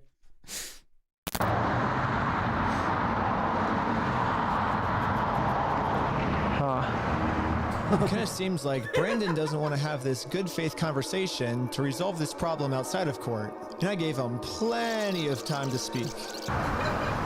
I guess if you don't want to talk, I'll just talk. So you guys told us to take you to court. We went to court and we won. We know you closed down the store to avoid is you like got some like Easter candies in there or something? What's going on? us. So we could just sue you guys personally and do the whole thing again. We would obviously win again, but then the police showed up, and again, for some reason, they are really trying to protect these criminals. He didn't steal anything. He inherited the store from somebody No, else. he stole $200,000 How with do you it. know this? Because I've been spending the last 3 months. Yes, bring back fun flaming arrow Viking funerals. I have a friend who's like, when I die, I want to have my body put on a pyre with coins on my eyes to pay the boatman, and I want James Chill Goblin to shoot a flaming arrow onto my corpse. I was like, do you think you're gonna, brother? I would be honored. Will you hit the target? Hey, listen, I get like at least a few tries. Okay. The only problem is if I hit like there's like it's like, oh, I missed and I went into an old growth forest. It's dry season. Fuck. But no, I would do that for my brother. Nice. It might be just because I'm his friend that looks most like a Viking. Maybe. Yeah. Like, the scrawniest Viking. But yeah, no, I would be honored to do that shit. You already have a bow and arrow. I do have a bow and arrow that he gave me. So there you go. 3 months in the case, and I won in court. He inherited the store. He's being blamed for everything that the previous owner did, and he's trying to... Well, that's a lie. So we... Okay, hold on. I'm still okay, I'm sorry. Oh my God. Yeah. Okay. I guess he hasn't dealt with police very much before. I mean, I don't know. I haven't seen any of his old videos, but because he just is like, anyway, but he's reckless, Ben, you know, what is he going to do? And maybe he's like, hey, if I get into an altercation, it'll be sick. I'll get like good content for this. But my God, I do hope that people watching this don't think that this is the right way to talk to cops. He's still trying to clean up the mess from the previous owner, and now he's catching blame for it, and he's just trying to clean up the mess from the previous owner. No, him saying that it's the previous owner, that's a lie, and we already proved this in court. If you come back and step foot on this property, you're gonna go to jail. The police gave me a formal trespass notice, which I took a picture of it and sent it to the court as proof I tried to have this good faith conversation, but Brandon didn't want to have it with me. And turns out this was good enough. My court case with Brandon Best got accepted. But my court case with Josh is still going to be rejected until I find a way to have this good faith conversation with him. So I decided to see if I could find Josh online, to see if I could look up any more information about him. Guys, yeah, they all look the same. No. Yeah, Joshua Johnson. It's like all these fucking bald dudes in suits. Yeah. Oh no, we got a whole fucking finger party going on here. As far as the eye could see, just thumbs. Did they not just try Googling his name? I guess Josh Johnson's hard. Wait a That's second. tough for SEO. Who is it? It's like, wait. Wait a Josh Johnson. Here, take a photo of my thumb and put it on Google Lens. Wait a minute. See what it shows up. Hey, you. Wait, which one could it be? Give me a... Wait, give I me- forget which one is my real thumb and which one is Joshua Johnson's headshot. Lower their tax liabilities and minimize their exposure to lawsuits. That's hella ironic. Are you kidding me, dude? That's what he's known for, is reducing people's exposure to lawsuits. After some more research, we found out that both Josh and Brandon are super hardcore Mormon, which was actually extremely surprising to me because Really? if Josh and Brandon are truly Mormon, If they're from Utah, I just assume they're Mormon until proven otherwise, but maybe that's just me. they believe that stealing is wrong, and if they steal, they're gonna go to hell. Or I guess in Mormonism they call it the outer darkness. But still, Brandon and Josh probably actually believe that this is gonna be eternity for them. I mean, Josh even swore to me on his Mormon God in the last video that he would give us the Legos back. I promise you, I swear to God.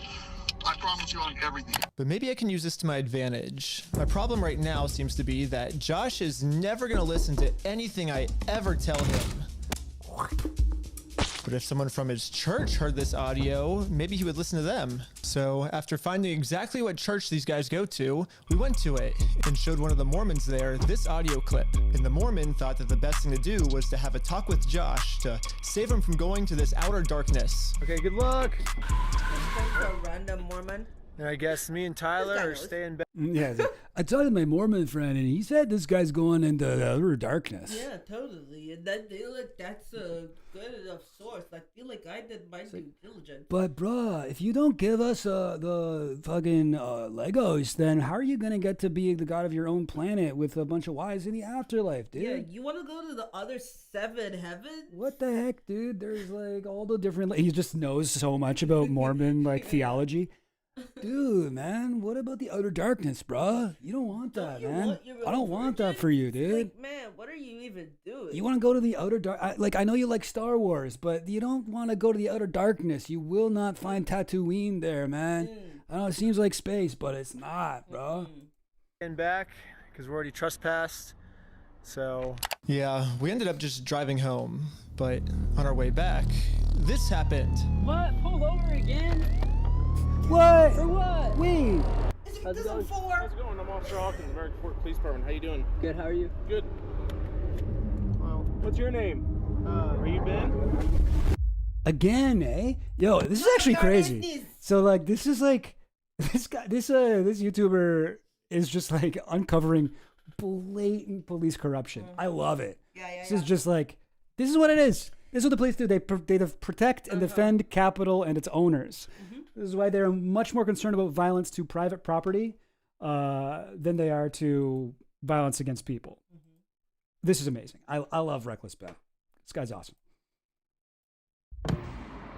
hanging out down here. At this point, we realized what's going on. Man, I wish that like every time I've had an altercation with cops, I also had like 12 cameras on me that I owned the like footage too. God, that would be great. I told Brandon that our plan is to now sue them personally. We could just sue you guys personally and do the whole thing again. We would obviously win again. It seems like they're getting so desperate that they're going to resort back to the same strategy they used in the last video. You know what's really funny is after you left, I got a call from my boss, and it was like, how do we get them arrested? How do we get them arrested? Yeah, Josh and Brandon think that if they can somehow get us arrested and thrown in jail, then we won't be able to sue them. I don't know what they told the police we did this time, but they caught us too late. The Mormon kid was already on his way to Josh's house to save him from this outer darkness. It's not so funny they use this like Lego Mormon guy as to represent this. Bring him back to God. What's going on, sir? You're gonna sit on down here for me first. Oh, he really does look like. Okay, never mind. What brings you here? I was like, they're being a little stereotypical with their depiction. Oh, actually, no, they aren't. No, that's just 100% what he looks like. Straight out of central casting, this guy. I'm just here trying to talk to brother. This guy's like, yes, sir. Right while I'm doing my missionary work, I will do a quick stop to do some extortion for the Lord. Yep. I kind of feel like no I'm problem. Just like one of them. Yeah, you kind of look like a Mormon right now. You've come to tell us about the good word of Joseph Smith. Johnson. Okay. I'm in the Harvard Second Ward. There's been an audio going around with the Young Men group. Okay. What's the audio that you wanted to play? Here's the audio. I'm not going to screw you. You have my word. That's not who I am. Oh. I promise you. I swear to God. I promise you like everything. Who's that? So I guess that's him. No, I know that. I could tell that from the voice, but I was just gonna ask him, like, is he willing to give up everything like he said? Because he swore on everything. He swore on God. This might be a crazy ask, but could you take a selfie? Sorry, wait. I'm maybe having a hard time following this. This guy is cool Mormon. This guy was the Mormon that we spoke to in the This guy was Okay. the Mormon that we spoke to in the parking lot. Oh, who is getting the footage of the bad guy Mormon? So he roped him into the scheme, I think. Oh, okay. And he's like, go talk to him since I spoke to you, and you hold your conviction. So I don't know, tightly. Go and go talk to him. And he's like, so you swore on God, man. Interesting. That's legally binding. From what I understand, like this guy, the Reckless Ben, he's done other videos about like Scientology and like cults and stuff. So like, it is kind of interesting how he's approaching this Mormon thing. He does seem to have an understanding about like Mormonism is like a religion, but also, you know, functionally a cult in a lot of ways. Like basically all religions are organized religions, and he is kind of taking a different approach to this than I would have. But I feel like it's kind of smart. He's really like appealing to this guy's like Mormonism here. It's interesting. But anyways, back to us. The police apparently got a call that we had heroin on us. this officer is going to conduct a search of your person because He does. I can see him being profiled as a heroin user. Why? He looks like a heroin user. Okay. Is it because he's skinny? Yeah. He's got the cheeks for it. Yeah, that's cheek profiling. Yeah. Using substances in the vehicle. Really? So he's gonna do that. I'm gonna put this away, and then we'll be right. Don't reach in your pockets for me. Okay? Sounds good. Thank you. Immediately almost puts his hands in his pockets again. Okay. I'm gonna have you stick by my sergeant. I would be so suspicious that day. After 2 hours of searching the car, obviously they found no drugs. This is just like one other thing that the cops can do. This is one of the things they have at their disposal. Is they can just get a fucking call or a tip or from a reliable source that, oh, we got to stop you and search your car for like hours, find nothing, and then send you on your way. Like, it would be a lot more intense of them to plant drugs on him, and he could probably fight that in court and win, especially with all the cameras and shit. But he, like they can at the very least just inconvenience him hugely and make it impossible for him to do his job without being pulled over and accosted and inconvenienced and whatever. This is just one thing that they can do. A lot of times, white people don't experience this. I've never experienced anything like this, but this happens all the time. It's one of their many tools. One little thing in their utility belt. I explained to the police that we didn't have drugs and... Stop talking to the cops. Oh my God, Ben, stop.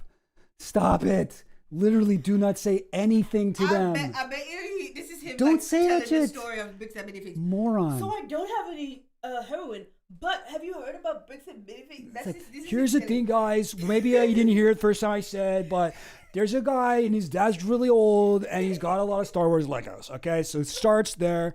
They then tried to get this from the Bricks and Minifigs, which is a Lego reseller. Okay, now what you need to understand about consignment law or whatever, like, shut the fuck up. Like, I'm sorry, Ben, I love you, buddy, but please. Yeah, we are your friend. I can't. This is like, we're 12 minutes in. Other seen 4 clips of you monologuing to the cops.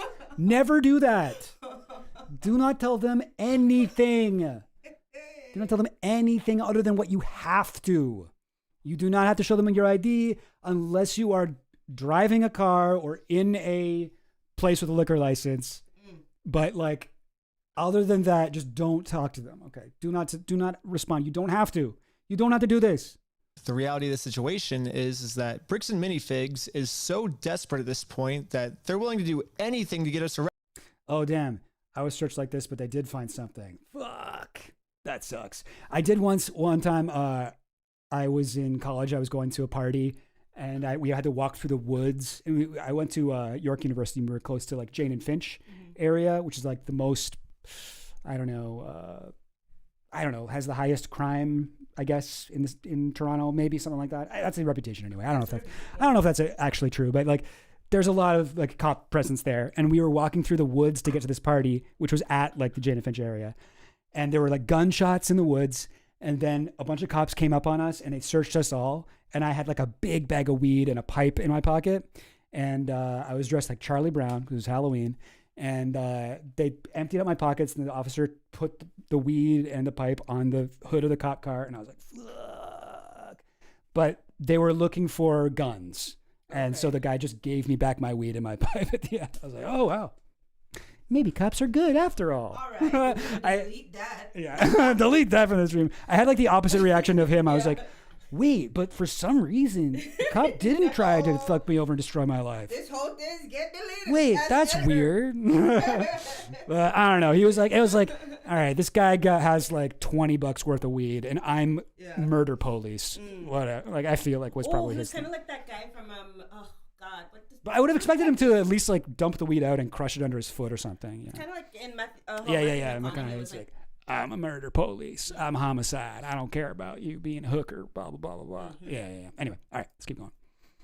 Redacted audio. If it's redacted here, you should not be saying it to the cops. I'm sorry. I know I'm being a little mean, but. Arrested so they don't have to pay for the property they stole.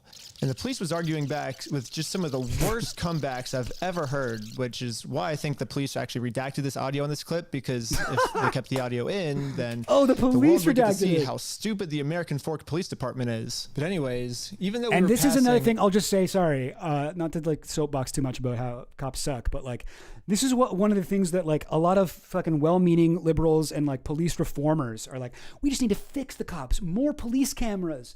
Every cop should have a camera. Well, who controls the footage on that camera? The cops do. And the cops have used that police camera footage for their own advantage. It actually helps them to go to protests and scan everyone at the protest and then use facial recognition, fucking Palantir shit to like start a file on people for doing nothing illegal, just participating in their civic right to like protest anything that their government is doing. They use that shit all for themselves. And even in the case like this, where they're forced to hand it over to a guy like Reckless Ben, they edit shit out of it. They can cut audio at certain parts that they know make them look bad. So like for all the fucking libs out there who are just like all the Obama kind of like, we need all police departments, they must wear police cameras. That won't help. So if you want that to help, someone else, a watchdog organization that isn't toothless, needs to control all that footage. It should not go to the police themselves, because that is how it's set up. Anyway, sorry. No, I was wondering, this is the only Reckless Ben piece of content we're planning on watching, correct? I mean, I'm a big fan. We might, we'll see. I mean, I don't know. See how much time this takes. We're already past the time I usually end. Okay. But I want to finish this, so we'll see. Sorry, I'll try to let it play more. We're only like quarter of the way through. Drug tests they gave us, they were still not going to let us go until we told them where the drugs were. Your eyes, for example, right? There's a constriction, which is dilated, and then Do you notice it? So I haven't been looking at this. I'll show him. Go ahead and look at him. I'll look at you? Yeah. You do see it? So it's crazy. I have no idea, because I've never done any drugs in my life. I don't do drugs. I don't do alcohol. I 100% believe that guy. Never done any of that in my life. I'm willing to do any drug tests. Like, I'm very cooperative. I don't understand what you're seeing in my eyes. I'm going to have a discussion with this officer. Stressing me out so much that the way these guys are just talking. Sorry. I mean, like, I 100% believe what he's saying here. But if anything he says there turns out to be a lie that they can prove, he's fucked. Like, he's got, you just don't talk. If you don't talk, that will never hurt you. And then the police department illegally redacted this conversation too. My guess is that they acknowledge that it's very obvious we don't have drugs on us, but they were going to try and pressure us into giving some type of false confession. To be honest, I am shocked that these guys don't do drugs. He's like, I'm reckless, but I don't do drugs. I'm not. What the hell? Drugs? Yeah. No way, man. I'm Reckless Ben. Nah. When it comes to drugs, I'm responsible. Hey, I don't. Say no to drugs. Say no to. It turns into like a a PSA. Yeah, there's like, I don't need drugs to be reckless. I don't need drugs to be reckless and out of control. I make bad decisions all on my own. Anyways. I'm not sure if you're lying to me or not, to be honest. I'm willing to take any drug test you want. I'm walking a very dangerous line, which can get you end up a lot. Yeah. You could end up in jail in Utah when you're from Cali. Okay. Not worth it, right? Yeah. We play differently here. Does that make sense? Yeah. I'm willing to cooperate with you. There's something so funny about that. It's like, California jails, oh, those will be heaven. Go, those jails in LA. Oh my God, dude. You wish you were there. You're in Mormon country now. You're in Mormon country now. We don't even give you the magic underwear when you go to jail. Did you know that? You know that? You don't even get that underwear, man. Whoa. It's bad stuff there, dude. It's like, I'm not intimidated by it. Because I'm not hiding anything. I can promise you that. I promise. We weren't giving the police a false confession like they wanted, so eventually I guess they just got tired and let us go. We'll let you guys go now, but you're walking a thin line. Just be mindful of that. Does that make sense? Okay. At this point, I've documented everything I've been. You go to Utah jail, your first day, you go up to the biggest, strongest, toughest looking motherfucker. You go up to him and you ask him to come to your Bible study, your Book of Mormon study, whatever. That's how you prove that you're not somebody to fuck with. No, what I think is, what I would do if I was in Utah jail, I would go up to the toughest guy that looks like he's been like a hardened, seen some things kind of guy, and I would say, I'm not even wearing the underwear you're supposed to be wearing. You want people to know that you don't give a fuck. That's right. Been through to the court that I've tried to have this good faith conversation with Josh. He just doesn't want to have it with me. And because of everything I went through, my court case finally got approved. And attached to this email are court papers to serve Josh. The only problem is Josh is not going to open this door for anyone. He wouldn't even talk to another Mormon. Instead, he just called the police on him. In order to get Josh to come outside, I'm really going to have to get creative. So I made this poster that says, I stole a dying man's life savings. Yes! Now I'm placing this. Okay, this is also, I would say,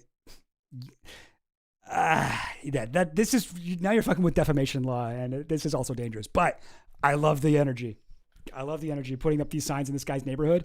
Oh, this is exactly the right move. I would have some notes for him about what he actually wrote on that, but yeah, good stuff.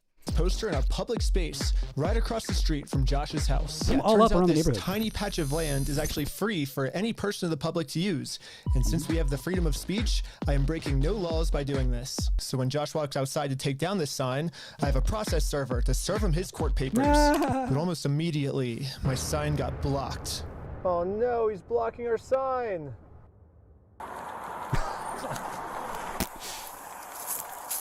That's why you gotta have more signs, man. What are you guys doing here? So we are in a court case with them, and we have to serve them legal papers. So I explained to the cops the entire situation. I'm not going on his property. Right, no, that's fine. Yeah. That's fine. The police realized that we're not breaking any laws, and they've been called here for a false reason, so they decided to leave. Awesome, thank you. This is going so much better than yesterday. So now it's time to serve Josh these court papers. And then we got the police called on us again. Hello. This man stole basically his family's life savings. So we're just here to serve him his court papers. Again, I explained to this police officer the entire situation. I wish we could just send him an Stop email doing or a this. phone call, but yeah, the court requires every word you say to the cops, one more chance for them to fuck you over.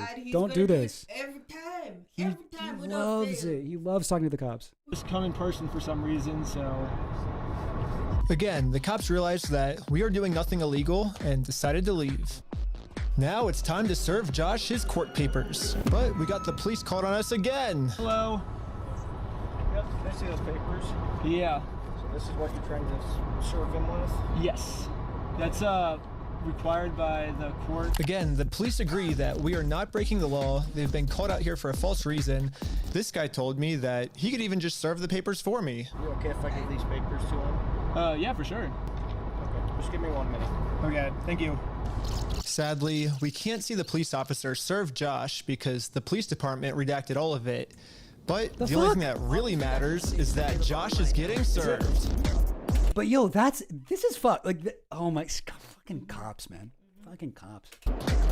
Like that is so fuck. He does not want the paper. Well, what the fuck good are you then?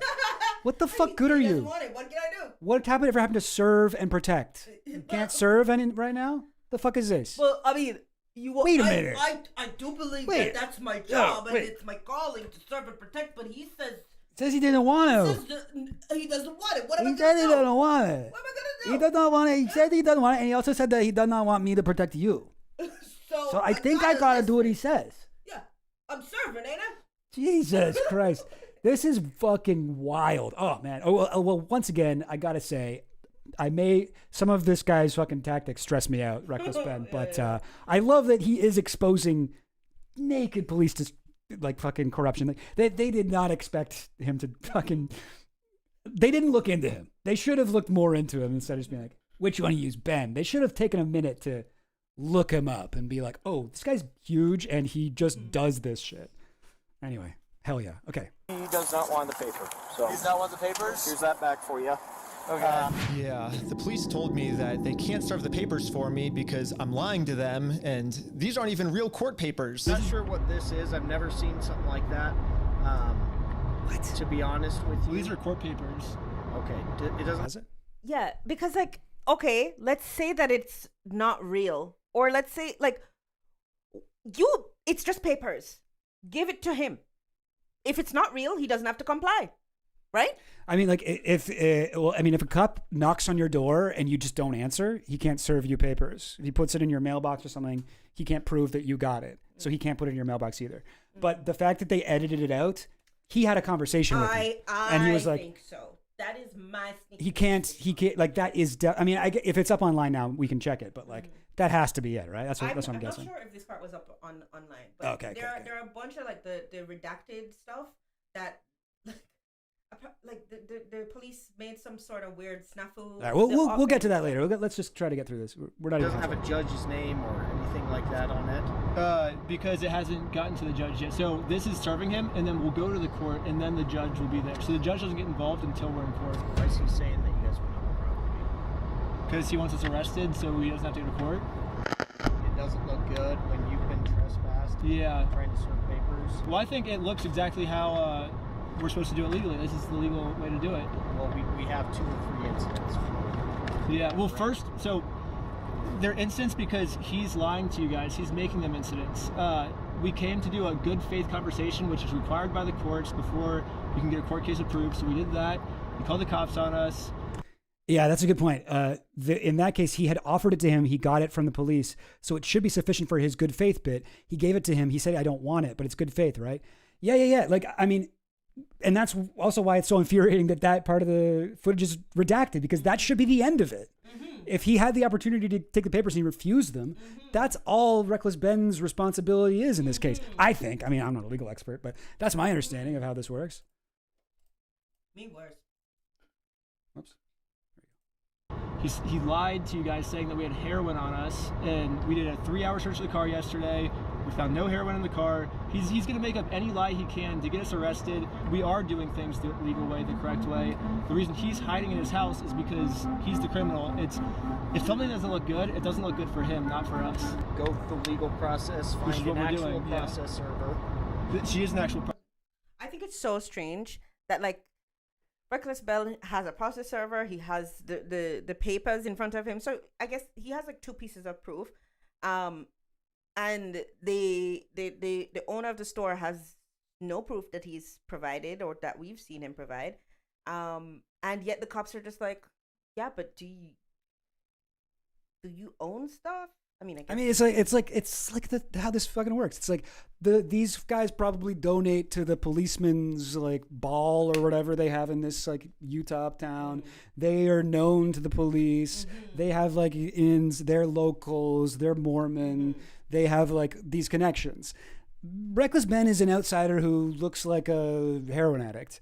Hey, listen, not to be like, not trying to say that that's a horrible thing to be, but like, I'm just saying, like, he looks like an outsider, and they are going to side with the guy who, I am going to take a guess here, donates money to them. Process server. And what is your guys' relationship? I just met her today. Well, maybe just have. Yeah, I think the policemen are all part of the church. Yeah, I mean, I would guess. I don't know. Maybe. I believe they said that. Someone not affiliated with you. That's her. Yeah, she's. Yeah, we have no just relationship. That's why she's here. Yeah, that's why she's here. We have no relationship, and that is who she is. The exact person that you were describing. I always thought that the police were supposed to remain unbiased, and if they were going to take a side, they definitely shouldn't take the side of the criminal. But I guess I was wrong.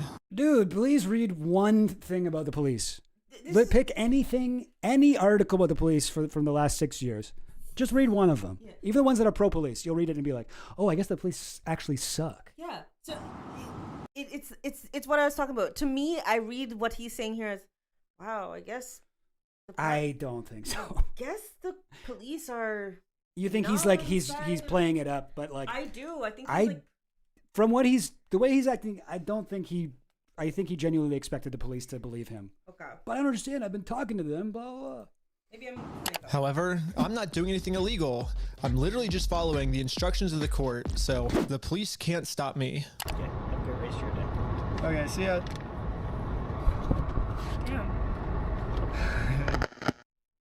Now that the police are finally leaving, it's time to game plan how to serve Josh. But then, you guessed it, we got the police called on us again. Oh, sure. The For paper? what? The serving paper? Yeah. Here you go. Wait, this is a different cup. Can I see those papers? They think it's a false case? What the heck? Thank you for holding. How can I help you? Trying to speak with someone to verify if a case is, just verify if a case is real. Yeah, looks like a real small claims case in our court. Okay, thank you for your help. That's all for today. Wasting time. I think this phone call. This is the same logic behind like slap suits or whatever. It's just like, yeah, we can't legally stop you, but we can fuck with you ruthlessly. Was the breaking point for the police. Oh, he's rubbing his chin. The police couldn't handle the fact. Okay, let's try to take up a little bit more time before we give these back, stress them out, inconvenience them. They are definitely Facts that. Not to do the right thing. This is why, like, if you have a fucking day job, if you have like shit you gotta do, you could never do something like this. This shit would completely stop you. I was right and they were wrong. So satisfying though. Hello. For me. Okay. Okay. Trying to find you back. Am I being arrested? You're under arrest right now. Really? Yo. Ben got arrested. Like, they didn't say anything when they were putting him in handcuffs. They just... Yo, this fucking process server he just met that day is like, all right, I guess I'm a fucking influencer now. She's like, it's like the last thing he said before he got into the cop car. He's like, makes content about this. Never forget it. Tell them to like and subscribe. Also like and subscribe. Tell them to like and subscribe. Yeah. Also, please like and subscribe to this channel. He just said you're being arrested. I was confused on what I was being arrested for. I mean, the same police officers that arrested me gave me permission to do exactly what I was doing. You can film from the sidewalk wherever is public, right? But you can't go on that property. If you do, you'll be charged, okay? Okay, yeah, for sure. I got arrested for just doing what the police told me to do. What's even more confusing is the police are supposed to be the good guys. Why are they arresting an innocent person? Saying that. No, but you see, he's trying to really hold. I don't know. Babe, he does not I don't believe know. this. He does not. He's not just putting on an act. I mean, maybe he is. After this, maybe his views have changed. Yeah. But like, at the time, he's definitely The police are the good guys. that's not a he's not being like ironic when he talks to the police for fucking like so long. To protect an evil criminal. Well, back when I was still waiting in the car to serve Josh, I got a phone call, and this call was from Brian, the collector's son who got all their stuff stolen. And he has a theory of what might be going on here. Yeah, the cops down there are definitely all in with the Mormon community, and being the bricks and minifigs is part of that and worth millions. I would not doubt that they have donated hefty sums to the Mormon church, of which all the cops are probably a part. I didn't even think about that. Not even just donating to the cops, but to the Mormon church. Interesting. Part of. Yeah. Yeah. Maybe other people disagree. I agree with the Goblin Queen. He's totally playing it up. I mean, maybe, but like maybe in the narration he's playing it up because I think his views have probably changed. But the way that he's talking to these cops and being so forthcoming with information is like insane.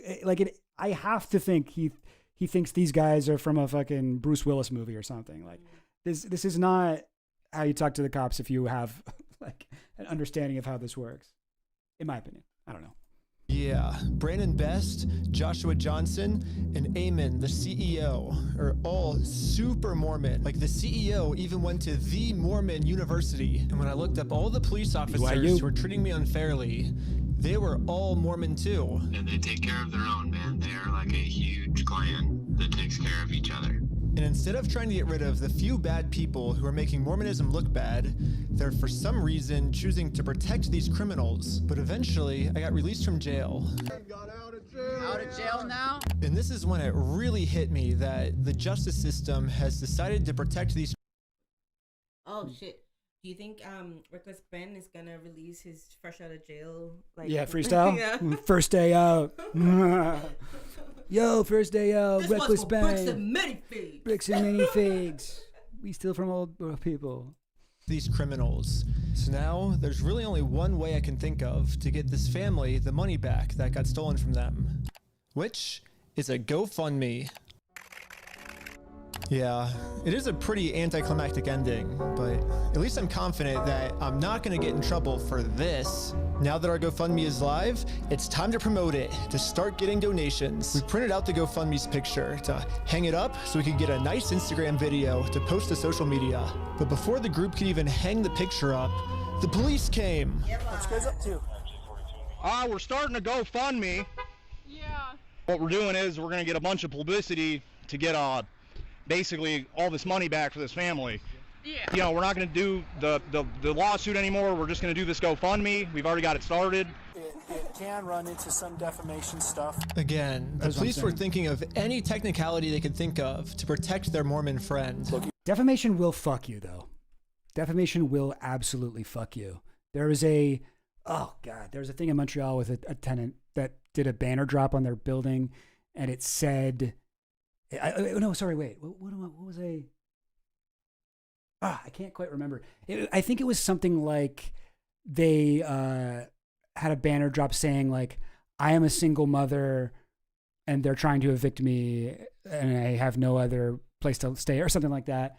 And it just started describing the situation. And the Montreal court was like, this is actually hate speech. And there's another precedent where somebody hung a Nazi flag from their balcony. And it was like targeting Jewish people in the area and saying that you are being evicted, even though this is all true, this could cause undue hate towards this person, and it's illegal. And it was like a really horrible. In Canada. Well, no, it's the opposite. It's like they're saying that Nazis not Nazis, aren't. Landlords. Landlords, yeah. Landlords are a protected class. But they used the precedent that Nazi flags are bad to attack this like single mom who was doing like a banner drop, meaning like she dropped the big sign off of her balcony to anyone passing by could see like what her landlord was doing to her, and they got her on defamation. So you got to watch that shit. I don't know how the laws are in Utah, but shit sucks. Look at your stalking code. See if it's that. If it's not, we're gonna look at disorderly. If it's not disorderly. Misspelled clan in the captions. They spelled it with a K. They spelled it with a K. Yeah. Disorderly, then we're gonna look at the city ordinance. But after going through every law they could think of, it turns out that hanging this sign on a fence and then taking a picture of it for Instagram is not illegal. In fact, what the group is doing is actually protected under the First Amendment, freedom of speech. So one of the police officers let the group know that they were okay to keep doing this. Right now, I don't think you guys break the law. But this other police officer... Yeah, you know, I don't know. Maybe it's different in the U.S. We have different, like, the freedom of speech law is a little bit better than what we have here, freedom of expression. So, yeah, maybe I'm wrong. I mean, I do think that is an angle that you could use to get Canadians to, like, make, like, our freedom of speech laws a little bit better. Yeah, we should have that. Yeah, I agree. Canadians love nothing more than to stop you on the road and tell you at least we're not the U.S. Yeah, we love talking about how we're better than the U.S. And in this is one motto, at least we're not the U.S. This is one way that we are not better than the U.S. The U.S. is better. Yeah, I'm thinking this is an angle that we could like use to maybe. Yeah, no, for sure. Get political change. Sir wasn't able to accept this reality. We're gonna take it down. And then for the rest of this footage, the police redacted all of the audio. So I called up the police station to find out why. All the redactions are done pursuant to the Utah State Code. We don't redact things just because we feel like it or, you know, just because something looks funny. Everything is redacted pursuant to Utah State Code. And other than that, I can't really delve into any more detail. But the police made a mistake. They accidentally forgot to mute this police officer's audio, so when you sync the two clips together, I can actually hear what they're saying here. He sees it or give it back? Is it an occasional crime? Is it disorderly conduct? Why? Is he upset about it? I mean, I guess, but that's not... Yeah, this police officer is right. Just because this might make Josh upset does not make this poster illegal. So I decided to let the police department know that some of the redactions they made aren't exactly what they're claiming they are. I think you guys might have accidentally forgot to redact another clip that was at the same time, and when I synced the two clips together, I was able to see what they were saying, like what the redaction was, and he was talking about how what we're doing actually isn't illegal. People are loving your fit, by the way. I don't know if you noticed. Loving the fit, Goblin Queen. Goblin Queen looks good. Adding to the Goblin Queen hype. Thanks, guys. Nothing but love for my queen. And how the police officer might be wrong. And so it wasn't about protecting a victim. It wasn't any personal information. And so I was wondering, it seems like there might be a lot of stuff like that got redacted, maybe to protect. No, he's talking to the cops, the police station. Not just a 911 call. He's talking about why did you guys are so much redacted shit in these. You're not supposed to do that. Police officers, not to protect the victims, if that makes sense. And so... yeah, we don't do that. So like I said, anything that's redacted is pursuant to Utah State Code. I can tell because when I sync the two clips together, I'm actually able to see that that's what the redaction was. Okay, well, that didn't happen. That definitely didn't happen. No, I don't do that, Ben. I follow the Utah State Code, like I just said. Yo! Okay. I don't know. It seems like the police department... This guy rules. I'm so on his side. I don't know. I'm not caught up with all the fucking discourse on this. I'm sure there are people who are like, this guy ruined it. He should have done it differently. I'm so on his side. Even with all the talking to the police shit. God, it's so satisfying that he caught them on this. This is so blatant. Oh, God. Would that everyone who gets fucked by the police had this amount of footage and like fucking reckless bro friends who can help them make them look like idiots. Redacted this entire conversation because right here the police are actually admitting to themselves that none of this is illegal, but they're still going to try to arrest us anyways. It seems like the only reason they're getting rid of this audio is to protect the police officers from getting fired. I don't know what the police officers are saying in this next clip, but I'm pretty sure they're scheming up a way to get the group arrested. They even censored out part of it. Damn. Because this is what happens next. And Lieutenant Adamson can correct me if I'm wrong, but we're going to seize your phone right now. Do not do that. You understand me? Right now, you're attempting to destroy evidence. Okay, put your hands behind your back. Wait, what are you? Sorry, I missed it. Do not do that. You understand me? Right now, you're attempting to destroy evidence. Okay, put your hands. By the way, there is an app you can get on your phone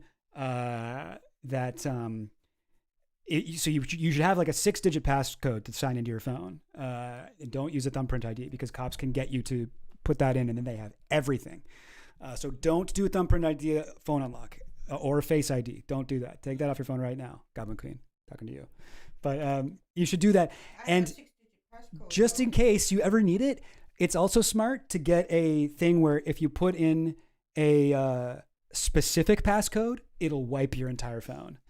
You can just make it 1312 or whatever, 131213 or whatever. You need it to be for 6 digits, but like get some shit like that. And then if a cop is like, unlock it, you can just type that in and then the phone will delete itself. There's nothing they can do. And that's not illegal. Like when he's like, stop, you're trying to destroy evidence. No, I just typed in the wrong code. Whoops. My little anecdote that I have about somebody whose upset was horrendous, and my upset was slightly better, and so it made me feel better than him, was there was this girl who was in my class at university, and she didn't even know where Jamaica was. I asked her, or she asked me if Jamaica was in Africa, and I'm like, yeah, you could say West Africa, so far west that it's in like America. True, yeah. But then I saw her very West password, Africa. and it was 1, 2, 3, 4, and I was like, I can't. This girl is so dumb. Nice. Oh, she's your hands behind your back. I was just locking my phone. Okay. That is not illegal though. That's not destroying evidence. Oh my God. Yeah. So people in the chat saying, what is it? Always restart your phone because then it requires the PIN. True, but that takes a second. You don't want it to take a second. Just don't have thumbprint ID. Don't have Face ID to unlock your phone. You can get thumbprint ID for like password input or whatever once you're already in, but you can spend the extra 2 seconds to type in a 6-digit PIN, Oops. That's my advice. Okay, I'm going to switch over to the police officers, but... Sorry, what? No, I just read the cop car. The side of it said American Fork Police. Yeah. And then there was a comment earlier that was like something about... Fork the police. No, it was like... Fork the police, straight from the underground. It's no longer... Or something about like American Spoon Police. Oh. Put your hands behind your back. I was just locking my phone. American Fork Police. Yeah. Mm-hmm. Well, Anyways. these fork police should fork over the fucking footage. The fork and footage. Okay, I'm going to switch over to the police officer's body cam POV so we can dissect what just happened. First, the police officer asks if he can confiscate Sheldon's phone, so Sheldon says, okay, and reaches in his pocket to give it to him. But at this point, Sheldon sees that his phone is unlocked, and at this moment, he decided that before giving it to the police officer, he was going to lock his phone, which is... But also, you should do that in your pocket. Don't do it where the cop can grab your phone. Don't do it right here where the cop's hand is like so close. But no, I mean, I see what people are saying. Yeah, I guess that would work, but you can restart the phone from your pocket, right? It's just holding down the power button. Totally legal. There's no search warrant, so Sheldon is legally allowed to lock his phone. But as the police... Sure. Fourth and Fifth Amendment protections for cell phones. A person retains Fourth and Fifth Amendment protections over the contents of their phone unless law enforcement has lawful authority to search it, such as a warrant, valid consent, or another recognized exception to the warrant requirements. Locking a phone before surrendering it to police does not by itself constitute destruction of evidence because the data is not being deleted, altered, or destroyed. Rather, the individual is preserving their privacy and constitutional rights pending lawful judicial authorization for access. The other thing is, cops don't know the law. Cops don't know the law a lot of the time. I have a friend that's like a lawyer, and like, grew up being taught, oh, you should respect cops. They're on your side. Blah, blah, blah. So she became a lawyer, started going to court, and she said to me the other day, she's like, yeah, you should never trust cops. And she's like very conservative compared to me. You should never trust cops. They constantly lie, and they're very stupid. And so I was like, they don't know. I'm proud of you. Yeah. Illegal. There's no search warrant, so Sheldon is legally allowed to lock his phone. But as the police officer saw Sheldon's thumb moving towards that lock button, he snatched it out of his hands. It looked like he was about to fucking officer... pull a gun on him too. He's like, "You're destroying evidence." Like, that was intense. Mm-hmm. At first, I was like, "Did he reach in his pocket again or something? Why is he grabbing him like that?" No, he was just trying to get him claiming to stop that because he tried to lock his phone, he's destroying evidence. Silence. Yeah, I was giving it to you. Talking. Silence. I was giving it to you. Fuck the police, for real. It's on my money. Look, it's on my wallet. I was turning it off. Right now, this phone is being seized as part of this investigation, and you're being arrested. Okay, let's put him in the back of the car.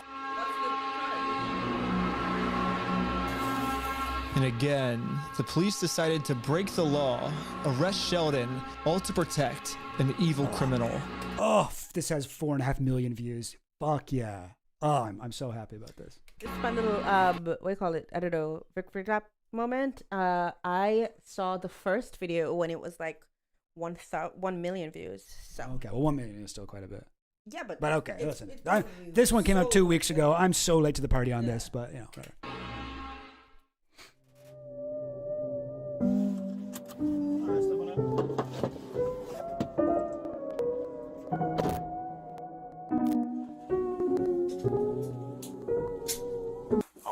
My name's Detective Nikosha. I work here at the police department. I did willingly hand over my phone, but when I handed him my phone, my wallet popped up. So I said, hold up, let me hit my power button. And I have it recorded as well. That's all I went and did. That's not obstruction of evidence. And then I let him have the phone. I wasn't trying to delete anything. In fact, it is actually impossible to delete something from an iPhone from a locked screen by hitting the power button. So in no context could I have been trying to erase something by hitting one button on my phone. Now, I'm sure you have a phone as well. When you hit the power button, that doesn't delete anything, does it? I'd imagine it wouldn't, yeah. Yeah, so that's all I did. So I don't know how that's obstruction of evidence, but that is what it is. Now that Sheldon is in jail, just for promoting our GoFundMe, we started doubting if we'll ever even be able to get Brian his money back for his dad's Lego collection. It's crazy that out of all the powerful organizations I've gone up against, the one company I'm not able to beat is a Lego company. I literally couldn't have imagined a worse ending for this video, but I had no clue that it was about to get way worse. Oh my God. They got the SWAT team. You ready? American Park Police Department, make yourself known. Search warrant. Stand up. Yo, what? Step outside, everybody. Come on. No. Don't move like that. You understand me? Don't move like that. Okay? Yeah, this cop pulled my arm so far back, it dislocated my shoulder. He claims it's because I was attempting. Cops will do that. Cops will break your bones. They will put strain on your bones. That's happened to me. They'll take your fucking hand and bend your fingers back. They'll be like, this is how I'm going to get this person to just comply. Because when your body's under that pressure, you will do anything to get it to stop. I mean, at least if you're a coward like me, and like most people, I assume. To make an escape or something. Don't move like that. You understand me? Don't move like that. Don't move quick. Everybody just chill. But if we go back a little bit, you can see I was being completely still when he grabbed me, and I actually made 0 quick movements. So this police officer is just straight up lying so he can give me a serious injury. I think so. It's nice that we get to look at a cute cat while this guy's getting police brutality'd. Sir is just straight up lying so he can give me a serious injury. Included in the warrant are Legos. Yes. The police department got an official warrant to search our house for stolen Legos. I should have seen this coming. Josh did threaten me in the last video that if I go out and actually try to sue him, he's gonna come out and say that I'm the one that stole the Legos. Okay, let's do it. Fuck you, man. You stole them, bitch. I stole the Legos? Yeah, you're a fucking thief. Dang. Okay? Okay. You can shut the fuck up. That's your fucking choice. I'm gonna fast forward a little bit just to give you guys some context, but I actually got a copy of this warrant. The reason they were searching our house was, it says, there is now certain property or evidence described as any stolen merchandise, specifically Lego merchandise. Evidence of illegal conduct on us that we stole the Legos. They're looking that we stole the Legos is why they stormed our house with no evidence. And this is after he's been proven to make up stories about us before. And so now he's just pulling something out of his butt. Oh, they're the ones that stole the Legos. And for whatever reason, the police take him seriously, even though he's acting like a crazy person. Anyways, the cops probably felt pretty stupid when they searched our entire house and didn't find any stolen Legos. Again, the police illegally redacted this conversation to avoid them looking stupid, but I'm pretty sure that's what they were talking about. But instead of doing what any rational police officer would do and let us go, they're sticking to their story that we're the thieves.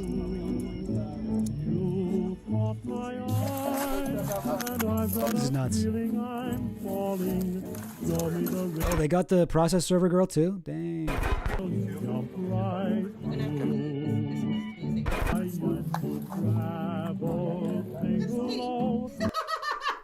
I mean, maybe it can't be copyrighted music. He wouldn't have put that in this video that it was gonna get so many views. There's a lot of times when like but I don't know. But right? I mean, anyway.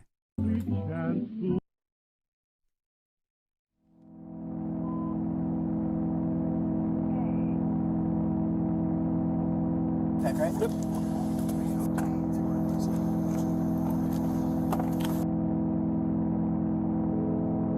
Yes. Now the entire group, we are all on our way to jail.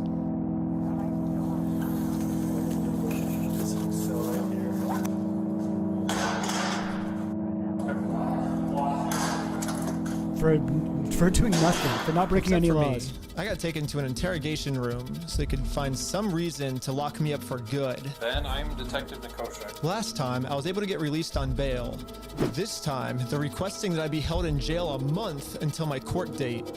But there's honestly nothing for me to hide, so I went through the entire story with them to show the detective that this whole thing is just a big misunderstanding. Where is his lawyer? You get a lawyer. You get to have a lawyer. He cocked his foot up. You get to have a lawyer. You don't have to do this. He's not worried in the slightest. This guy's like I trust the law. He's so comfortable speaking on camera that he does not think about anything. Oh, Christ. Like, this is so insane. No. Like, this is why I'm like, guys, he's not just pretending. He actually thinks the police are good guys. No, I think he's like, I think maybe I'm gonna get this content. Maybe now he doesn't, but I am so fucking like I'm getting a little annoyed that this is like the fucking like 8th time he has told the entire story to the cops. The more you speak to them, if there's any discrepancy, the different times you told the story, if there's any blah blah blah, they have grounds to use it against you in court. And people just don't tell the story the same way twice. Like, it is dangerous to do this. Don't do this. Oh my God. Reckless. Anyway, but he is. What did I expect from Reckless Ben? If you think about it, 83-year-old man versus $400 million company. Even though the $400 million company's in the wrong, they're gonna win. You know. I wish we could just send him an email, like show up to court this day. That would be so easy for us. But this is how the law works. Like, that's not my fault. Like, I don't make the law. If I made the law, send him an email, and they're like, he doesn't want your papers. You just have to figure it out civilly. And I'm like, this is the civil method, you know? Like, to do it civilly, you have to serve. They're like, well, then just sue him then. I'm like, that's what we're doing. Like, you see how this is a circle? I am very interested on Josh's side of the story because I think he said, might have said we had heroin in the car or something, and they did like a 3-hour search on our car. Obviously no heroin, so I don't know what Josh is telling them that we're doing, but suing him is not working for us. So let's do a GoFundMe. Right after I mentioned this GoFundMe, the investigator wanted to leave the room. Hang tight here, and then I'll be back with you, okay? Okay. Okay. I'm just going to leave this message from Vin Von Voom up as a reminder to myself. He's Reckless Ben, bro. It's like, yeah, you're right. About me mentioning this GoFundMe really caught his attention. All right. Good.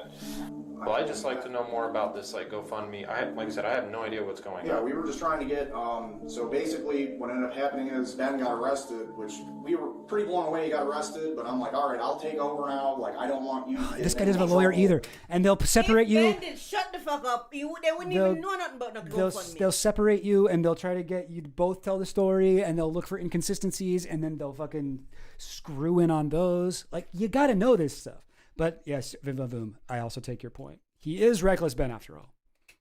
And he's like, but yeah, who's this guy? Reckless William? Like, if you take over, like, that, you know, that was my decision.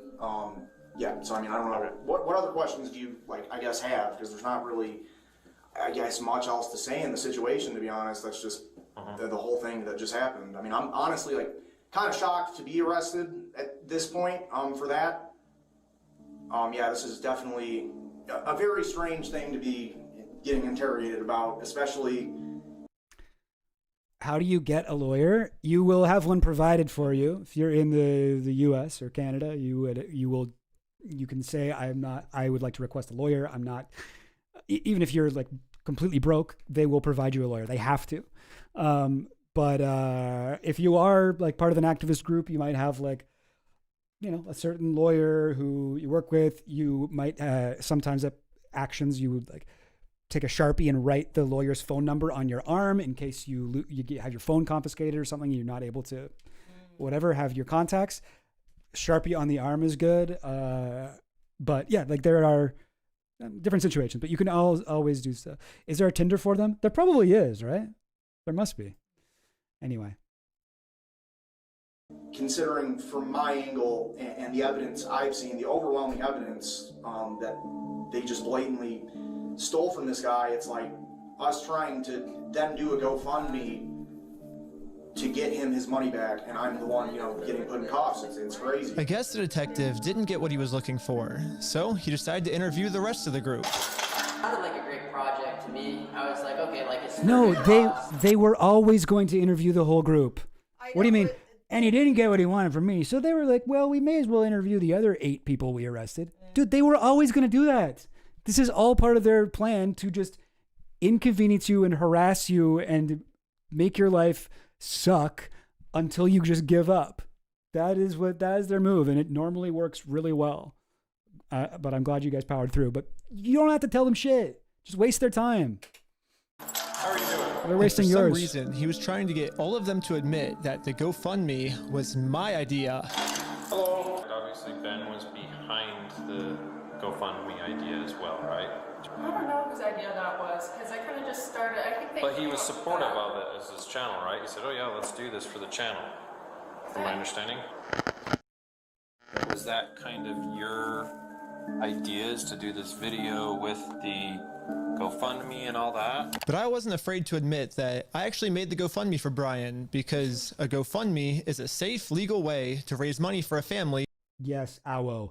Don't claim you don't remember anything. Say you are choosing your legal right to remain silent and that you'd like to speak to your lawyer. Exactly. And because if you say you don't remember, they can prove that you do. Right? If you told a cop at a different point or they have any evidence, you on social media, blah, blah, blah, blah, blah, they can prove that you were lying. So don't say that. Just say, I'm going to exercise my, whatever, First Amendment right or whatever it is, your legal right to remain silent. I want until I can speak to a lawyer. Or you just say, I'd like to speak to a lawyer. I'd like to speak to a lawyer. You know? I need a lawyer. Like, don't tell them shit. Don't tell them shit. You really mean it? If I ever get on body cam footage, I'll make sure to plug Chill Goblin. Yeah, that's the one thing you should say to the police. Involve them. Yeah, totally. If they got all their stuff stolen. I should be risking nothing by admitting this. Basically, the police told me, do not take this man to court or else you will get arrested.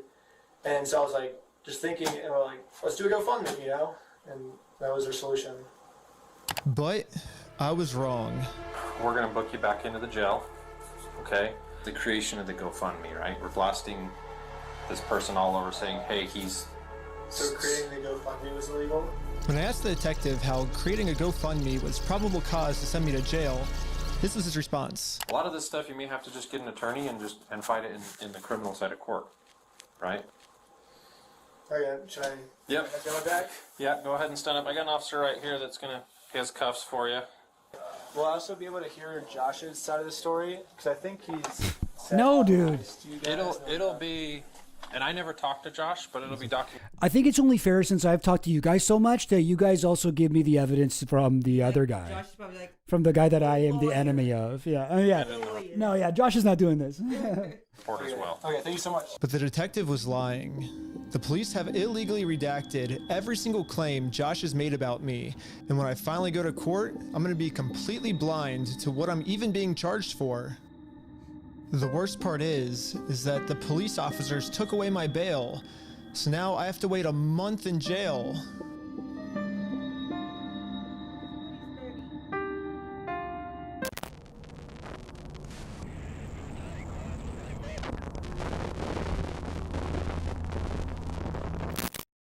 Like, okay, on the other hand, though, the fact that he's being so earnest in this video makes the cops look so much worse, right? You know, like if you're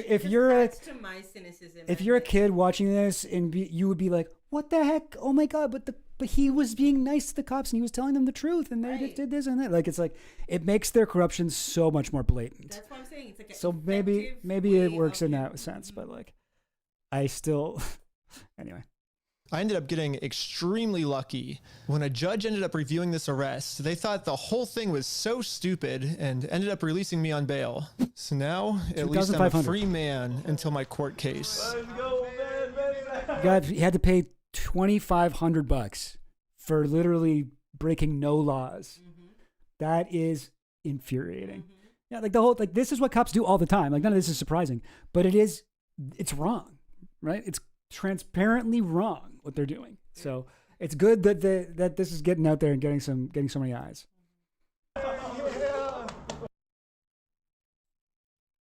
The illegal act that I committed was mentioning that Josh stole the Legos in our GoFundMe. So if you say who the thief is, then that is illegal for us to do that. Now I just have to wait for that. Sounds like a defamation thing. That sounds like a defamation thing. It's like Josh stole the Legos. That's a very specific. Yeah, well, yeah. It's what is it, civil or something? I don't know the difference, but like, it is against the law, and that will fuck you up. That is something you always have to watch out for. Know the defamation laws in your area if you're going to do shit like this, because that will screw you every time. That happens constantly. You have to be even careful with like what you write on a protest sign. You know, like it can screw you if what you say can be shown to be defamatory, and there's a whole legal nuance that you have to know in your particular area, right? But yeah. Court, and honestly, I'm not excited. My entire life, I was taught if you steal from people, you get in trouble, and if you help people, you get rewarded. But I guess I was just taught a lie.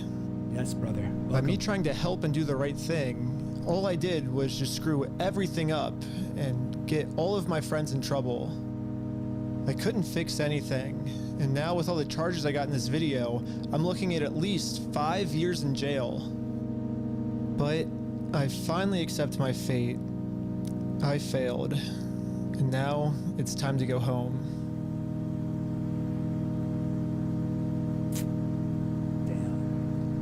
But before I made it home, one of my roommates called me saying that a police officer just showed up to our house.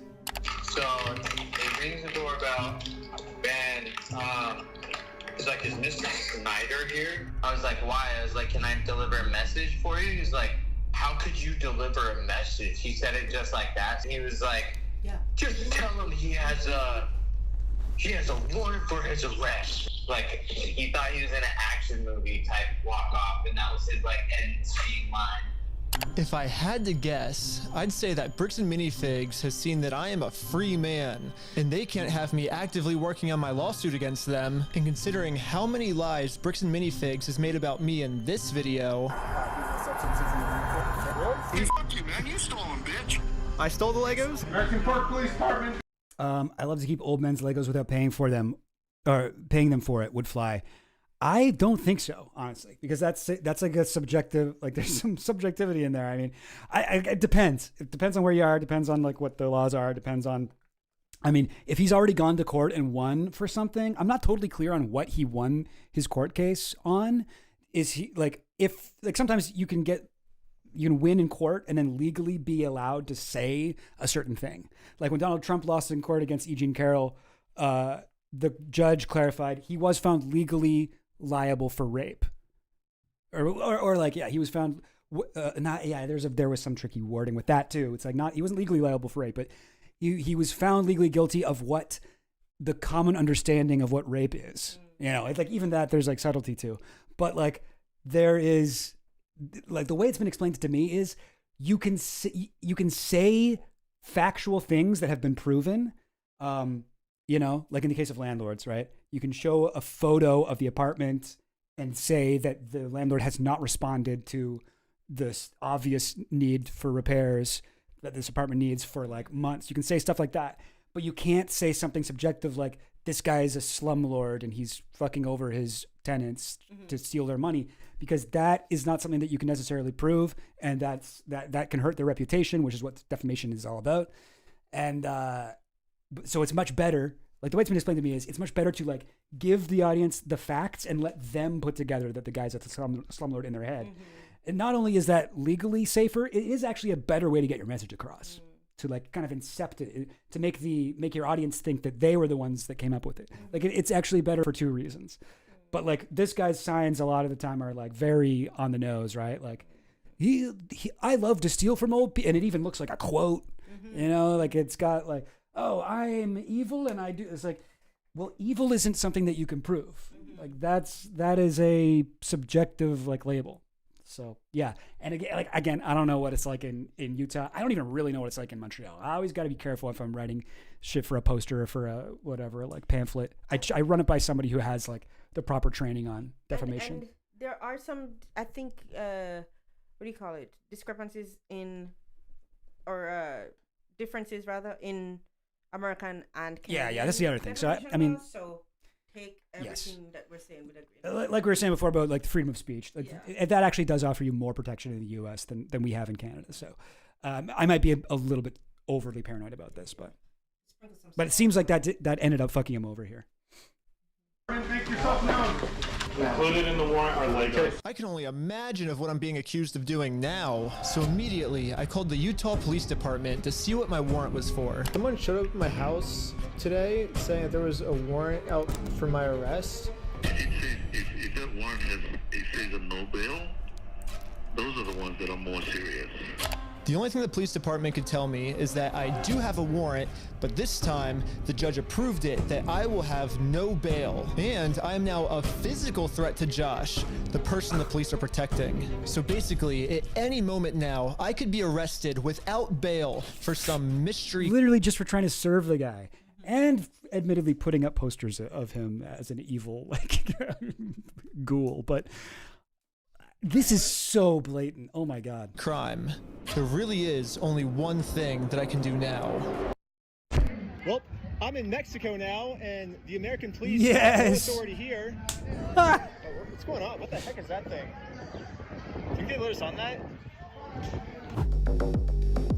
Yeah. This guy's like a natural born content creator. I realized what I had to do. Bricks and Minifigs thinks they can just bully anyone who tries to stop them in committing their crimes. And what's the only way to stop a bully? To stand up. The editing made it look like the guy was watching him jump on the rope. It's like, and then it just like I felt like the camera just panned over and the guy's there staring at him like that. Had to do. Bricks and Minifigs thinks they can just bully anyone who tries to stop them in committing their crimes. Tracked you down. And what's the only way to stop a bully? To stand up to him. If me posting this picture online once, like I stole a family's life savings, in quotes, with the guy holding up money, I think I would say that that's grounds for a defamation case. But I mean, I don't know. Maybe we should look that up. What are the laws in the U.S.? Got the city this upset where they had to arrest me. Just think about how upset they'd be if thousands of people started wearing it. Which is why the picture that got me arrested, I'm putting that picture on a shirt. I hate that it's AI too. Like, you know, come on, brother. You could have hired an artist for this. Started wearing it. Which is why the picture that got me. Bad quality shirt. It's really bad quality, right? Oh God, YouTubers and merch. Every YouTuber merch is fucking crap. It all looks like garbage, and I can say that because I ain't even got merch. So. And it won't be like and that when we have merch, it will be good. It'll be so sick. There is one YouTuber that has impeccable merch. His name. Ethan Klein. Paul's Opinions and Views. We're gonna move Give on from Paul's Views and Opinions a subscribe today. All right. His merch is little dots and it's great. All right. Okay. Got me arrested, I'm putting that picture on a shirt. And you can buy this merch at WeStealFromOldPeople.com. So go right now. It's gonna be sick. And yeah, all of the law enforcement that's protecting Bricks and Minifigs is gonna be pissed. But there's nothing they can do because I'm in Mexico. See, that is also a misunderstanding of the case, I think, because he thinks that the cops actually care about this. They seemed to really not like this specific picture I made. No, man, this was just the way that they found to get you. Yeah. They don't care. They don't care. I'm sure if you went to California, they'd be like, okay, cool. He's out Like here. if they had a if they see a guy walking around with that picture on their shirt, the cops aren't gonna be like, that isn't gonna ruin the cops' day. Why would the cop give a fuck? The cops care that you are, fucking with someone that they like, and they won. They got you to stop fucking with them. Well, not really. I mean, obviously you're still going to fuck with them, but like, I just feel like this is another one of his kind of also sick drone shot. Is why the picture that got me arrested, I'm putting that picture on a shirt. And you can buy this merch at WeStealFromOldPeople.com. So go right Just now. no reason. It's gonna be sick. Mexico And drone shot. All of the law enforcement that's protecting bricks and minifigs is gonna be pissed. But there's nothing they can do because I'm in Mexico. Anyways, part 3 is now live on my Patreon at patreon.com/RecklessBen. Also on Patreon, you'll find tons of behind-the-scenes content, plus the movie I made that all the streaming services rejected once they saw how gnarly it was. And all of the money I make goes directly towards trying to fight bricks and minifigs so they stop doing bad things to people. Also, make sure to donate to the GoFundMe we set up for Brian. I'm not really sure if I'm allowed to promote this. I mean, $25 raised of $28K. That's I got arrested just for creating this thing, but I'm gonna do it anyways. Everyone donate to this GoFundMe. I'm in Mexico now. The police can't do anything to me here. Awesome. The way he said that makes me think that the police still can do stuff to him. Police can't do anything to me here. Video abruptly ends. So wait, what are we at here? Oh, right. Okay, almost to 500K. Nice. Damn. Oh, yeah. Not for nothing. This is more than double. Brick by brick. The alleged valuation of the collection. Even like on the high end, right? Yeah. Yeah. So No. let's go, Brian. Good for you. Hell yeah. Okay, I gotta play this video. Shut the fuck up, Friday. Oh, wait. That's that fucking Rappaport? Oh, fuck. Man, James, you make... I didn't know he was in this. I don't... Seriously? Fuck. No, I don't want to watch it if he's a guy in it. No. Shut the fuck up, Friday. Is there not a version without him? Yeah, this one. Here we go. Okay, fuck it. These guys are like cannabis lawyers. Okay, cool. Mark and Craig, Hot Brothers at Law. We've been warning people, if you are working for an unlicensed dispensary, an illegal dispensary, and it gets raided, you need to shut the fuck up. If you shut the fuck up, you have a good chance that we can make the case go away. Case in point, 3 employees of an illegal shop were busted during a raid. 2 of them said, oh, I'm just volunteering here. The 3rd guy shut the fuck up. And the DA did not prosecute the guy who shut the fuck up. They can't prove what you were doing there. If you're a customer, patient, walked in to go to the bathroom, they don't know. You got to shut the fuck up, and it's Shut the Fuck Up Friday. So review the script. What do you say when the cop first pulls you over? Why'd you pull me over? And when he keeps asking questions? Not discussing my day. And they ask more questions? Am I being detained or am I free to go? And if detained, what do you say? I invoke the 5th. And then what do you do? You shut the fuck up. Shut the fuck up Friday. Never answer questions when the cops ask. Have safe holidays. Such good advice. Such good advice. Not just for fucking cannabis shop employees in 2018. All the recklets need to be hearing. They got all these guys. Shut the fuck up. Why did you pull me over? Am I being detained?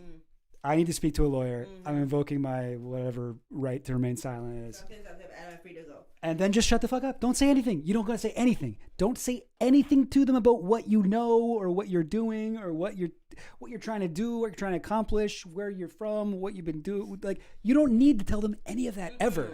You never need to do that. You certainly don't need to tell multiple officers the same long rambling story multiple times. Oh my God. Don't do that shit. It's extremely bad. Oi. Oh, that would be... Oh, man, I would fucking love to make that merch. I want a Chill Goblin dab/rolling tray with one of your big drawings. Yo, that'd be sick. I would love that to do that shit. Internet Common Etiquette's gay frog shirts are dope. Okay. You know what?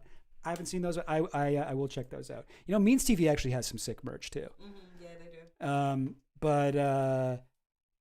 But yeah, no, we got to shut the fuck up. But okay, so wait. So, sorry, this is already, super long. Yeah. But, Can we quickly see what else is up? Like, my response to the police that has been redacted, and then he got sued and said, and he can't speak about it anymore. Can't even say the name of the company in this video. He's like, a company. You mean Bricks and Minifigs? A company. All right. Well, we don't have time to watch this. This is like another half hour, but I'll watch the final message real quick. Episode 3 is finally finished after crazy all-nighters and basically destroying my health. But I can't post it or I will go to jail.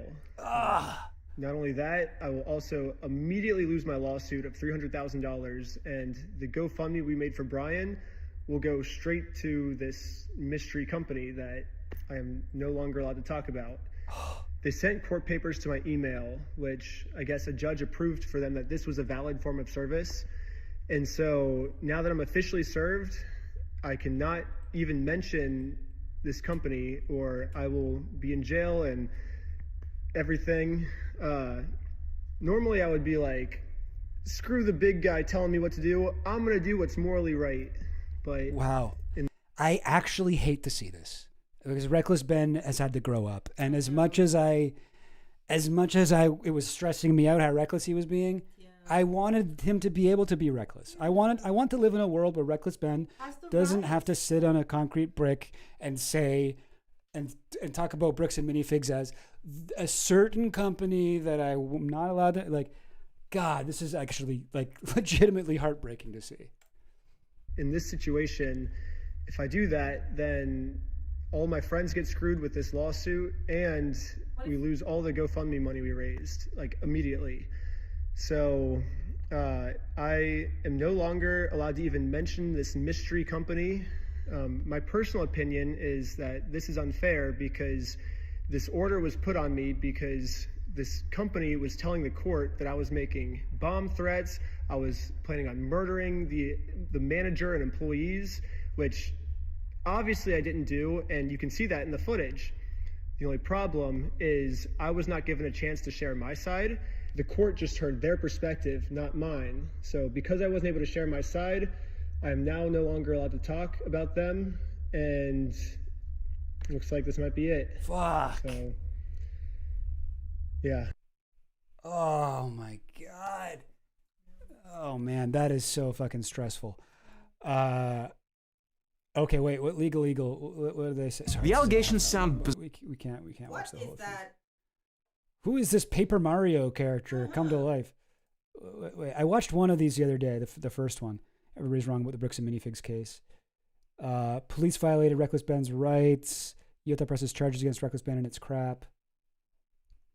I don't know. Well, look, I'm not going to watch these right now, guys. Sorry. But according to the thumbnail and headline, Legal Eagle seems to be on his side here. Every one of the legal, look at these faces. Well, they always kind of look like that. They're like, I look at lawsuits all day long. This is the craziest one I've ever seen. Michael Jackson movie is illegal. Like everyone is like this. So yeah, these ones too. Like, what? The Utah police said what? Anyway, so wild. The one good lib. Yeah. All right, gang. All right. I think that's gonna have to be it. But fuck, what a brutal fucking thing. Like the fucking bad guys won, or at least they seem to have won at this point in time. They up as usual. I mean. Anyway, I don't know. Maybe I can quickly look up defamation law here. I pulled up this thing from U.S. Law Explained. Yes, it's a legal concept designed to protect your most valuable and tangible asset, your good name. It provides a way to fight back when someone makes a false statement of fact that harms your reputation. The single most powerful defense against a defamation claim is proving that the statement in question was true. A true statement, no matter how damaging, cannot be inflammatory or defamatory rather. And that's why I'm like, I don't think you can say you can't like falsely attribute a quote to somebody, you know, even if like you might argue like, well, obviously I'm not saying he literally said that, but he did do that. But you did the quotation. But you did put the quotes in, and like you are also attributing malice to this guy. I love to steal from old people who are dying. Like that is probably not what is going through this guy's head. Like, he is probably just a capitalist who is making what he sees as a good business decision. So yeah, and having him holding up money with a crying family in the background, like there is not a lot of, I don't think, space for him to argue that. So yeah, this is and you know what? Like, there are cases where it's actually good that defamation laws exist. You know, there are cases where people can just make up lies about you, spread fucking things about you that can destroy your life and your career and blah blah blah. In fact, like, Bricks and Minifigs is doing that to him. You could argue, saying that he's got heroin, he's got this, he's doing that, he stole the Legos, he's blah blah blah. Like, they are ruining this guy's life by telling lies, right? But in that case, like, who does he anyways? Well, the laws are not designed to protect people from corporations. You know, it's much easier for them to use it on a guy like Reckless Ben. And also, I'm assuming that the guys at Bricks and Minifigs are finally themselves talking to lawyers. Okay, here's what I was talking about too. The element 1, a false statement of fact, the bedrock of any defamation case. The statement must be false. As mentioned, truth is an absolute defense. Furthermore, the statement must be an assertion of fact, not an expression of pure opinion. This is the most contested area of defamation law, or one of the most. Fact, so example of a fact, John embezzled $10,000 from his employer. This is a specific, verifiable assertion. It either happened or it didn't. Opinion, I think John is a terrible employee and a real jerk. This is a subjective judgment. It cannot be proven true or false. The lines can get blurry. For example, if someone says, in my opinion, John is a thief, a court might find this implies the speaker knows undisclosed facts to support that opinion, making it a defamatory statement. So, like, you have to be very careful with this stuff. So it looks like it is very similar in the U.S. To what I'm used to here. Publication, sending a defamatory email about a call to your entire department. Sorry, this one is, yes, publication. So it has to be false. It has to be public. Like, it's not defamation if I just go to you privately and say, like, you're a bad person and blah, blah, blah, blah, blah. That's not defamation. Mm-hmm. If I send you a direct text message, if I do whatever. But, you know, this one is sending a defamatory email to your entire department. But not publication is a private email directly to an employee falsely accusing them of something. That's not defamation. You know, that might have some HR ramifications, but not legal ones. And then negligence or actual malice. Yes, this is exactly like it is here. Plaintiff must also prove the defendant had a certain level of fault when making a statement. This is where the law makes a major distinction based on the status of the plaintiff. If you're a public figure, government official, celebrity, or someone. Anyway, yeah, it is a little bit different if you're public versus private figure. If you're a public figure, the bar is much higher to prove defamation. You must prove the defendant acted with actual malice. And honestly, I feel like you could probably prove that with Reckless Ben. Harm to reputation. They must show the false statement caused them harm. I think that would be pretty easy for them to prove as well. Like, honestly, yeah, like this is an unfortunate thing that you have to care about. Like, you know, in the organizing world, you know, that I'm more familiar with than the, you know, content creator world. This is something that constantly fucks us up. Mm-hmm. People constantly are saying the wrong thing, putting the wrong thing on a sign, putting the wrong thing on a pamphlet, and then it fucking crashes down on the entire organization, and it just sucks. But yeah, no, very, very bad. I hope this keeps going. Can't wait for this to go all the way to the Supreme Court. Every lawyer that is kind of on his side. Not sure if they won, but damn, Ben was just, he should not have been targeted. Yeah, no, 100%. No, I'm not saying any of this is right, but it was stressing me out, like everything he did. We can revisit it later, guys, because the Utah police has done some, like, we call it press, talking to the press, and they look like they're in heaven. They're like on a white background. It's so weird. Okay, I haven't seen that stuff. But it's funny because they lie and it's provable. Yeah. I mean, like, fucking, yeah. And like the first episode is like just like fun and him doing like crazy stuff and fucking with them and really it's almost like a Sacha Baron Cohen type thing or something. It's like he's just fucking with them in really hilarious ways and trying to get them by their own logic. And like he's like he can't get a hold of them and they keep pawning off to corporate and corporate's not telling him anything. So then he creates a business that has a technically corporate so that they can't talk to him and the police can't, and they have to go to corporate, and he's on the phone, like, you know, just like down the road, and he's like, yeah, this is corporate. And he's like, and what's your name? He's like, corporate. So like the first one is so fun. The second one was like much more intense. And it was just like basically cataloging all the times he was harassed by the police in fucking Utah. But fuck, man, like it's set up like that, dude. It's set up like that. It's a very good expose of the system working as intended. Totally. In the way that a lot of people do not experience and don't understand is the way that things are. So for that reason, I'm really grateful that he was able to publish it. Breaks my heart that the dude's been so fucked that now he can't even release part 3. But hopefully that changes. I don't know. Reckless Ben, we're rooting for you. Reckless buddy. Ben, I really want you to get back to your reckless ways. I hate nothing more than seeing responsible adult Ben. It's not right. It's not what God wanted for you. It's not in God's plan, and I want you to know that. It's not in Mormon God's plan or any God's plan. It's not right. It's not right. Guys' whole YouTube channel has been sent to the outer darkness.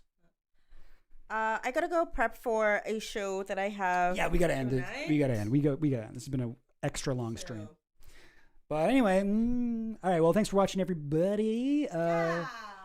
If I wish he had talked to a lawyer, really, at any point in this. You and me both, buddy. But whatever. Hey, listen. Like Vin Van Voom put it so aptly. His name is Reckless Ben. He's Reckless Ben, bro. Yeah, that's true. That's true. He is exactly as advertised. All right, gang, we're going to take off. Thank you for watching. Bottoms up and the double laughs.